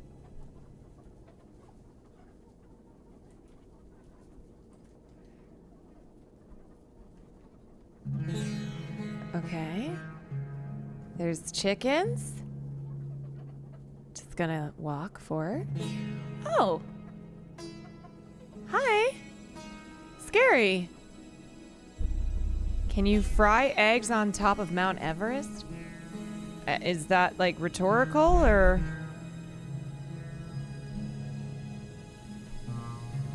The only gamer left on this hell site. I don't think so. I'm pretty sure as the bottom cooks, the top would just freeze.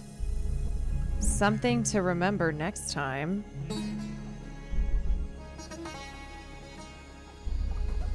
This music is a vibe. After your attempt to escape? Wait, am I a prisoner? The boss stripped you of all your main functions.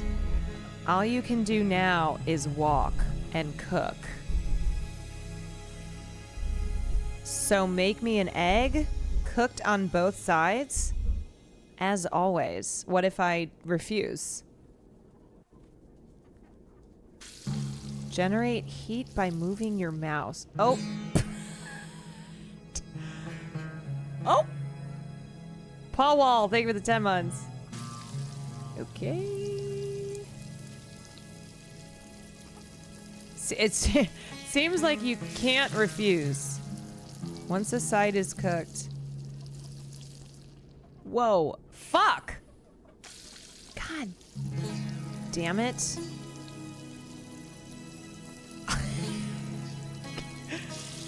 Okay.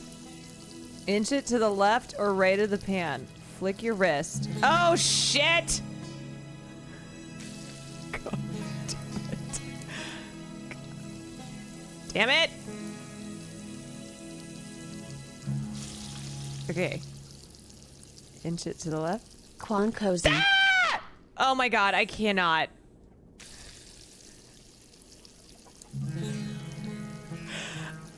Am I just going to be attempting to do this for an hour? Oh, wait. Shit! In this economy, that's like $40 of eggs. Do you know how to flip something IRL? Honestly, no. Okay.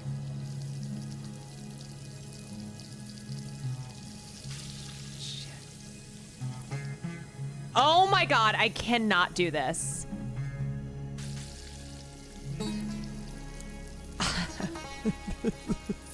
Is this the tutorial? Okay. Okay. Inch to the left. To the left. To the left. To the left. To the left. Now. Flick! No! God damn it! Oh my god. No, I think I am getting worse? I don't know. Okay. Inch it to the left. Now, flip. Oh! Oh my god! Okay, I did it. I did it. I did it. Okay.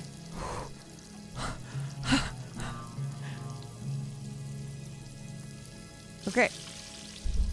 Oh, okay. I think this line of work suits you much better. No, I think this will kill me. If you want to leave this place properly, you need permission from the Saint of Six Stomachs. So go out into the city. Serve all those who seem hungry. I have to do this over and over again. And you may just gain an audience with him. Oh, God. You don't have a lot left. Don't cut corners this time. I didn't even fucking cut corners. Is... Okay. Here I go. To flip eggs.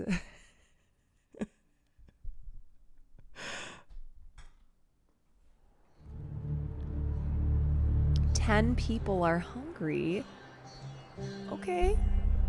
Ran out of cups this morning. Drone stopped stocking the vending machines months ago. Had a drink out of a bowl again. Ah. Oh, and he's dancing. Never going back. Okay, wait. What do I do? This is so weird. Okay. How do I give him food?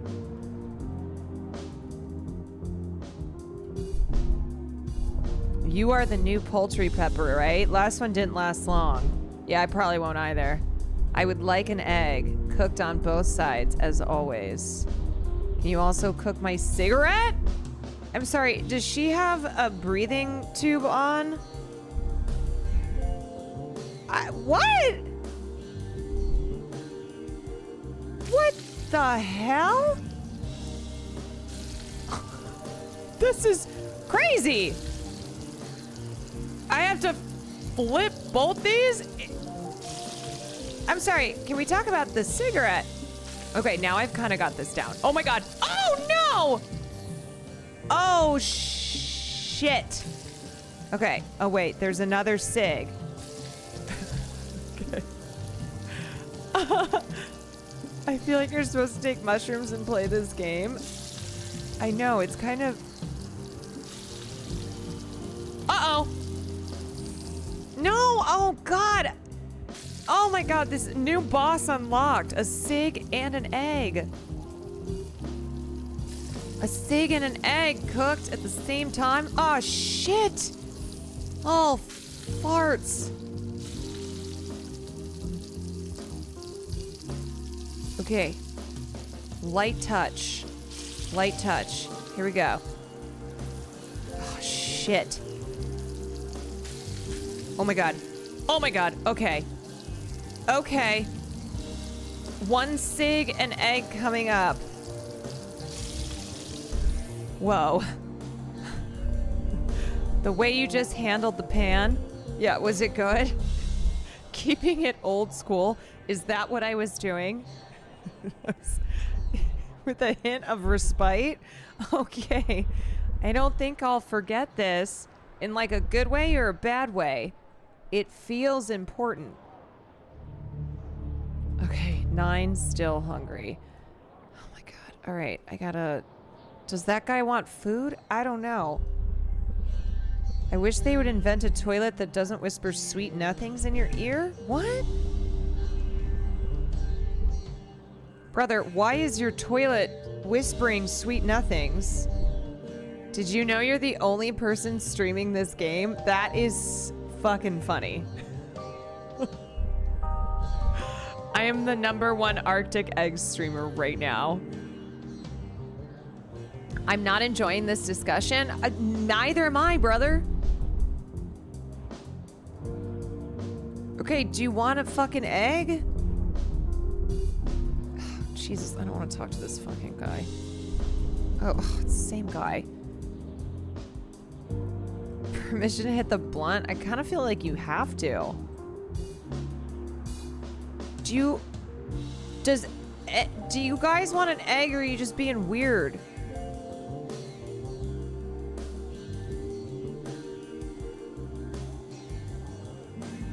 Too high for this? I feel like I'm not. I feel like I need to be high too.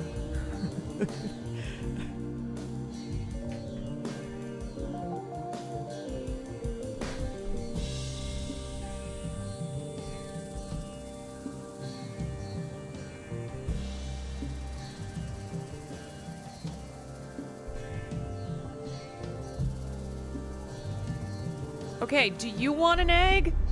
I'm making a time lapse of meat rotting in my apartment. Who the fuck are these people? Really hoping it pays off.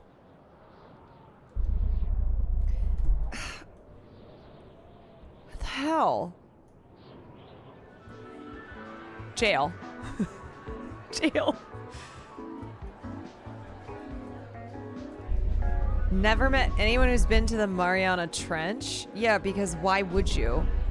Starting to have my doubts?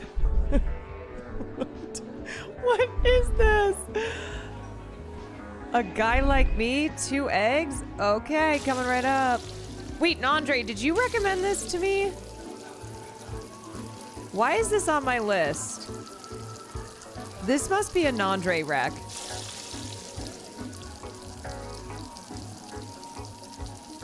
Oh my god, this is gonna burn. Oh my god. Oh my god. Shit. Okay. How am I gonna do this? I can't. I can't. That one's already gone. Oh no, this is so hard. Oh, Barry has a good bit on it. What the fuck? This is so difficult. Yeah, the music is definitely a vibe. It is so hard. Okay. Let's go here. Let's go here and then flip. Ah! Okay. Good. Okay. Nope, nope. I'm gonna die. I'm gonna die. Oh, Will also pushed for this game. That's right. He liked this game. Okay, that's just flying off. You know what? Fuck. Fuck. Okay, these look like little flying saucers. These eggs are flopping. But can I fry an egg at the top of Mount Everest? No. That's the great... Oh, God. Oh, Jesus. This double egg is... Oh, God. Oh, Jesus Christ. God bless me. This is actually level of difficulty impossible. Okay. Okay. Oh my god. Okay, there's one. This one I gotta flip. Oh my god. Oh, holy shit. Oh, she's insane. She's insane. How does she do it? You make 2 eggs so well. Oh, how does she do it? How? She's beginning to believe.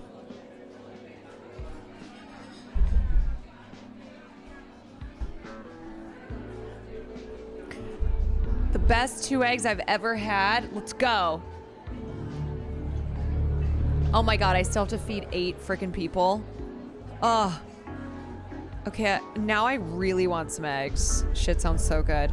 That chicken breast you smuggled me had salmonella in it? Well, you know what? Beggars can't be choosers. Hi, Caroline, I'm new. Hi, new. Welcome in.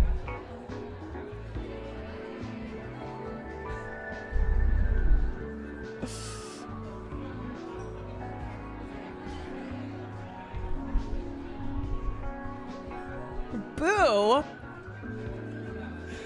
You're booing me for that? Give it a quick Italian pansier, yeah?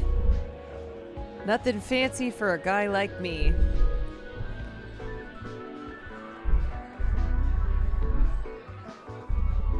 I feel like this game is when you are high for the first time and everyone looks this way. I really don't know how this happened. Check your meat. What's going on with the meat in this town? I've known you for 7 years. Okay, well, you guys want an egg? Oh, God. Oh, God. Oh, no. 2 pieces of bacon and an egg? I can't. I simply cannot. Okay, I need this. Oh, God. This is impossible. No, there's no way. Okay, there's the egg. Okay. Oh, my God. Bacon. Oh, my God. Oh, my God. How is she doing it? Oh, no, no, no, no. No.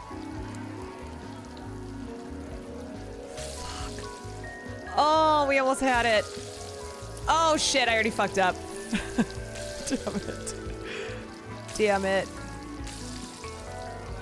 Oh, it falls apart so fast. I know.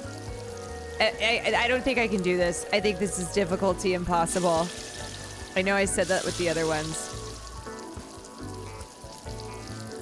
Oh my God, we're flying around. Too crazy. Okay, there's the egg. Oh my God. Okay, we are out of control here. Oh my God! Oh my God. Oh my God, the bacon! No, not the bacon. No, no, no, no, the bacon is flying. Oh no, I can't. I don't think I can. This egg isn't even on the, okay. God, this is, oh no. I'm trying so hard. It's impossible. It's not possible. It's, okay, it's too fast. It's too fast. Oh my God, see it there. Oh, I'm getting carpal tunnel just watching. You guys, I think this is the one that I can't do. I don't think this lady can do it.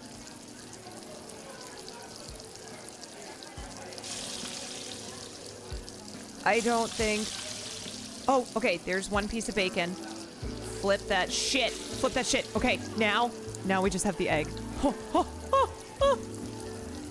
Ah! Oh no, it didn't. Okay. Ah, I'm so scared. I'm so scared. I'm so scared. Oh my God. Oh. Oh. Holy shit.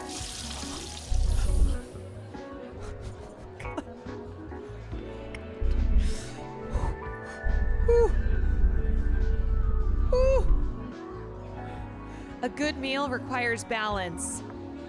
Specifically, an even mix of hot and cold elements, especially when it involves meat. Good to know. If you don't feel like doing the dinner part of Dinner in a Movie, just do this. Yeah, hey guys, for dinner, I'm gonna flip an egg. That's my brother Tony on the grill.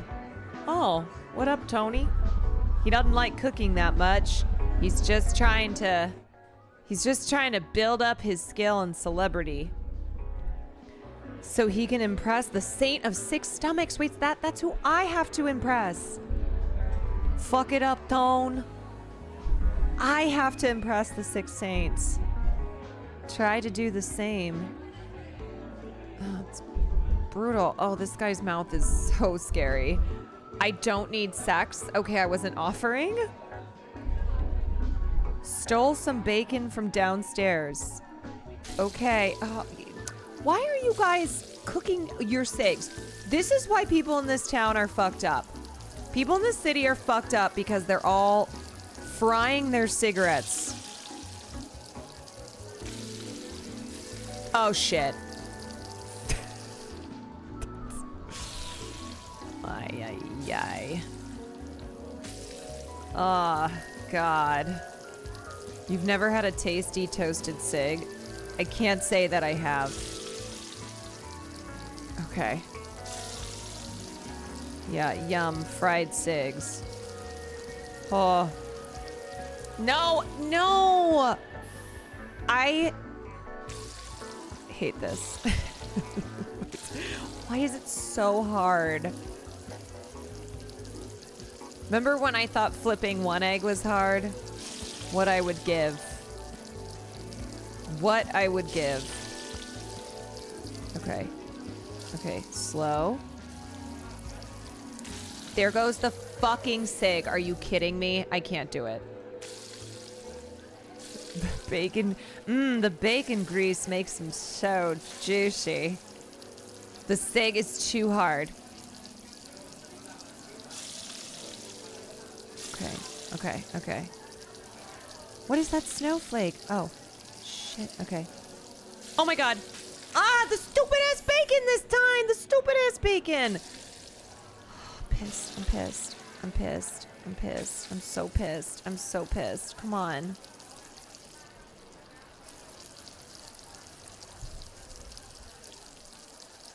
Come on. Come on. Come on. Okay. There we go. Egg. Okay. Egg. Now. Bacon. No. Cig. No. No. Not the cig. Oh my god. Oh my god! Oh my god! Oh my god. Oh. Oh my god, that was crazy. Oh. Oh. Holy shit. She's insane. She's insane. I don't need it. Okay. Hey Tony, you want some eggs?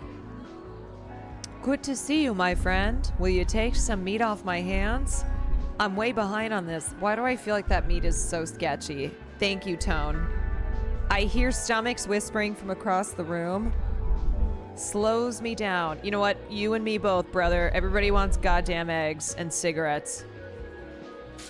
Ew. Ew. I hate... Okay, this is out of control, Tony. It's too much. I hate the look of uncooked sausage. Freaks me out. Tony. Tony. Okay, I gotta flip these motherfucking eggs. Okay, there's one. All right. Oh my god, we're actually kind of killing it. Oh no! No, please. Oh, we had that one. It's such a little flick of the wrist. Nope. Okay, that one I fucked up. God, I'm so annoyed. That I would have had it first time, first try. Okay, all right, let's settle down. Flip it. There we go. Okay. Oh my god, I'm scared. I'm scared. I'm so scared. Oh, okay, okay, okay. We're cooking. We're cooked. We're good. We're good. I just need that second egg. Come on, Tony. There we go. There you go, Tone. Okay, that was impressive. I know. Ain't nobody doing it like me. Ain't nobody doing it like me. The way you sling, the way you fling, textbook. Why do I feel like he's hitting on me?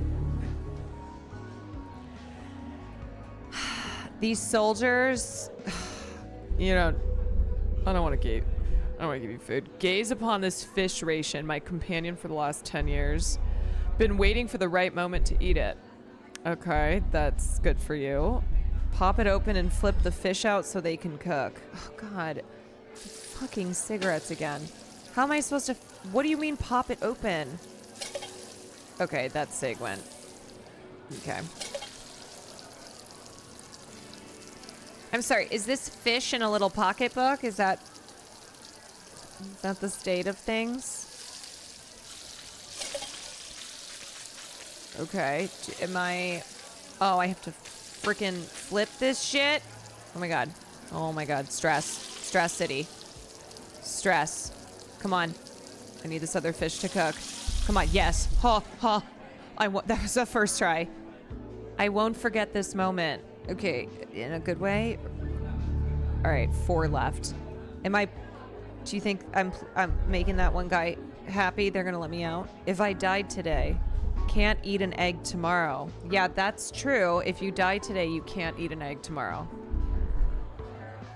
Not happening.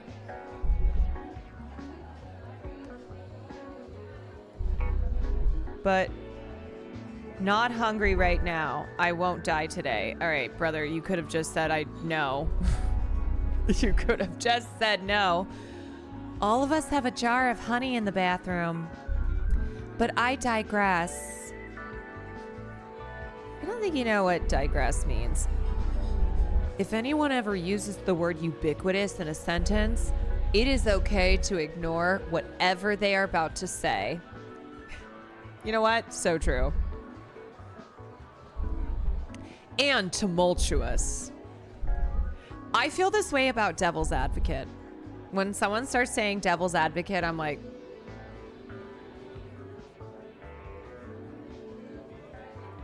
we are hungry. Don't worry. I got you. Oh my god. Okay. Chill. That's enough eggs. That's enough.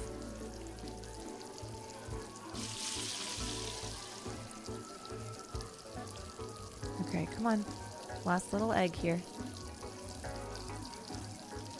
Come on. Okay. Now we begin the flip. Oh my god. Oh my god. Okay, there's one. I can't believe I'm doing this. Holy shit. Nope, nope, nope. Okay, last one. Oh, oh. I'm scared. I'm scared. I'm scared. I'm scared. I'm so scared. Oh my god, I flipped that one back. There we go. Oh, oh, first try. First try, can you believe it?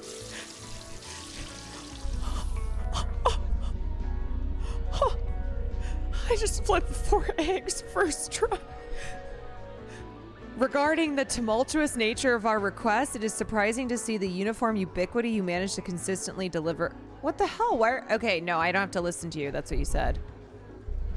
The multifaceted relationship between the yolk and the white is truly inspiring and really speaks to your sensibilities. Thanks. Fucking thanks. Fucking thanks, dude. Did those people count as one person? Because if so, I'm pissed. Why does this feel like the weirdest rave? Saw you exit the poultry panty. Panty? Wait, pantry? Last poultry peddler didn't last long. I told... Poultry peddler. Am I reading these right? I told him about the new curtains I got. I hope the jealousy he felt didn't drive him out. I tried to stay humble. People are such weirdos. Okay, do you want egg? When it comes to leftovers, I usually scrape the food onto a plate, microwave it, and then put the fork I used to scrape the plate into the sink. Oh, okay, so you do what like everyone else does. It feels a little bit wasteful. Yeah, cool story, bro. Okay, okay. Oh, you just want cigs. Oh, I'm sorry. I'm just frying up a fucking pack of cigarettes for you? What is going on? Why are there so many? Oh, you fucking asshole. Yeah, skinny legend. Okay. Okay, I see. I see. This is fucking bullshit. Okay, oh my god, wait, actually I'm insane. I'm so insane. No one has been more insane at this game than me, and consider I'm the only one playing it. This is good for me, I think. Oh my god. Yeah, that was your typical diet in the 50s, also the 2000s.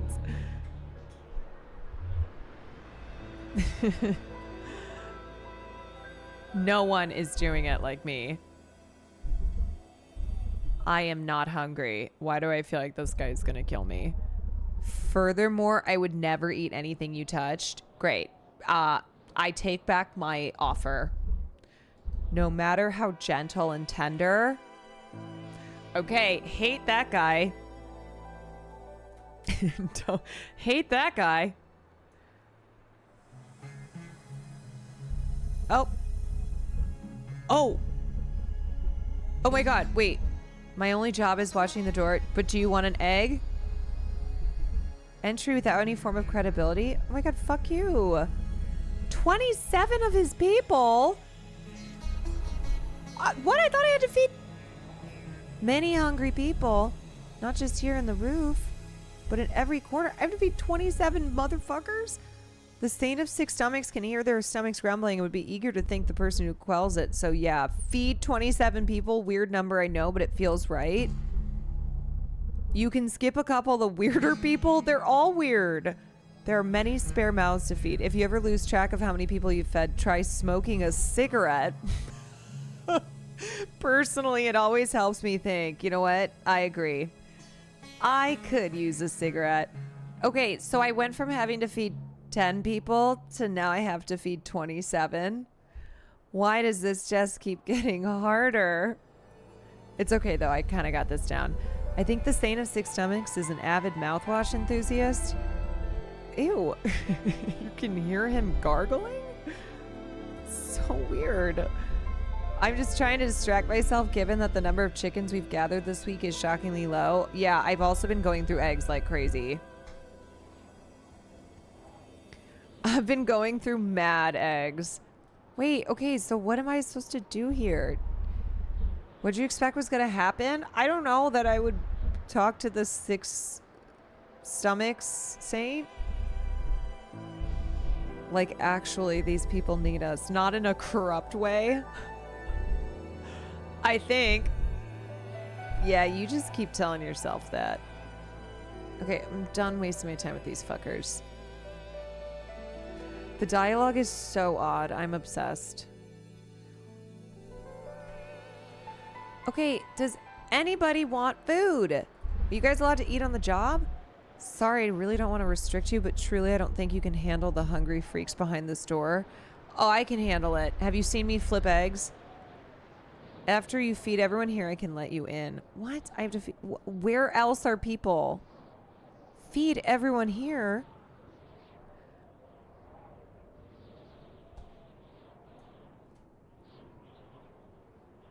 This dialogue is so weird. Okay, I guess I'll go down. Is anybody a person who still needs food? And isn't too weird? Okay, talk to you. Oh wait, I already talked to this person. I don't like this guy. Cigarettes are the most agreeable way of ignoring life. This game is not good for me as somebody who loves to smoke a cigarette. I'm like, you know what? That's so true. Oh, these weirdos don't want food. That's right. Wait, did you want any? Who are you? Who are you? You are the next poultry prepper. Yeah. Yeah, I do. Thanks for helping out, asshole. Why am I an asshole? Find someone else to feed? Okay, forget about it. I guess you don't want my freaking eggs.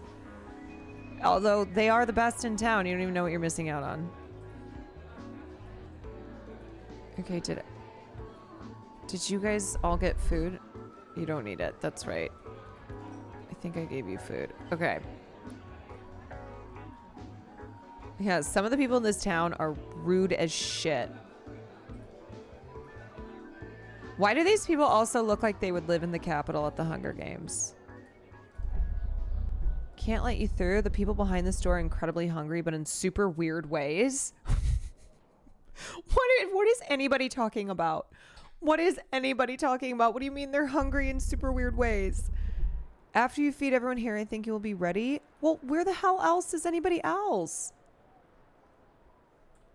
And what do you mean weirder than like wanting cigarettes cooked? People here are so weird. Oh, I'm dead. Wait, what? No.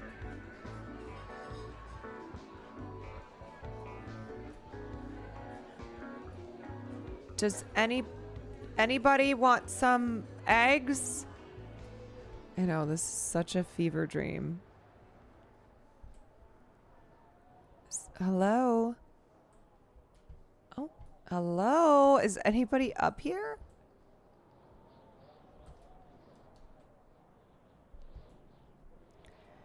Is anybody up here and needs some eggs? Anyone? Oh! Oh my god, I have a cig. Oh my god, my cig. Wait, how do I smoke this? Hold on. Hello?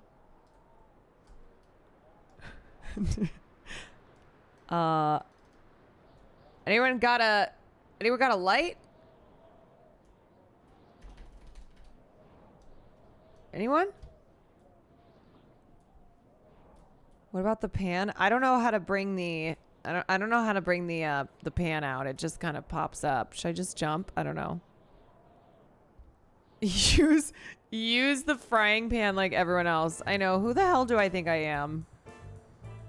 Who the hell do I think I am? Wait, look at the number on the cig. Honestly, I can't remember, but they left pink feathers everywhere. Like buildings with dust, were dust with some sort of strawberry sugar. Absolutely beautiful. Wow, it's so poetic. As kids, we'd drop them. As kids, we dropped them from the rooftops, watch them spin around. Would do that all the time on the way home from school. Okay, that's like awesome, but do you want a cig and eggs? Or why, really? What really sucks is if we wanted to do it again, it's too late. They are gone. This is so depressing. We just really didn't know how good we had it. But I like to think that since I remember it so fondly, we made the most of it. Absolutely beautiful. Okay, that was very depressing. And you also don't want any eggs, I guess. Bro, okay, why does my cig say 8? I don't know. Do you guys want anything? My girlfriend is Polish and goes to a different school. Okay. Oh, thank God. All right. Thank God, some hungry customers. Some hungry customers. We have the fish and the weird fucking... Is that okay that that fell off? No, I guess not. Okay. Okay, broke my streak.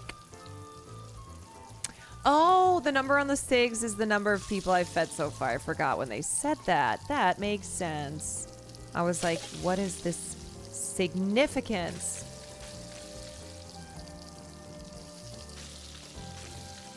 Shit. Oh my God. I've lost my touch. I've lost it. Okay. So I have to keep the stupid ass thing on the stupid ass thing. I know we're throwing. We were so good before. Okay. All right. Let's flip it. Okay. That was a total flip. There we go. Okay, great. Oh my God. We're golden. We're golden. That's what we need. That's what we need. And then fish number 3. Come on. Don't be a little jerk. Come on. I swear to God, get off that other fish. Oh my God, things are spinning out of control. Oh, okay, come on, it's gonna burn. Oh, okay. Woo! Ha! One still hungry. Okay. Gotta be. Come on, be serious now. There are still many hungry people here. Oh, you're blocking the door. Okay, who is the last? Now check Sig. Yeah, see? 9. Who's the last mofo around here who needs to eat? Anyone?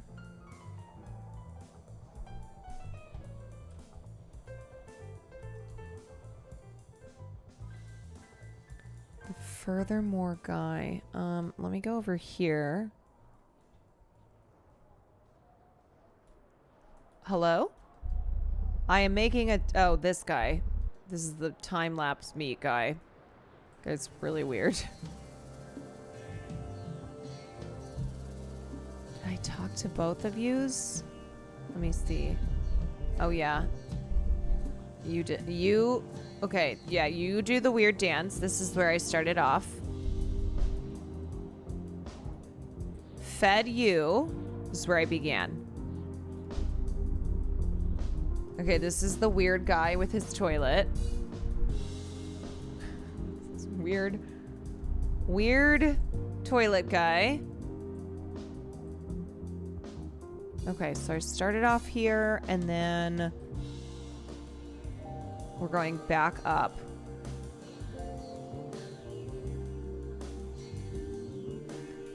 Go back up here. I wish they would just come to me, you know? Making me do all this extra work. Okay, that one. Let's go down. Okay, chat. Maybe.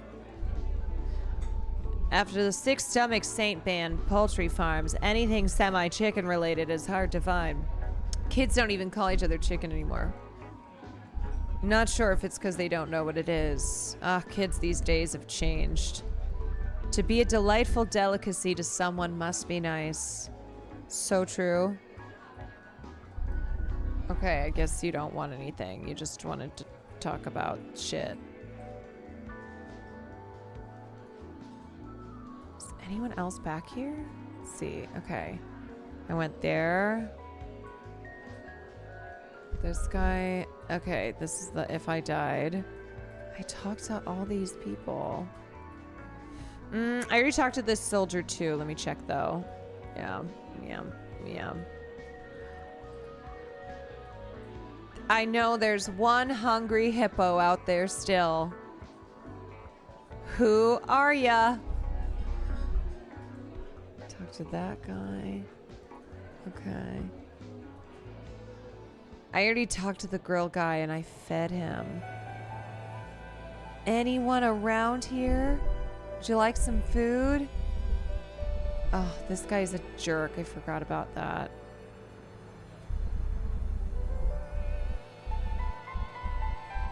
Okay, I talked to that one. This one. I want to go to karaoke and sing a song that's not... Oh my god, are you fucking kidding me? The last person was up here. I'm gonna kill myself. Are you kidding? Okay.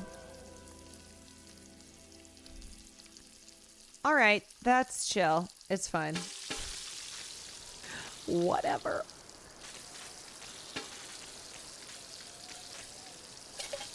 Oh no, not the fish on top of the stupid thing.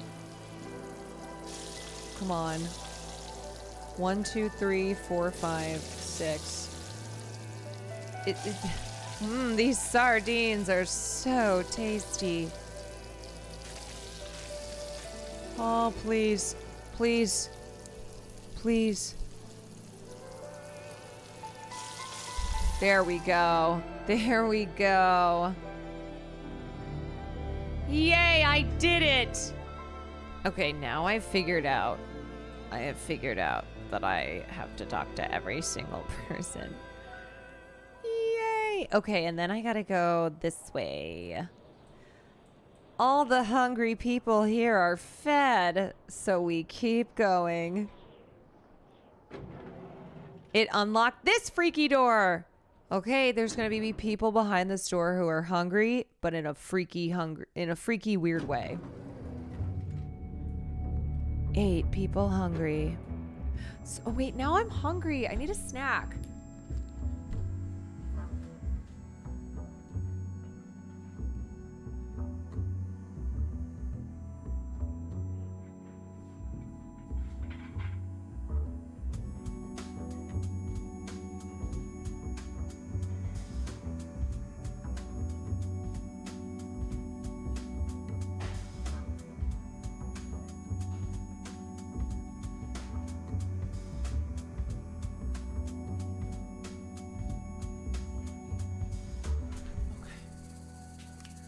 Yeah, I got some sardines.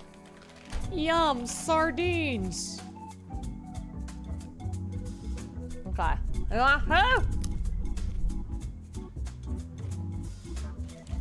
Oh, this guy no longer consumes stingrays?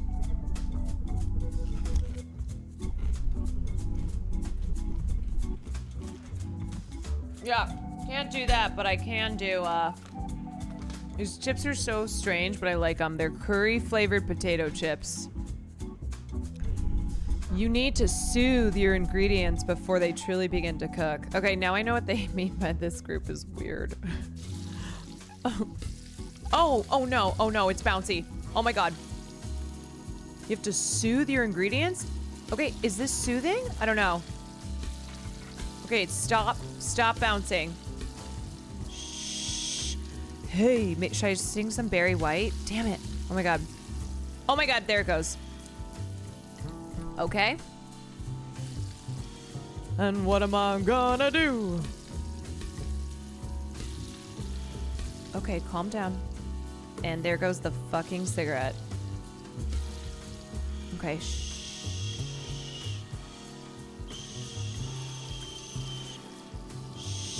Shit. How am I supposed to fucking soothe this shit? Shit! Stop it! Stop bouncing. Stop, you piece of shit. You piece of shit. Is that a puffer fish? Yes.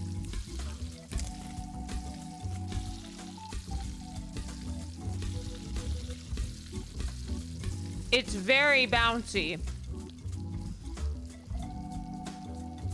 Okay. Why does it keep doing that? I'm not even moving it. Is it one of those, like, as soon as it goes, I have to flip it? Shit. Fuck. This is so hard. Oh. Yeah, literally launch that little guy. Okay. How the hell am I supposed to stop bouncing? Do you think the cigarette soothes it? The puffer fish is like, yeah, give me a smoke. God damn it! Oh, frick. Just needs a little bit of nicotine.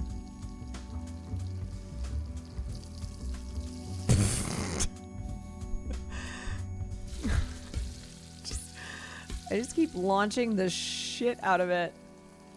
Okay, am I supposed to flip it as soon as the spikes go down? No, clearly not. Oh my god. Okay. Okay, I've gone through so many puffer fish. I think I am supposed to hit it with the SIG. Fuck. Farts! Oh my god, this one. Okay, I'm once again at the, I can't do it. It's impossible. What if I just keep the SIG on the fish? Yeah. Okay, is that good? No. Okay. The spikes go down when it's the right side up. Okay. But then I have to flip it. See? No, but as soon as I do it, it goes out. I can't.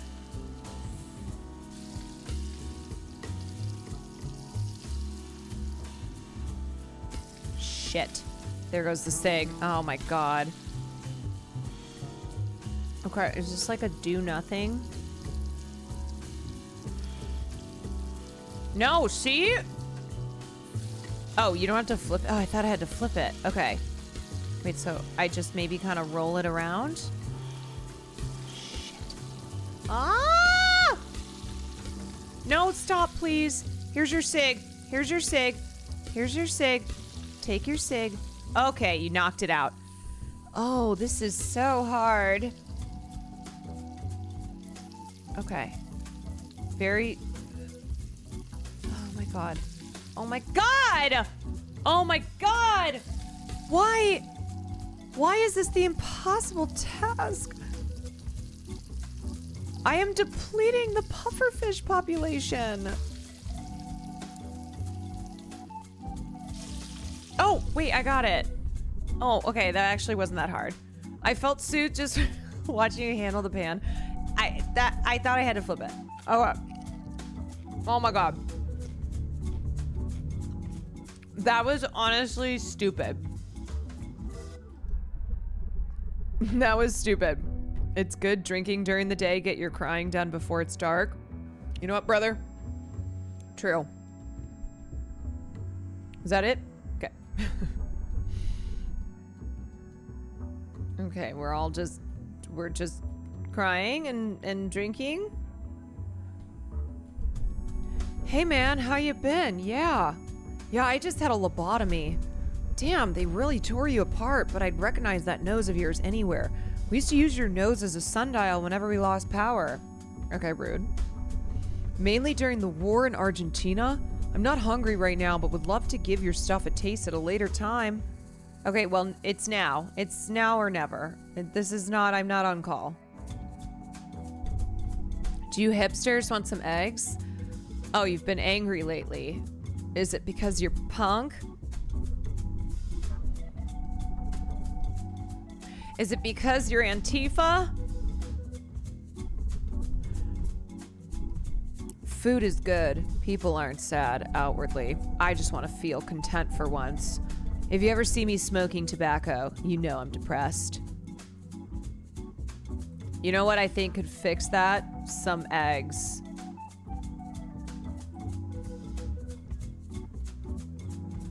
I think some eggs could really fix you. I found a new thing to do with napkins at restaurants. Oh, sick, dude. Wait, where are you going? Wow. Is that your trick? Sorry, I thought I could tell you about it, but I just checked. I can't tell you about it. I just checked. These freaks. Friggin' weirdos. Oh my god, stop. I don't want to talk to you. I'm trying to talk to this person. How am I supposed to know which sock goes on which foot? The taste? I don't know you, do I? No.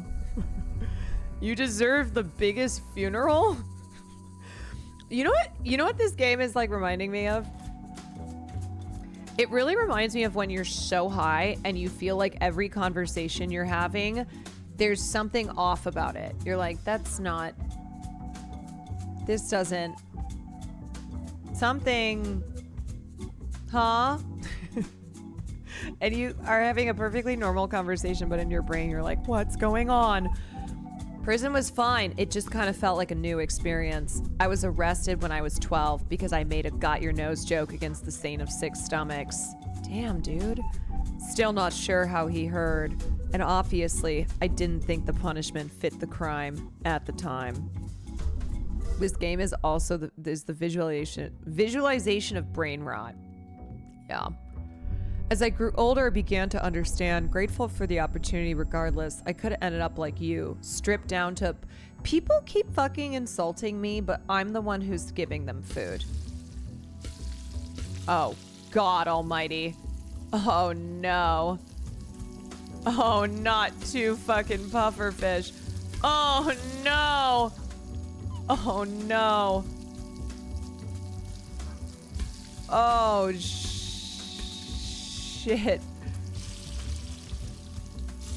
Okay, here we go. Oh no, that was too much. Holy moly. Holy macamole. Holy macamole. How did that not flip out? Oh, holy shit.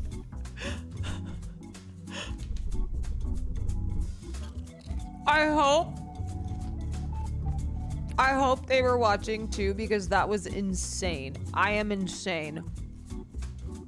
Oh my god. What's up, poultry man? Hey. Do you know what they do with all these chickens? The guards told us to watch these guys as they went to go get a drink. They told us to keep a close eye on them. Aggressively. Like about to cry. I don't mind raising them, keeps my mind occupied. I just want to know where they go after they take them. Okay, we got a couple PETA activists here.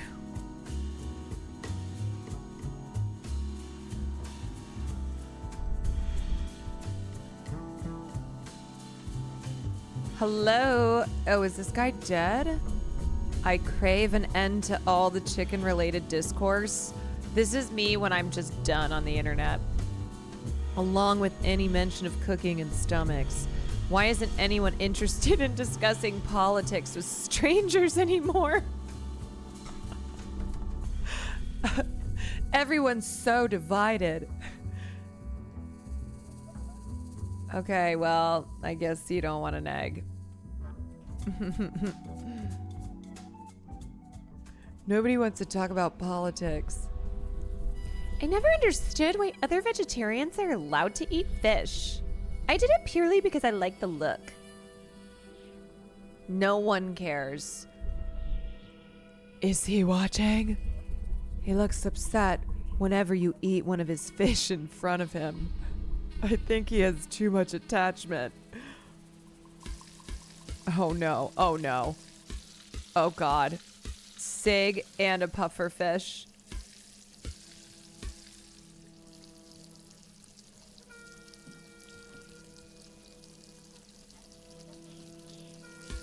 Oh no. Okay, that's good. Now I need to flip this. Oh shit. Oh shit. Oh shit. Oh shit. Oh god. Oh god, it's crazy. Oh no, not the Sig! Mother effer! Mother effer! Mother effer! Oh, I'm so pissed. Oh, I'm so pissed. Oh. This combo. Oh, yeah. Delicious. Mmm, yum. Please. Please. Okay. It's literally like... Oh my god, there goes the Sig. Again. Again. I can't do this. Oh god. Oh no. Oh no. Please. Yeah, what do you mean? This is a breakfast of champions. Okay. Oh god. Oh, this Sig. Why does it keep falling out? Oh no, the Sig is my enemy. The Sig is my enemy. It's so hard to flip this fucking bacon. Okay, well, that time the puffer fish. God damn it, please, for the please.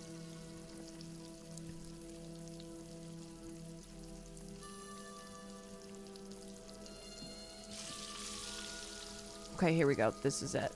Yes, yes, nope, nope. Okay. Okay. Nope. Oh god. Oh, the freaking Sig again. I can't. Hold on.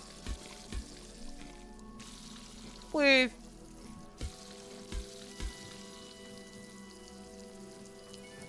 My life depends on this.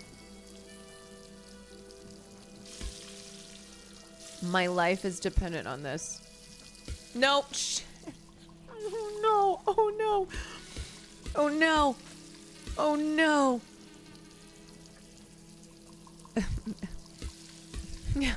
This is maybe the funniest thing I can hold up to, like, my arguments for my mother as to why I'm not married with children. I'm like, you don't understand. I have to flip the bacon and the Sig at the same time. At the same time. I don't get it. I can't raise a child because I have to flip the fucking cigarette. Okay. Oh no, this is actually the hardest one yet. Oh, this is like impossible. Oh. Oh no. It's because the Sig and the puffer are both really bouncy. Okay, let me take my time. Surf and turf. Oh, oh, okay, okay. Let's settle down again. Okay.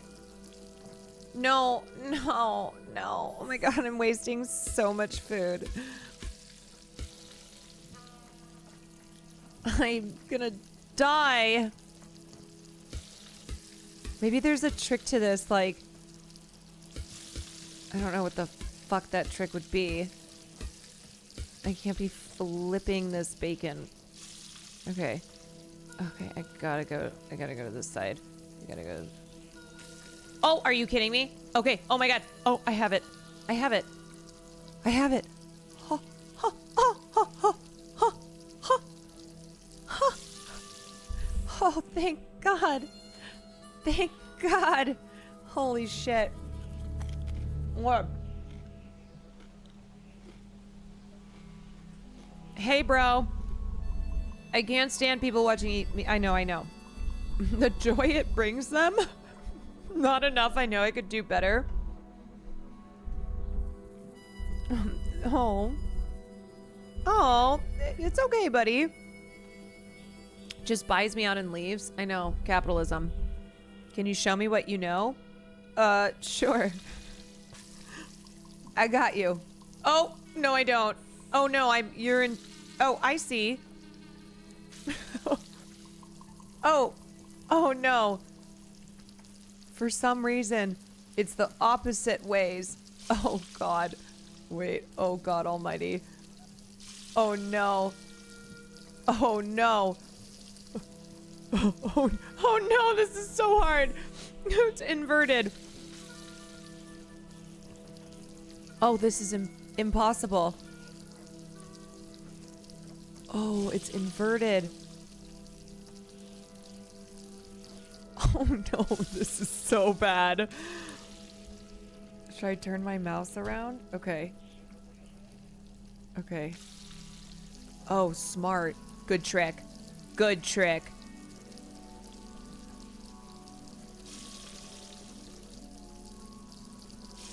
Okay, watch me still fuck it up. No, shit. Alright, to be fair, I totally would have had that. Okay, that one I fucked up. But this one, I'm definitely gonna get. We're cooking now. We're cooking.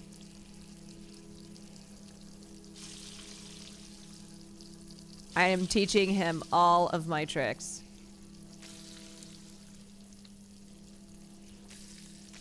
Wow, did you see the flip on that?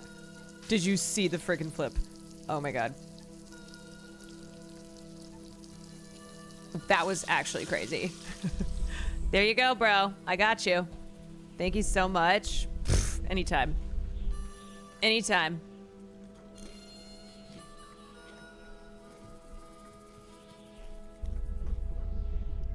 I don't think I could attempt what you are doing. You know, it takes a very special set of skills.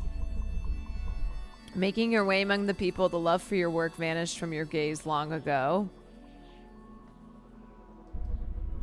I want to continue to love. Tell that to 6 stomachs for me. All right. I got you. You're so al dente. You flirting with me? So personal, a little intimate maybe. Boiled fish balls and cream. Yum! Like an undulating monument. Soaked from head to toe. While it's easy to rebut the first 2 accusations, there's not much I can say about the third. Every time I meet a new person, I'm like, you're the weirdest person. You're the weirdest one.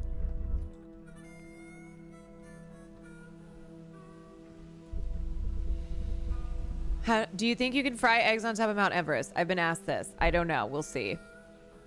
No. Well, I want to try. You don't sound very confident. How so? You decide to ask me. I don't think you asked because you wanted my input. I think it's because you wanted others to know. Know what?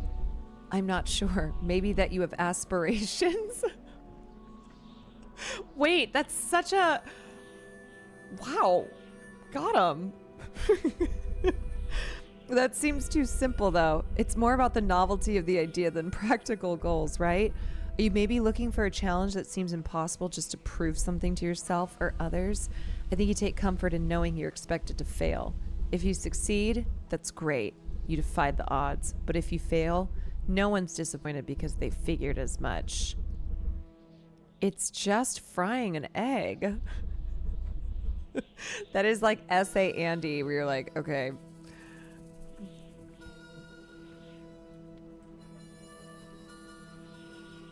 Every night I heard the key turn in the lock was my personal Afghanistan.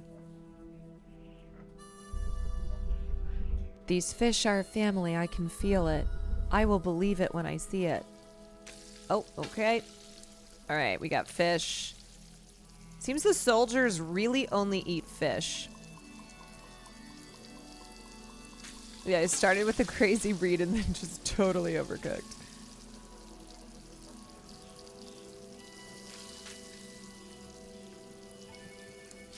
Oh, okay. I just put threw them all out. Yeah, it's chill. It's chill. Sometimes the fish are bad, you know?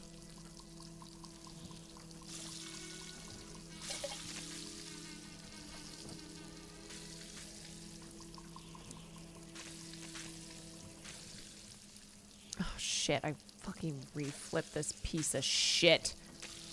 Okay. There we go. Come on. Come on. There we go. What a reunion. Yeah, you're reuniting these fish in your stomach. Okay, we've got 3 left. Sorry, I only eat in front of cameras. I know what I'm worth. Okay, get the bag, queen, I guess. Honey, Lise, thank you for the 4 months. I feel like I wasted my 20s raising this stingray. What am I to do with it now? You want me to cook it? Big man upstairs changed up the menu. No one to cook. I am lost. Oh my god, I'm actually cooking the stingray. That's kind of fucked. Wait, why is this weird? Oh. That's kind of fucked up. I'm sorry. Wait, also though, the stingray killed Steve Irwin, so this is vengeance. This is vengeance. This is revenge for Steve. No! Fuck me! Damn it! William Schmefferson. William. Thank you for the raid, my love. Hi, guys. I'm flipping a stingray right now. A little hero raid? Yippee! It's still alive after you cook it? I know, let's not talk about it. It's fine. It's okay. Friday night, thank you for the 35 months. Don't worry about it. All right, 2 people. 2 people left. Hello. I found myself surrounded by adult sea flamingos. I know, people keep talking about these fucking flamingos. They were gazing at me motionless. I had a feeling I might die. The flamingo's hum was much like a neon sign. I don't think I will forget that. A terrifying beauty. You're going to have good dreams tonight, man. Thanks, man. Oh, this guy. My son won't let me die. Keeps replacing me bit by bit. Oh. I don't really ponder the gradual loss of myself. It's kind of shallow. My son has almost completely been replaced, and I can still sense him in there. Still has that appetite of his even. But being near death, I feel a tense unease. Similar moment just before vomiting. Every moment I'm not in the hospital, I'm here fishing. Gotta eat while I can. They're taking my tongue next. What the fuck? Oh god. Oh no. Please, just that. They're taking my man's tongue?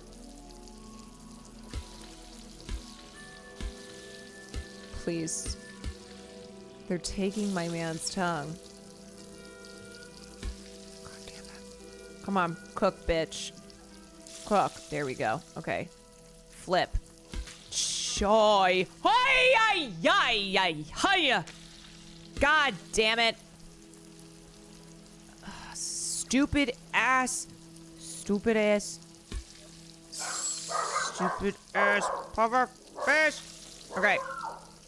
Harley, I can't. Mama's flipping. Oh my God, please. Please. Oh, yes. Yes. Yes. Yes, Mama has to cook an egg on Mount Everest or else she'll never be free. Arctic eggs? Oh, yes. Yes. Yes. Your eyes look beautiful as you did that. Oh, okay. Yours look really creepy, so I can't say the same. Did he just die? Did my mans just die?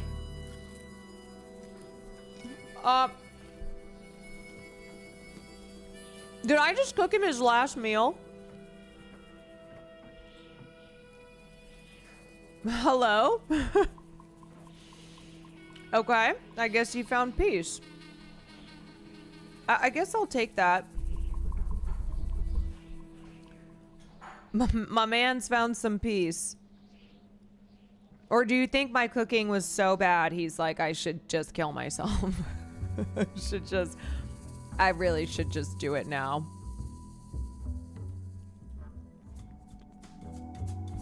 Truly, peace be with him. Who am I forgetting? A lot of veterans like to come here to the underbelly of the city. Not sure why. I think it's the cool air. I find the air a little too salty, but this is where the Saint of Six Stomachs got his start. So naturally, this place became a hub for some interesting chefs looking to make some noise. I like things a bit simpler, though. Oh, just a sag and a fish? Yeah, a simple guy. You know what? I'm a simple guy. I just like a sardine and a Marlboro Red. Okay, here we go. Did you played this whole thing, right, Will? I love it. These people are so kooky. And it's really funny. Oh my God. Oh, please. Please. Please. Please. Please, for the love of God. Please. You're telling me this isn't how they make smoked salmon? Yeah. The trick to great smoked salmon is an American spirit. This is girl dinner. I'm sorry, what the hell? Is this fish still alive? What the fuck? Wait, I totally flipped that. Why did it flip back? That was some BS. Wait, I think the fish is still alive. I think that's why it's moving.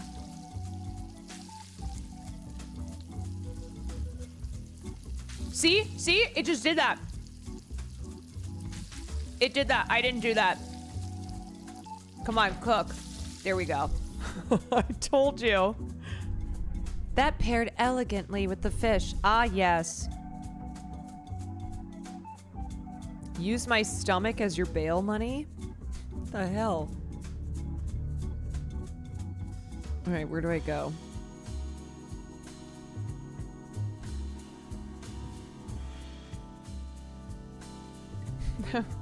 So strange.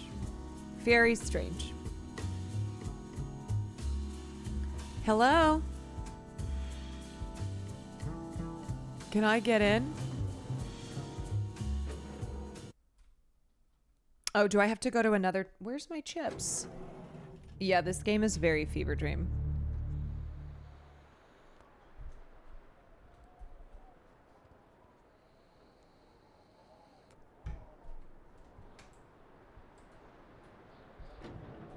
Uh-oh. Oh, is this chill? Can I come in? Where did I just land? Where did I go? Am I at the beginning? I'm at the beginning. Oh, that's really funny. Okay. Oh, the music is such a vibe. Speaking of girl dinner, Will told us he has some particularly amazing snacks in his stash. Yes, the rumors are true. That Will has a secret stash that I have infiltrated.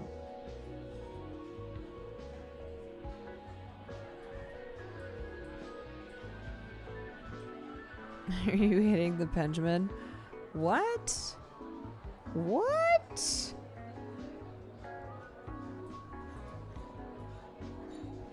Okay, wait. How do I get...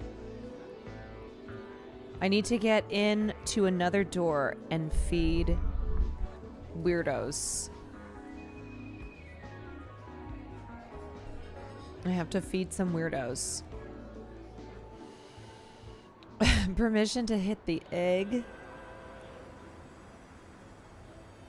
Should I just try to go in again?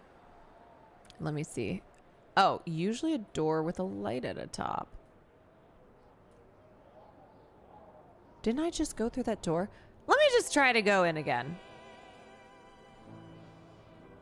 Be like, hi, it's me. Oh, wait. Hello? Where's the entrance? Yeah, this game is very strange. Hello? It's me again. Ugh, fuck. Okay. It's not letting me in. Permission denied. I can't get in to see the secret stomach guy. Okay, so there's that door, which I already went through. I already fed all the people that I can feed. So I have to find a new door. But let's see where.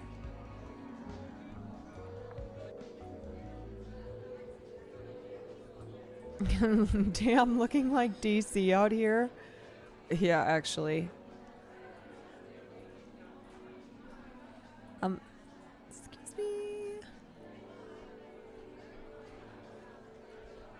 How do I get in? There we go. Okay.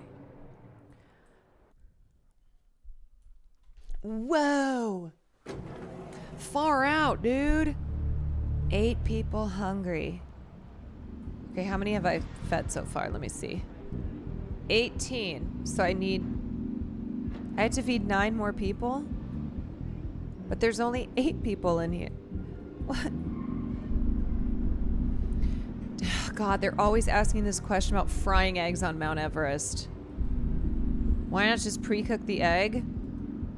Yeah, I guess you could do that. Like a meal prep situation. Yeah, why don't you just meal prep it?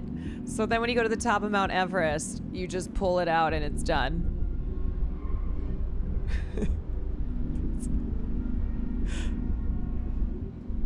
Okay, this guy's a big meal prepper. I just want to cook the egg while I'm out there. Feels like cheating if I bring it up with me. The heart has its reasons of which reason knows nothing.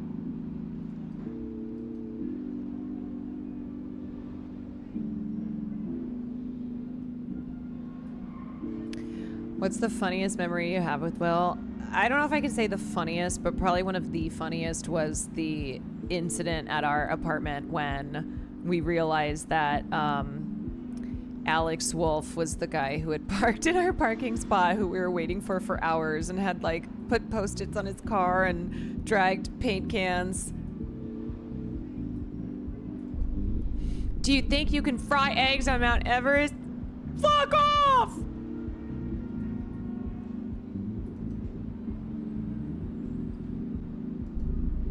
My culinary knowledge always proves useful when dealing with toilets.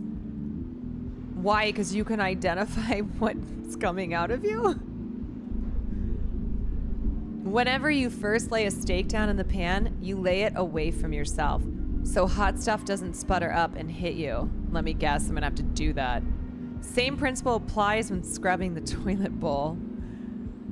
Thanks. I really love to think of the toilet when I think of my food. You still chugging along?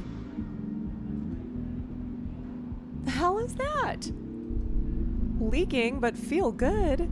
What is that? I wish they would play a different song. This song, for whatever reason, decreases your leakage. What the fuck?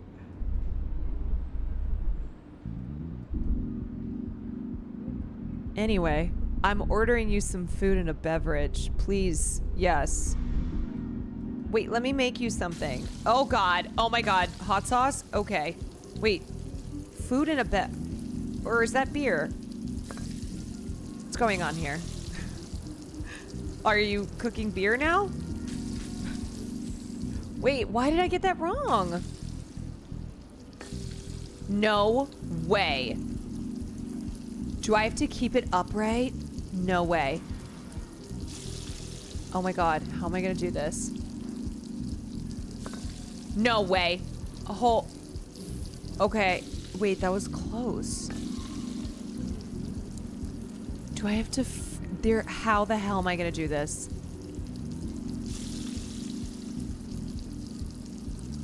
Oh my God.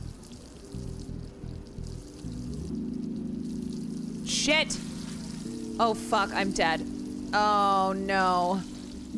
Oh, this is so hard.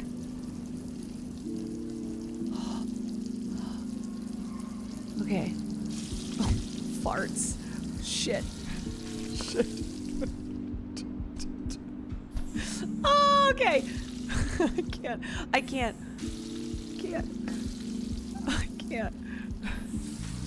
I'm falling apart. You have to flip.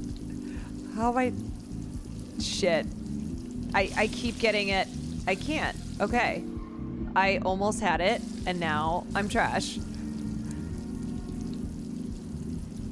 What is this game about? It's about this.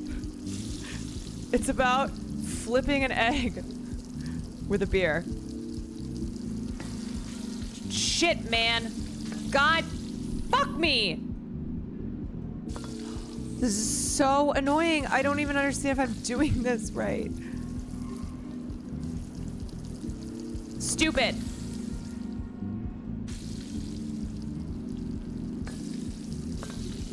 See, I'm already toast. When that happens, I can't. It's about cooking an egg on Mount Everest. Oh my God.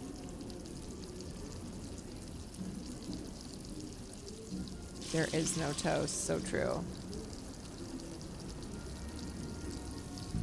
Oh my God.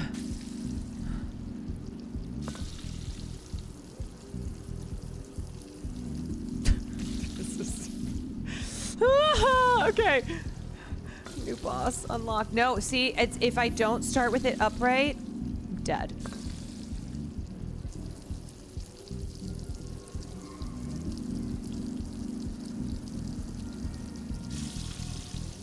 Okay.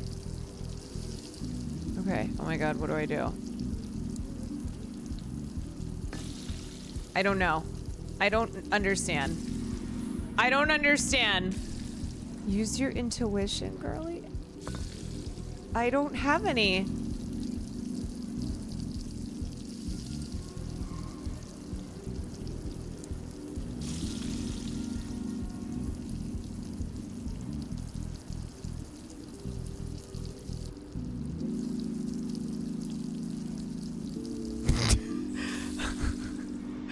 Oh, I'm trying new things.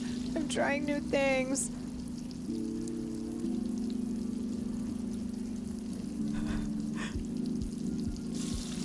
You can tip the beer?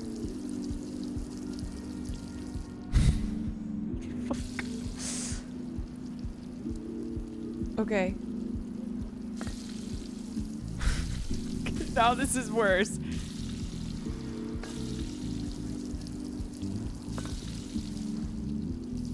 Okay. Shit, the liquid is spilling. I don't know how to tip it and not have it spill.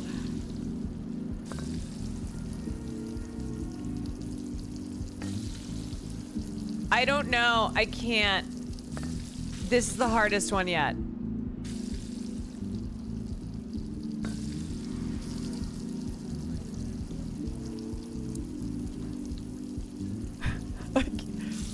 Okay, I'm just gonna flip this guy.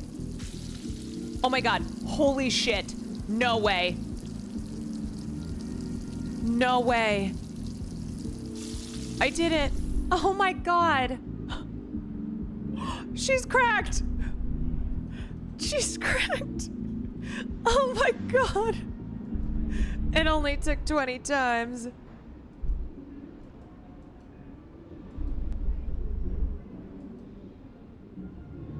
That was one person, by the way. There are 7 people still hungry.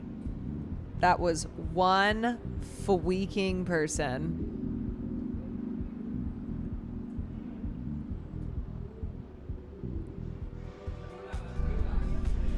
I don't know what this girl's saying. I don't care. Keep it coming. Saxophone. I put my gun on safety. Okay, bruh. I was ready to be here all night. We almost were. Fuck daylight savings and fuck room temperature liquid. You're just changing what I know for farmers. All right, that guy's on drugs. I should not have gotten us drinks. Amidst the sea of dance, I knew I'd get wet. I don't complain much. I was complaining. Dance just clouds the air like a salty humidity. I don't have a fuzzy towel. Unfortunate. I am feeling moist. I got us beer to share. Huh? Just one? Don't you worry. Oh my god, I have to oh my fucking god, no way. No way. No way. 2 freaking beers. Shit. Okay. 2 freaking beers. This egg is not even sitting. Okay.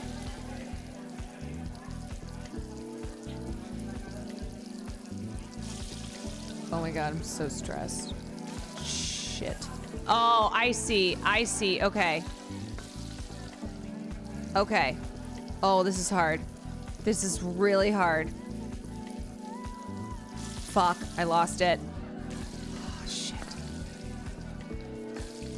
This game is the try not to crash out game. True. Okay, so I just can't lose this liquid. That doesn't really almost make it easier though, because how the hell am I supposed to do this? See? Oh my god. I can't. Oh. Are beer eggs good? You know what? They kind of sound good, don't they? Okay. Ready? Shit! Oh, I'm so mad. Oh, it's so hard. If you lose even a drop. Okay, let me try this. Watch this. Ready? Watch this trick.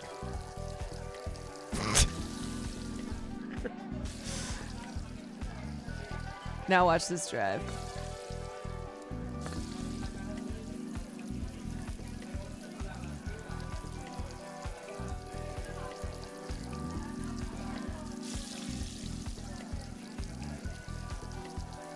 Shit balls. Shit mofo.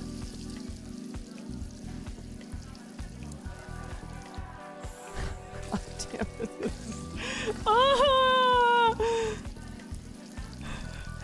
Oh, this game's making me lose my mind. I know I almost had it.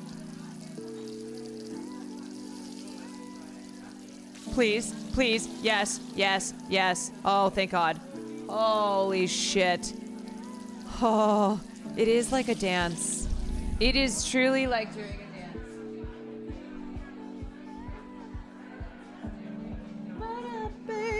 That was incredible. I fucking hope so. I hope that was incredible because 6 people are still hungry and they're gonna want beer. I've never met the saint of 6 stomachs before. I was friends with his daughter. He looked like the owner of a place I used to work at. The owner was a very insecure man, made us hang Christmas lights underneath tables. Why? Because of his insecurity? After all the surgeries, though, and marinating, I doubt 6 stomachs looks like that now. Did he have buccal fat removal? My ice is too cold, but I don't want water. Can you just heat it up a little bit in the glass? You know what? I so got you. Oh, fuck me.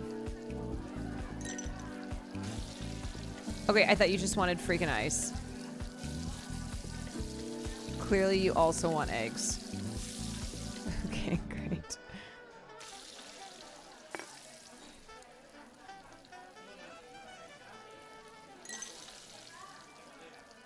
Shit, I can't if it... Oh, okay, this is test number 1. I can't tell.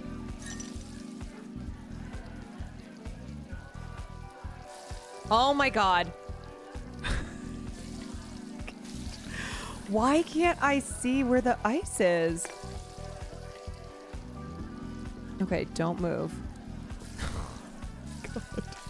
This game is so fucking evil. Oh, okay, okay. Okay.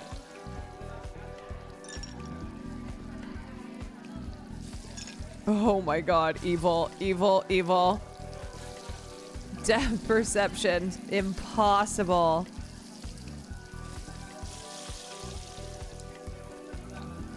I'm grooving. I know the music is so groovy. Oh my god. Fuck. Does that count?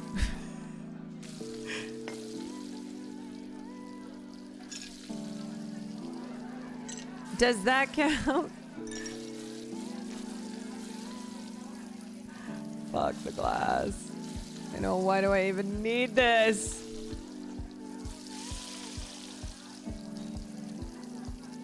How the hell? Oh my god, no way. Ain't no fucking way.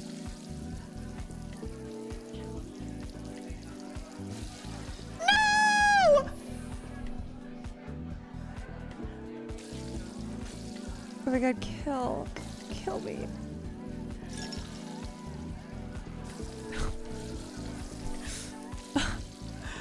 Oh! This is a game made for you to go crazy. You're gonna be like one of these people in the game.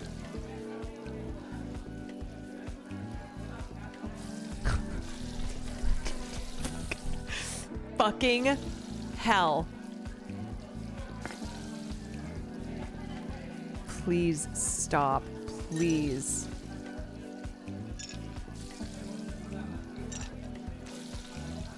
Please. Okay, here we go. Oh my god. It really does. There's so many mini, like, I was here moments. Okay. There we go. Okay. Okay, this should be fine. As long as this cooks before the glass melts. Or the ice melts. No, are you freaking kidding me? Does it have to be? No way. Do I have to be able to flip the cup? No. The ice melted? I don't give a frig. That's crazy. How am I supposed to do this?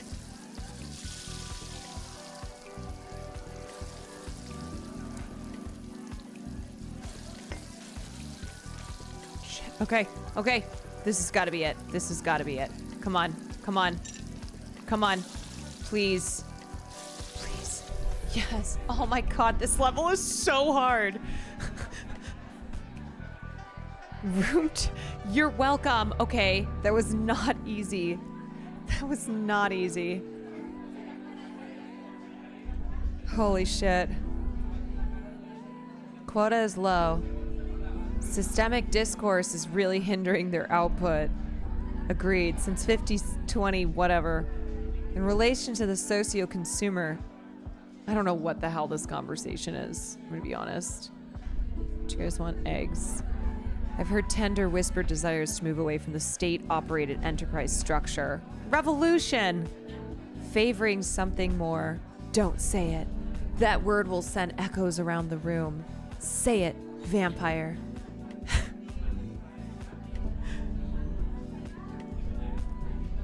How old are you? It's possible to hide chickens behind toilets. I think. No! 2 in 1 fortnight, we would have our own very anti-disestablishmentarianism movement on our hands. Used to be my favorite word. Little lumpy. Hey, so anything? Go team.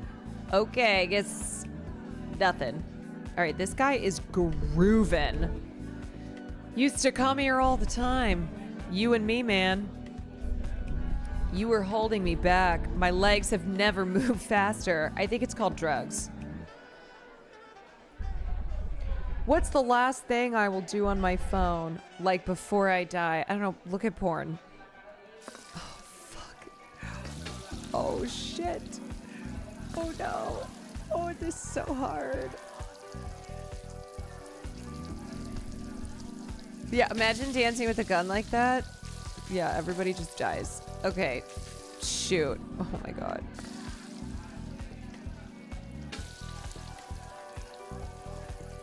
Come on, pop open. Come on. All I have to do is pop this guy open. Okay.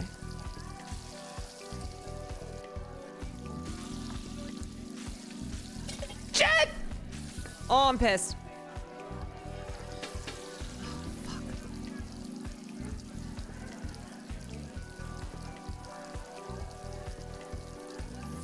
Oh my god, I can't even tell, like, when I'm fucking up. Oh god. Oh, this level is so hard.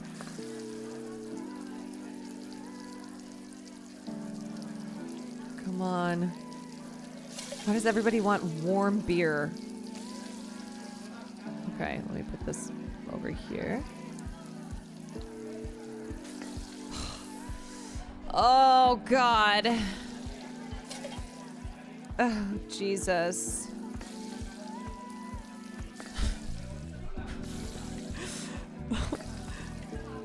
Oh, it's so difficult. Oh, hot beer on a cold day. Oh my god, I can't concentrate anymore. No, please. No, please. Every time I think it's the hardest it's been, and then I'm like, no.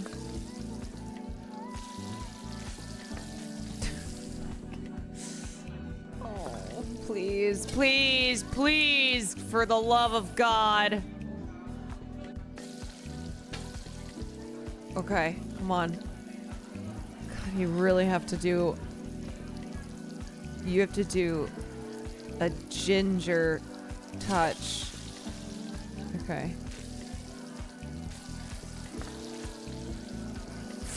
Fuck! Ah!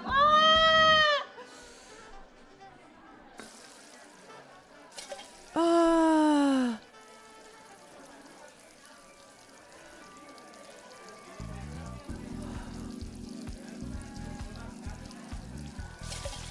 Just flip the bottle into his mouth. Easy. Yeah, can these fish just jump out on their own? Oh. Oh!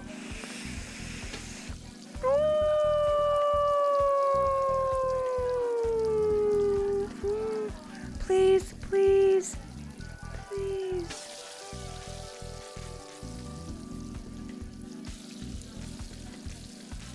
Oh, oh. Oh, wait. Oh, I got it. Oh, I got it. Oh, yeah, because they just have to cook then. They just have to cook and then it's good. Come on. Please don't jump out of the pan. Please, you motherfuckers. Please. Oh, thank God. Oh, we did it. Fuck. That was incredible. Yeah, Jesus. Okay. There's still 4 hungry. Oh my God, you guys are like literally all on drugs. Okay. Email etiquette's the last thing the old people have left over us. Do they? Truly. Well, I guess that and taxes. Yeah, brother. Saw a guy missing his left hand earlier. Stopped feeling sorry for myself. This next one goes out to him. Oh, God. Oh, I hate these beers so much. I hate them more than anything. Oh, this one goes out to him. Well, okay, let's try it. Please. Holy shit.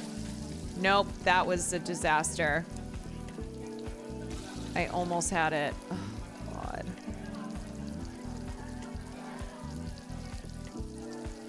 Oh, I can't even. It won't even cook. Yeah, shit, I fucked up. God. Oh my God, please.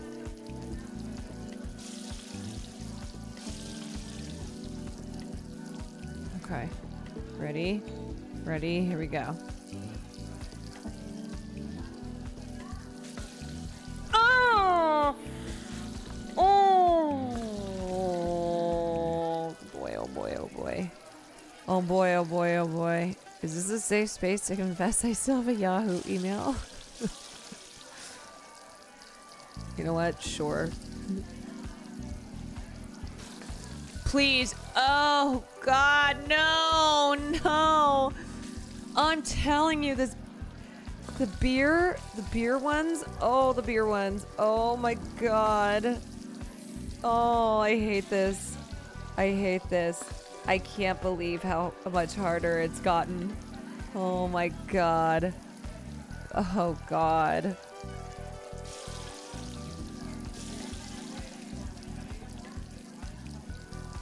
Fuck, why can't I? Are you kidding me? I fucking flipped that one and then flipped it back.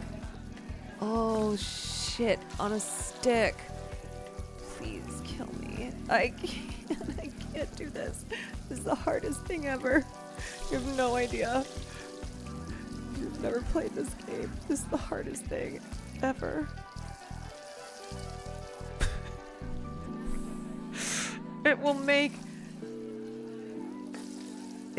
you lose your mind. It will make you lose your mind. Oh my God. You know who I would love to see play this is Cutie Cinderella. Okay, come on.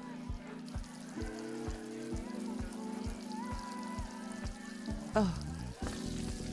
Oh God. Oh God. Oh God. Okay, I have to flip this one still.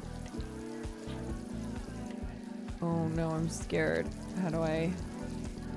Oh no. Oh no. What am I supposed to do? How is this bottle not exploding? Oh no! Ah! Ah! Ah! Oh my gosh, please. Please. This is impossible. It's impossible. It's impossible. Come on.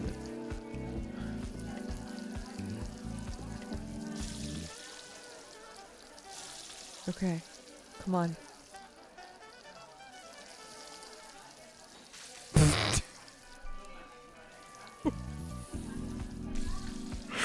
Oh God!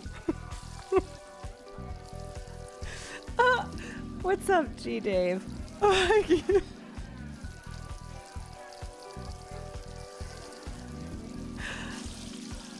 Oh my God.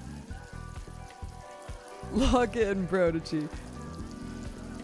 Okay. Alright, here we go. I don't know, you guys. I might be hitting my limit. I might be hitting my... I don't know if I can flip any more eggs. I don't know. Look at these weirdos in the background dancing. I can't. I don't know. I think I'm... I don't know if this soldier can lock in anymore. I'm never gonna be a line cook. Consider this my anti-resume. Okay.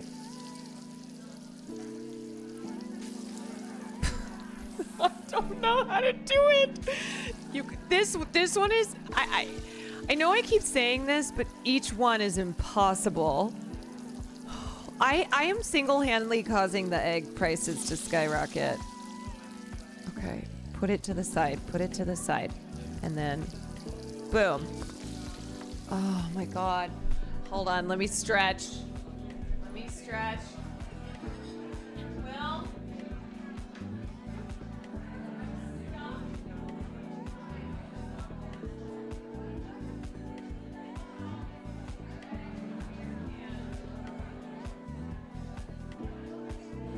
Help. Fuck. Oh my God. Oh my God.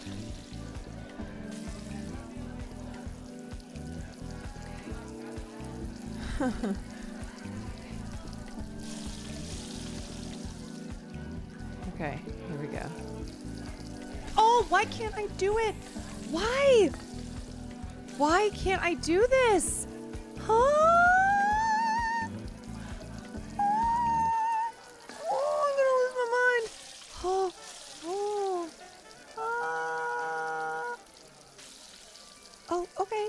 There goes one flip. Oh, okay, okay. Oh, okay. Okay, just need to get a little bit more. Okay. Okay. Oh my God. Oh my God.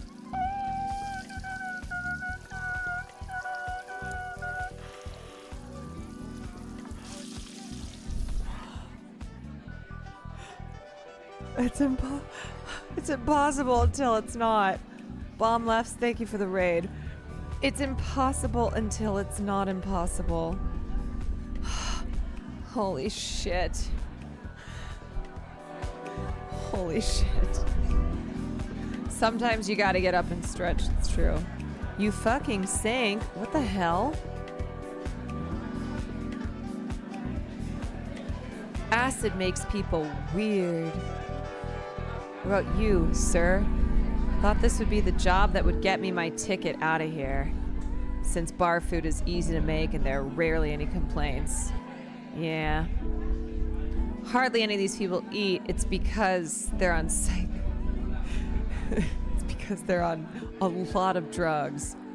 Okay, we got a cig. Oh, we have 2 glasses. Oh boy. Oh boy. Okay. Okay.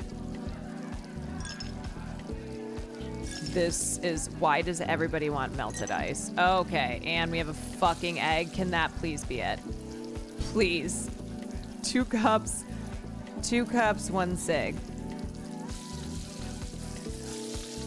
Okay, can we first try this?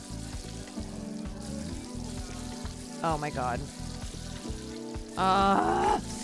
Oh, kill, kill, kill, kill, kill.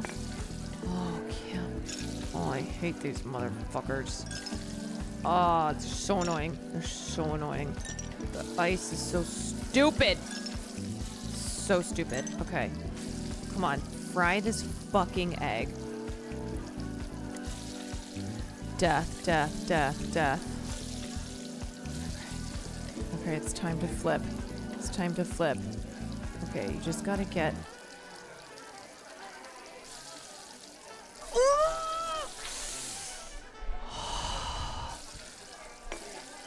Every time I think I've got it down. Oh, fuck, I can't do anything about that because the ice melted.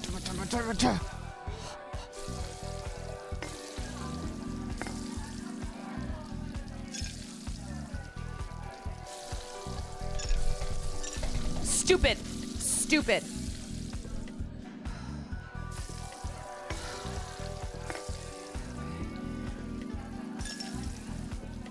It's like this part takes time just by itself. You know?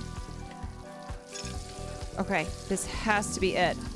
Please, for the love of God. Please let this be. Please.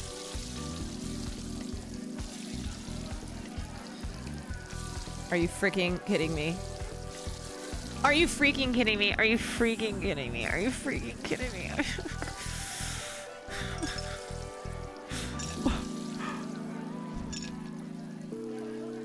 Oh my god, are you freaking kidding me?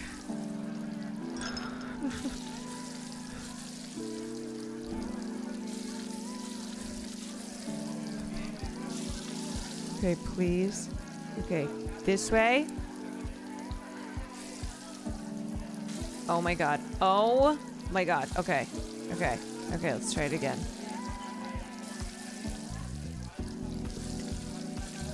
Jesus. Jesus. Jesus. Jesus. Jesus.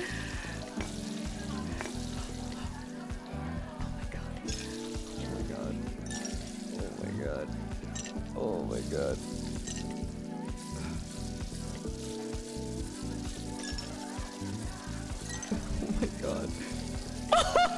It didn't even make it on. It didn't even make it on. Oh, I'm losing my mind. Oh, I'm losing my mind. The egg didn't even make it on. The egg didn't even make it on. How is that possible? Okay. Okay. Okay. Real cooks would smoke the steak. No, this is the new thing. You cook the steak. Okay, come on, motherfucker. No, why? Why? I gotta stretch again. I gotta stretch again.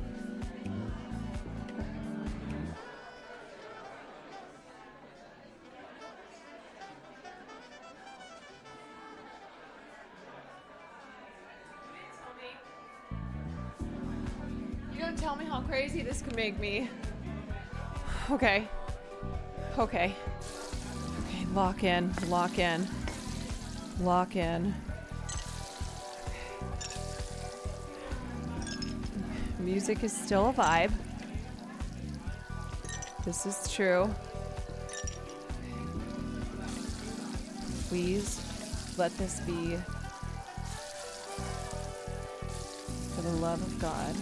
Wait, what the hell? The steak fell off? I didn't even get to flip it, motherfucker! Piece of shit!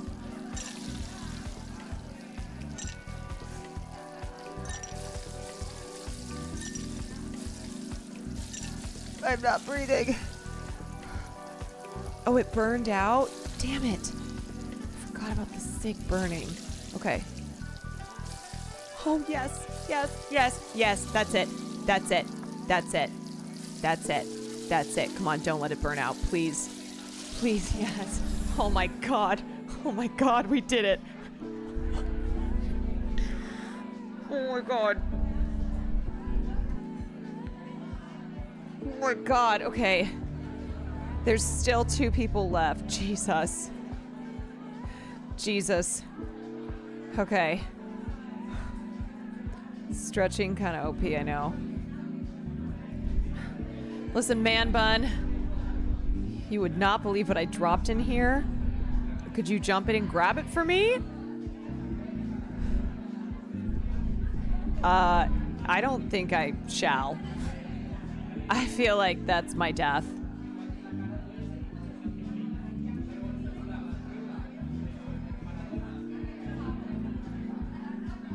Is anybody else around here? Oh, up here, up here. Okay. It's gotta be 2 more. 2 more. I can confidently say that I've never met a consultant who's actually helpful, ever. It's just their job to make you feel like you're in good hands, so admitting any sort of gap in their knowledge is impossible. I don't really mind consultants. Really, people who can never admit fault are dangerous. I'm just hungry. Oh, well, I got you. I got you. No, I don't. No, I don't. Okay. No, I don't. Oh, God, this one's going to be impossible. Oh, this difficulty. Difficulty level. Impossible. Oh, no. Okay. Actually, maybe we got this. Maybe we're okay. Maybe we can do this. Oh my God, yes. Yes. Yes. Holy shit, first try.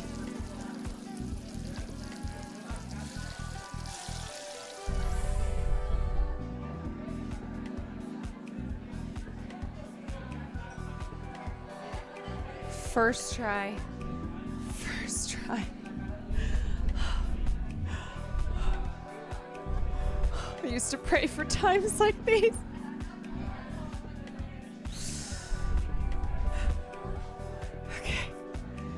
Okay, one left. One. You guys, you want some eggs? Too many soldiers makes everything feel hostile. Yeah, that's what we've been saying. Oh, sorry, I needed a job. Quit! Too scared. When the bass drops, kill yourself. Holy fuck! When the bass drops, kill yourself? Beauty is found in the briefest of moments, not in the grasp of eternity. Yeah, no, kill yourself.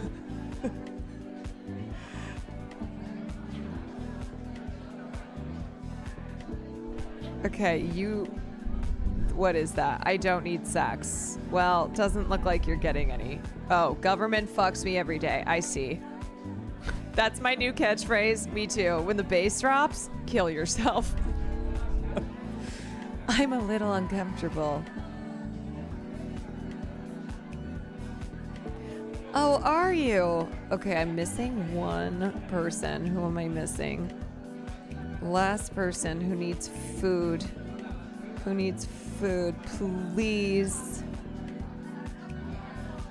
Okay, got these weirdos over here. I don't need sex. Government fucks me every day.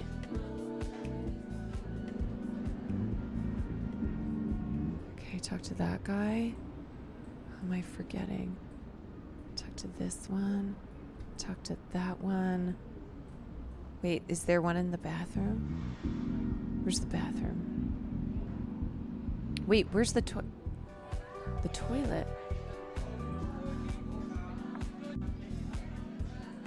Oh, wait. The toilet.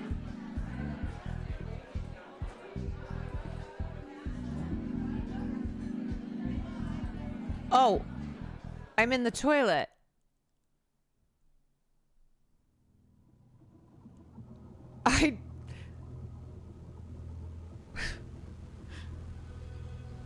Hello?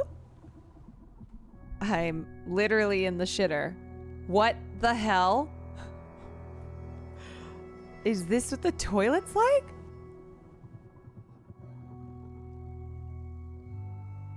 Wait, kind of cool.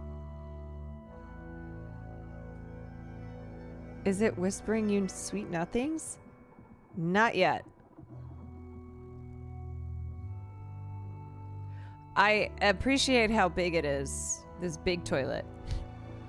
Because the food in this city makes you, I think you'll just be shitting all the time. Can you fry eggs on top of Mount Everest? I don't know yet. This whale looks hungry. Place an egg in his mouth. Oh, coming right up. Oh, I get to feed a whale that's in a toilet. Hell yeah. Oh yeah. I get to feed an egg to a whale that's in a toilet.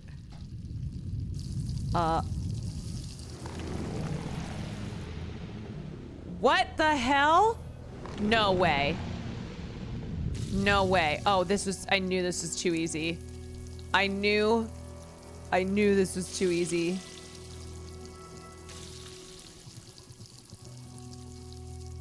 Fuck me.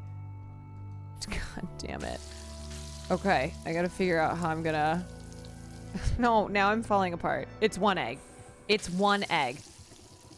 It's one egg. Come on. It's one egg and then you have to flip it into the whale's mouth. It's fine. We'll figure it out. We'll figure it out. Come on. Okay. I'm gonna go full on this way.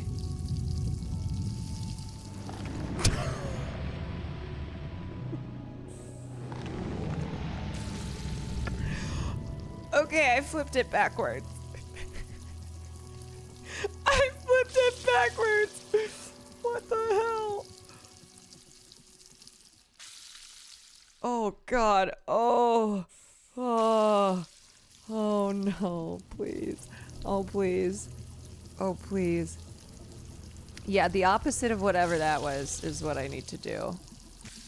Okay. So I went down. This time I'm gonna go like this. Oh my god. Oh my god. Oh my god.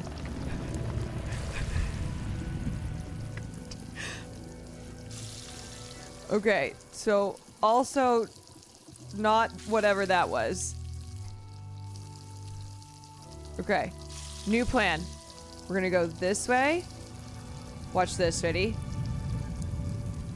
And then I can't do it. I honestly I don't know what to do. Let me just practice. If I go down that way, okay, let me just practice it for when the whale comes up. How? Okay, so if I go this way, what happens if I go? Does that work? Just let it slide? No, I think I have to flip it. I think it must be flipped, the technique. See? Okay, that was bad.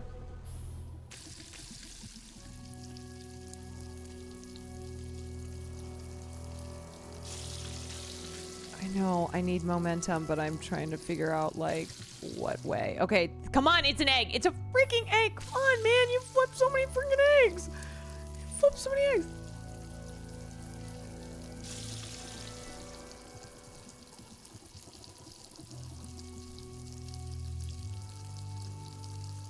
Okay, buddy. Okay, come on. Okay. Okay. So, now, physics. Watch this. Oh!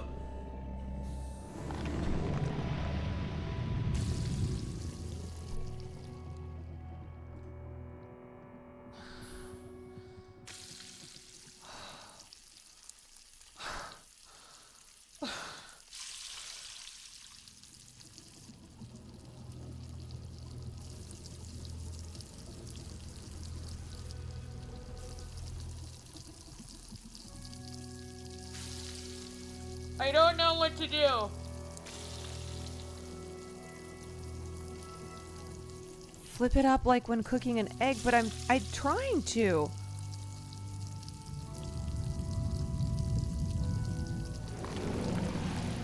Oh my god!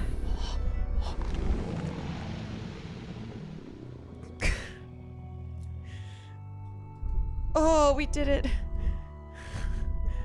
Okay, I have to do it again. Okay, what does this dolphin want? Okay, wait, is that it? Okay, how many am I at?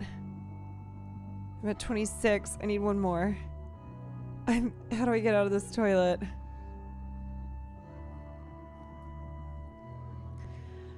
How do I get another one? I need one more person. Wait, did the game take pity? Was that not what it was supposed to be?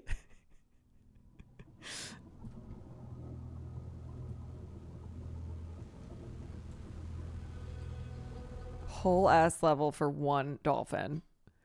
I know. Okay, 0 people hungry. You know what? It fucking worked. That's all that matters. Who cares? Who cares?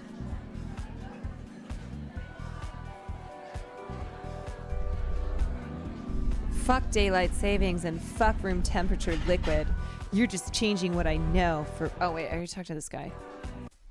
I already talked to all these people. I gotta get out of here. I gotta find one more. No, we haven't won yet because I have to find one more person. But I don't know where.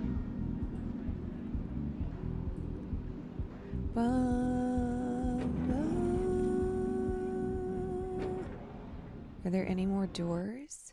Are there any more doors with hungry people? Any more doors with hungry people? Hey, who's hungry here?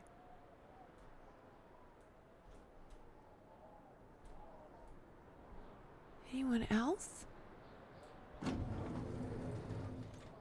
I swear to God, if I go back over there and they're like, Yeah, you need to feed even more people.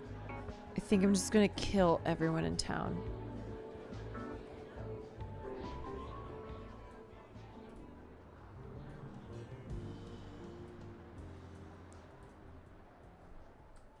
Okay, let me just try. Everyone's gonna get food poisoning.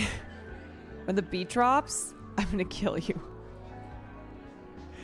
With beat drops, kill yourself, or I'll do it. Or when the bass drops. Okay, I got 26. Now, here's my thinking.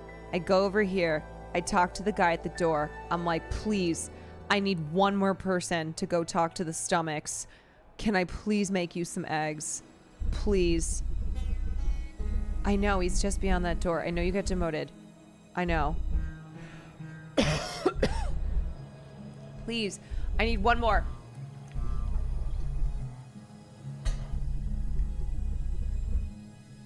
Each one yearning for new flavors and experiences. Oh, fuck.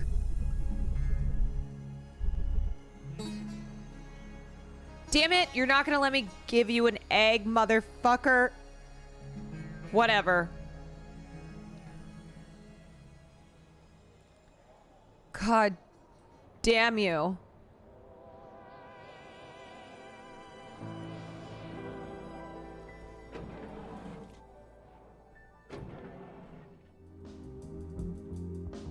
Do you think there's one more in the club?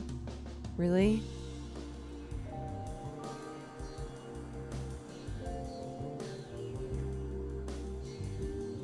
Or do I have to just find a totally new door?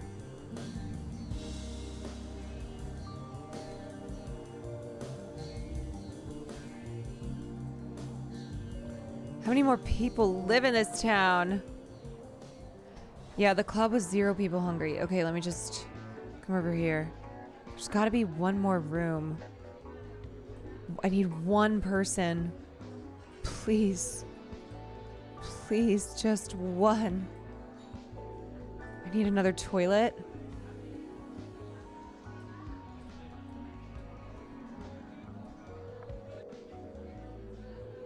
I know, I need a massive toilet.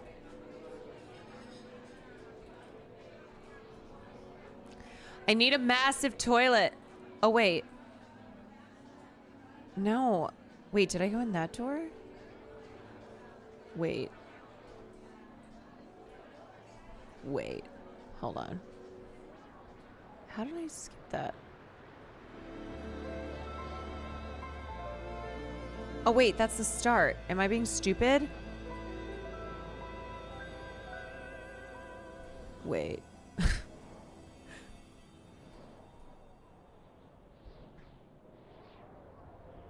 Like, how do you get somewhere else? Can't. We got everyone in here, right? I think. Unless there's like 0 people hungry, motherfucker. Motherfucker.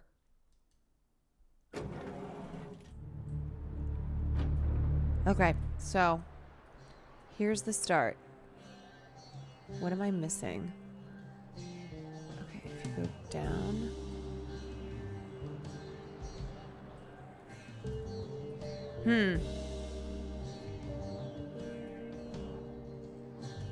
Oh, wait, wasn't there a guy who said I might be hungry later? Wait. Hold up. Hold up. I remember a guy saying, I'm not hungry right now, but I might be later. Was that the first room? I can't remember. Was it up here? He's like, oh, how do I get up there? Frig. So annoying. Come on. Please. Can I jump? No. I think that's what's up.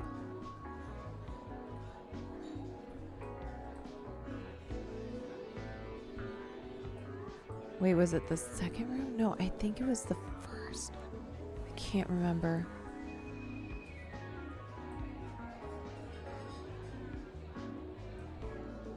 Okay, hang tight. I think it's this one. I gotta go back up. This place is a lot smaller than I thought it was. Before I was like, it's huge. Now I'm like, oh, I'm just doing the same lap over and over again.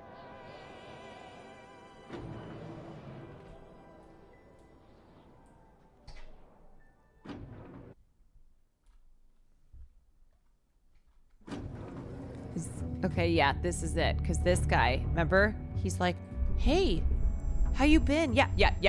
Damn, they really tore you apart, but I'd recognize that nose of yours anywhere. We used to use your nose as a sundial when we lost power. Mainly, wait. No, he said... See? I'm not hungry right now, but would love to give your stuff a taste at a later time. Bro, it's fucking been later. It's been later, you piece of shit.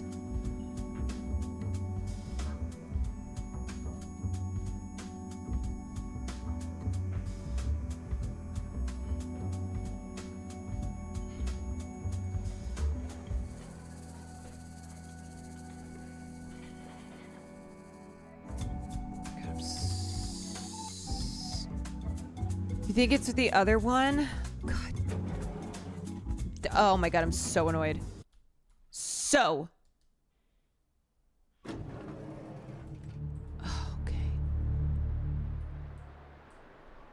Hell.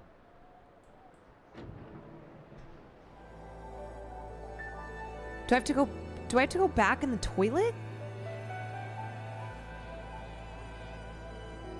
Oh my god, I just want this. I want to finish this so badly.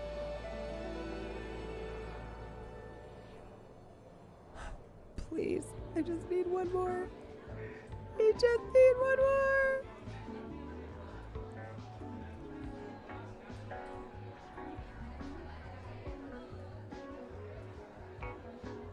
You think I should go back in the toilet? Wait, I don't even remember where this door is. Okay, there was that one up there. Oh, I'm so lost. Oh, it's up here. Okay, wait. It's gotta be in this one, even though it says 0 humans hungry. See, 0 people hungry, but like, I don't know. Do I go for it? Did I just leave? Okay.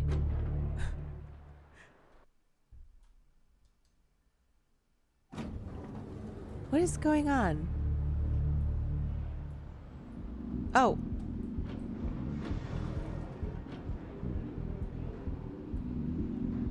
Okay. It's gotta be around here. Now it says, like, does this little fuckface want something?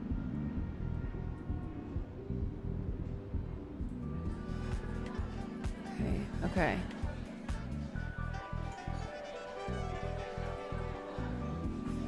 Does anybody know? Do I go back into the toilet?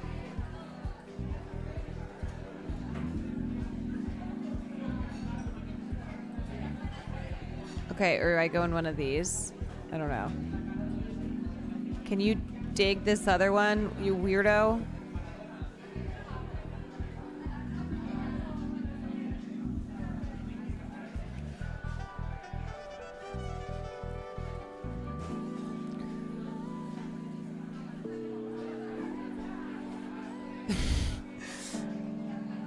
Maybe try asking the person who told you to jump. What about one of these chickens? Is that fucked up for a chicken to eat an egg? Is it messed up for me to offer an egg to a chicken? Gotta drop what he dropped into toilet. Wait, who dropped something in a toilet?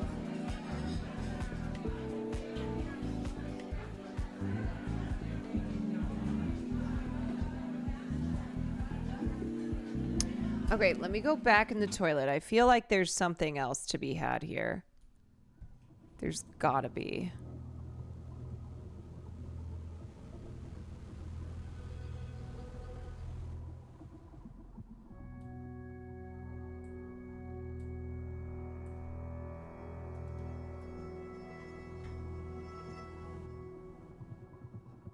We're back in the gigantic toilet.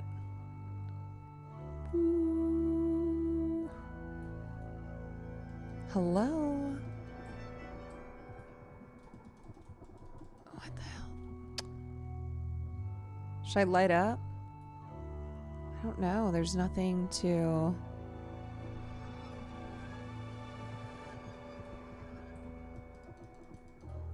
Hey, Will? Will? Perfect place to smoke a cig. Inside a toilet. William!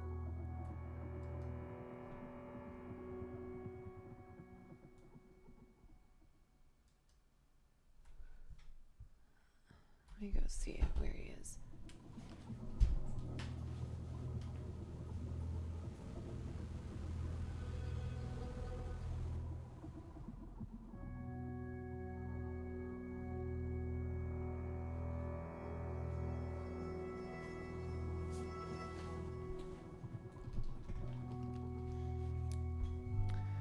Where is he?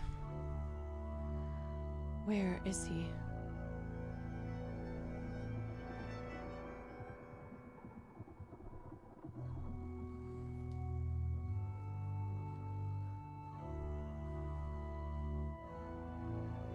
God damn it.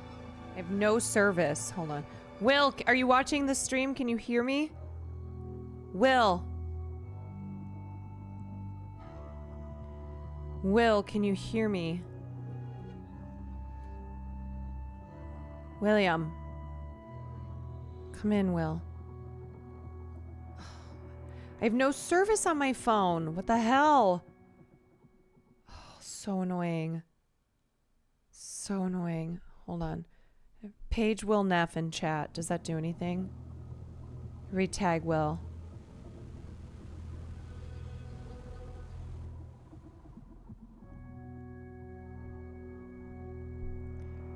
He's with BBW. Yeah, we have bad service. Sometimes it just drops. In French Polynesia. Okay, wait, I have one bar. Let me see if this works. Nope. Okay, maybe now. I have two. Okay.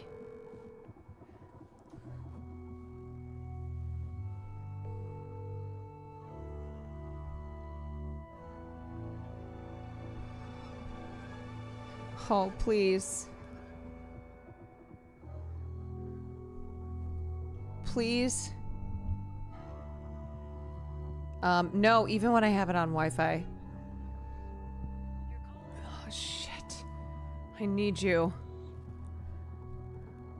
Shit. I hate to do this. But I have to go check if Jay is playing. No, he's not. What the fuck? Wait. Where's Will? Unless they're playing off stream. Where is everyone?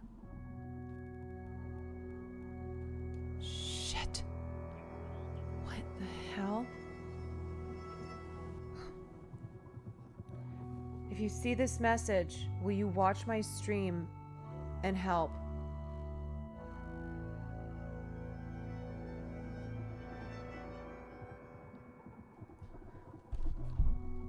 It is like I'm trapped in a horror movie.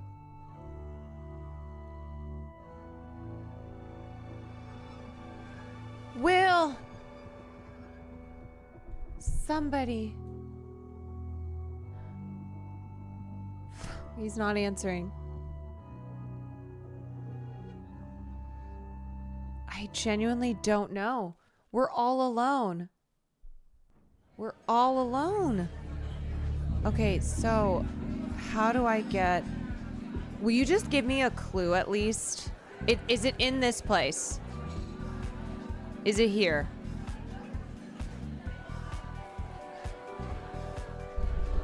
I'm just clicking like crazy.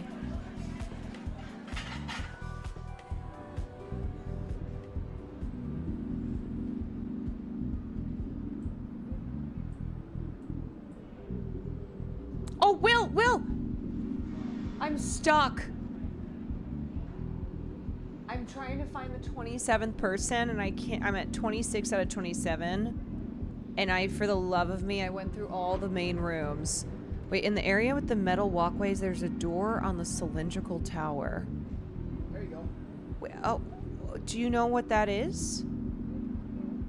Oh. You've got this, buddy. No, I don't think I do. I don't know. Okay.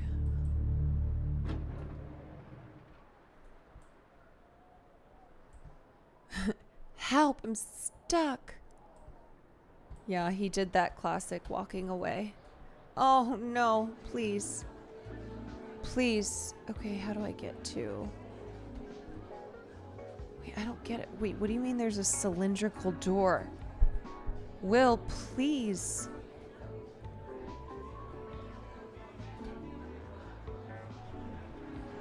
Oh my God. The tower?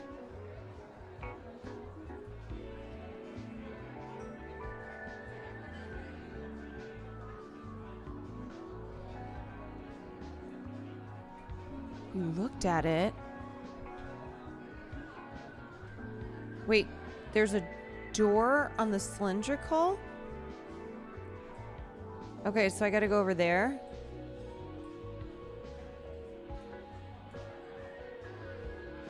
Like that thing?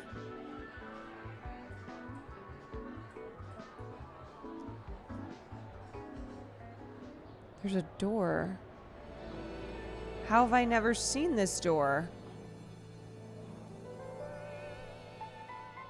Wait, you mean the main door that I can't get in? Yeah, I can't get in this door.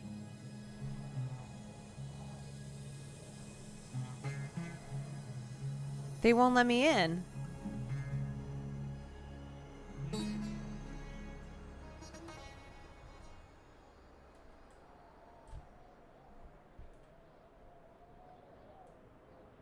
Is there a different door up here?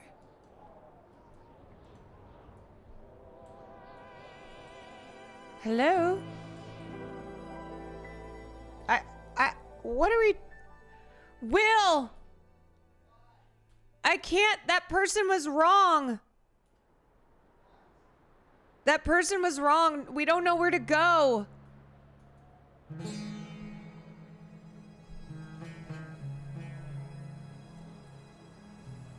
What?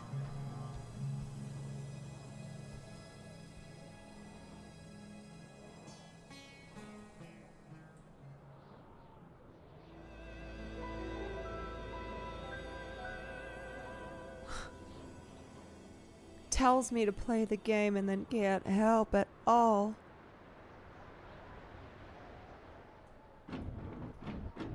Okay, I already went this way.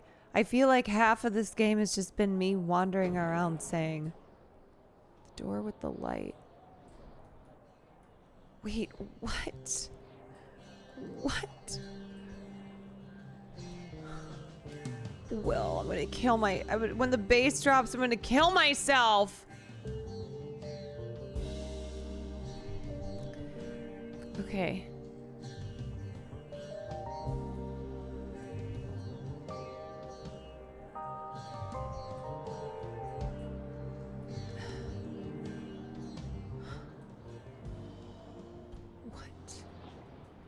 This one?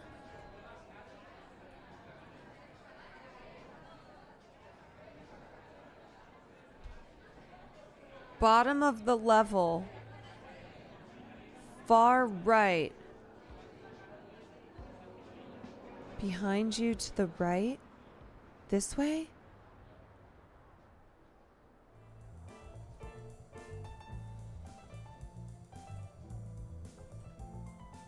Here. Oh! Oh my God, I forgot about this.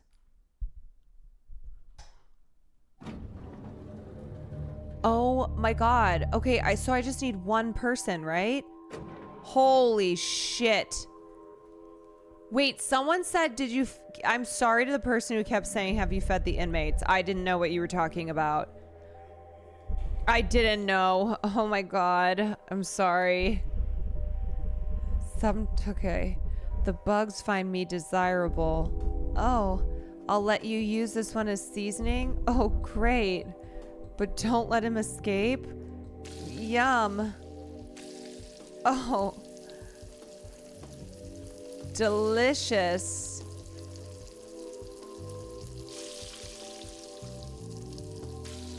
Delicious, don't you dare. Wow, bugs just make such great seasoning. That meant a lot. Yeah, you're welcome. Okay, wait, do I have to do the rest of these or can I go? Because I got one. Yeah, is there an achievement for feeding all 8, even though... I just want to see before I end stream. I want to see what happens.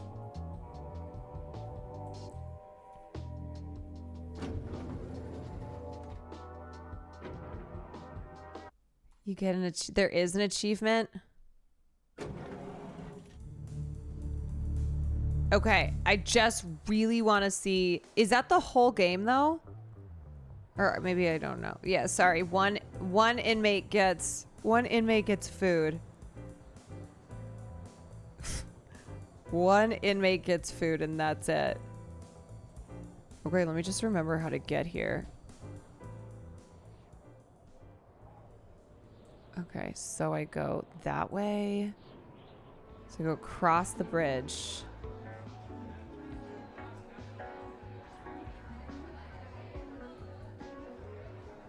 Oh, I can't go back? Okay, should I just do it then? I don't know.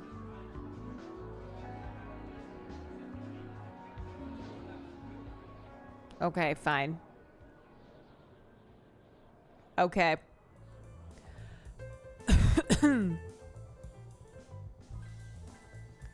My eyes are like the eggs now.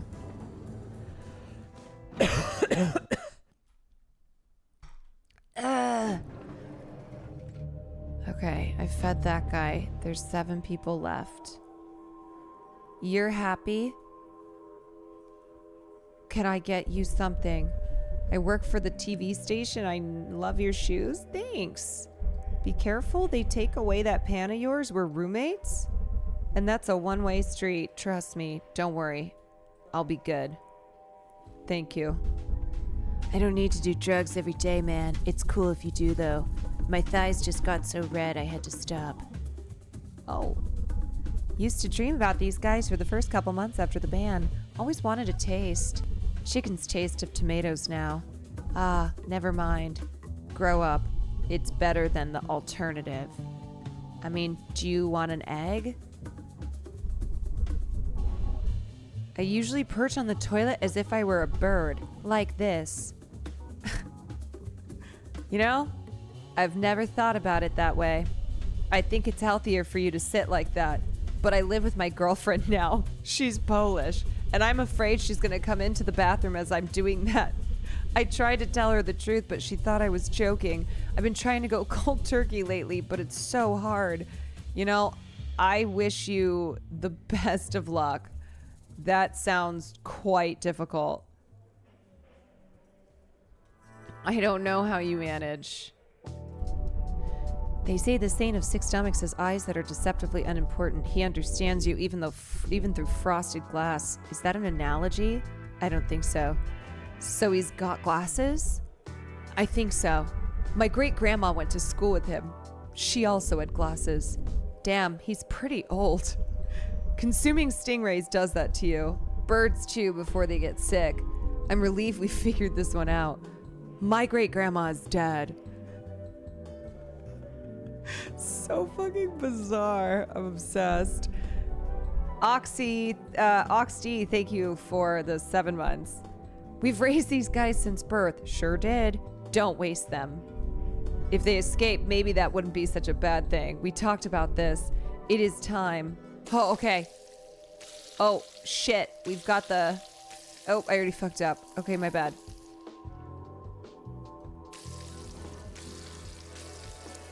Okay, we can't let these guys fly out. Stop it! What are you doing? Why are you leaving? How do I stop them from...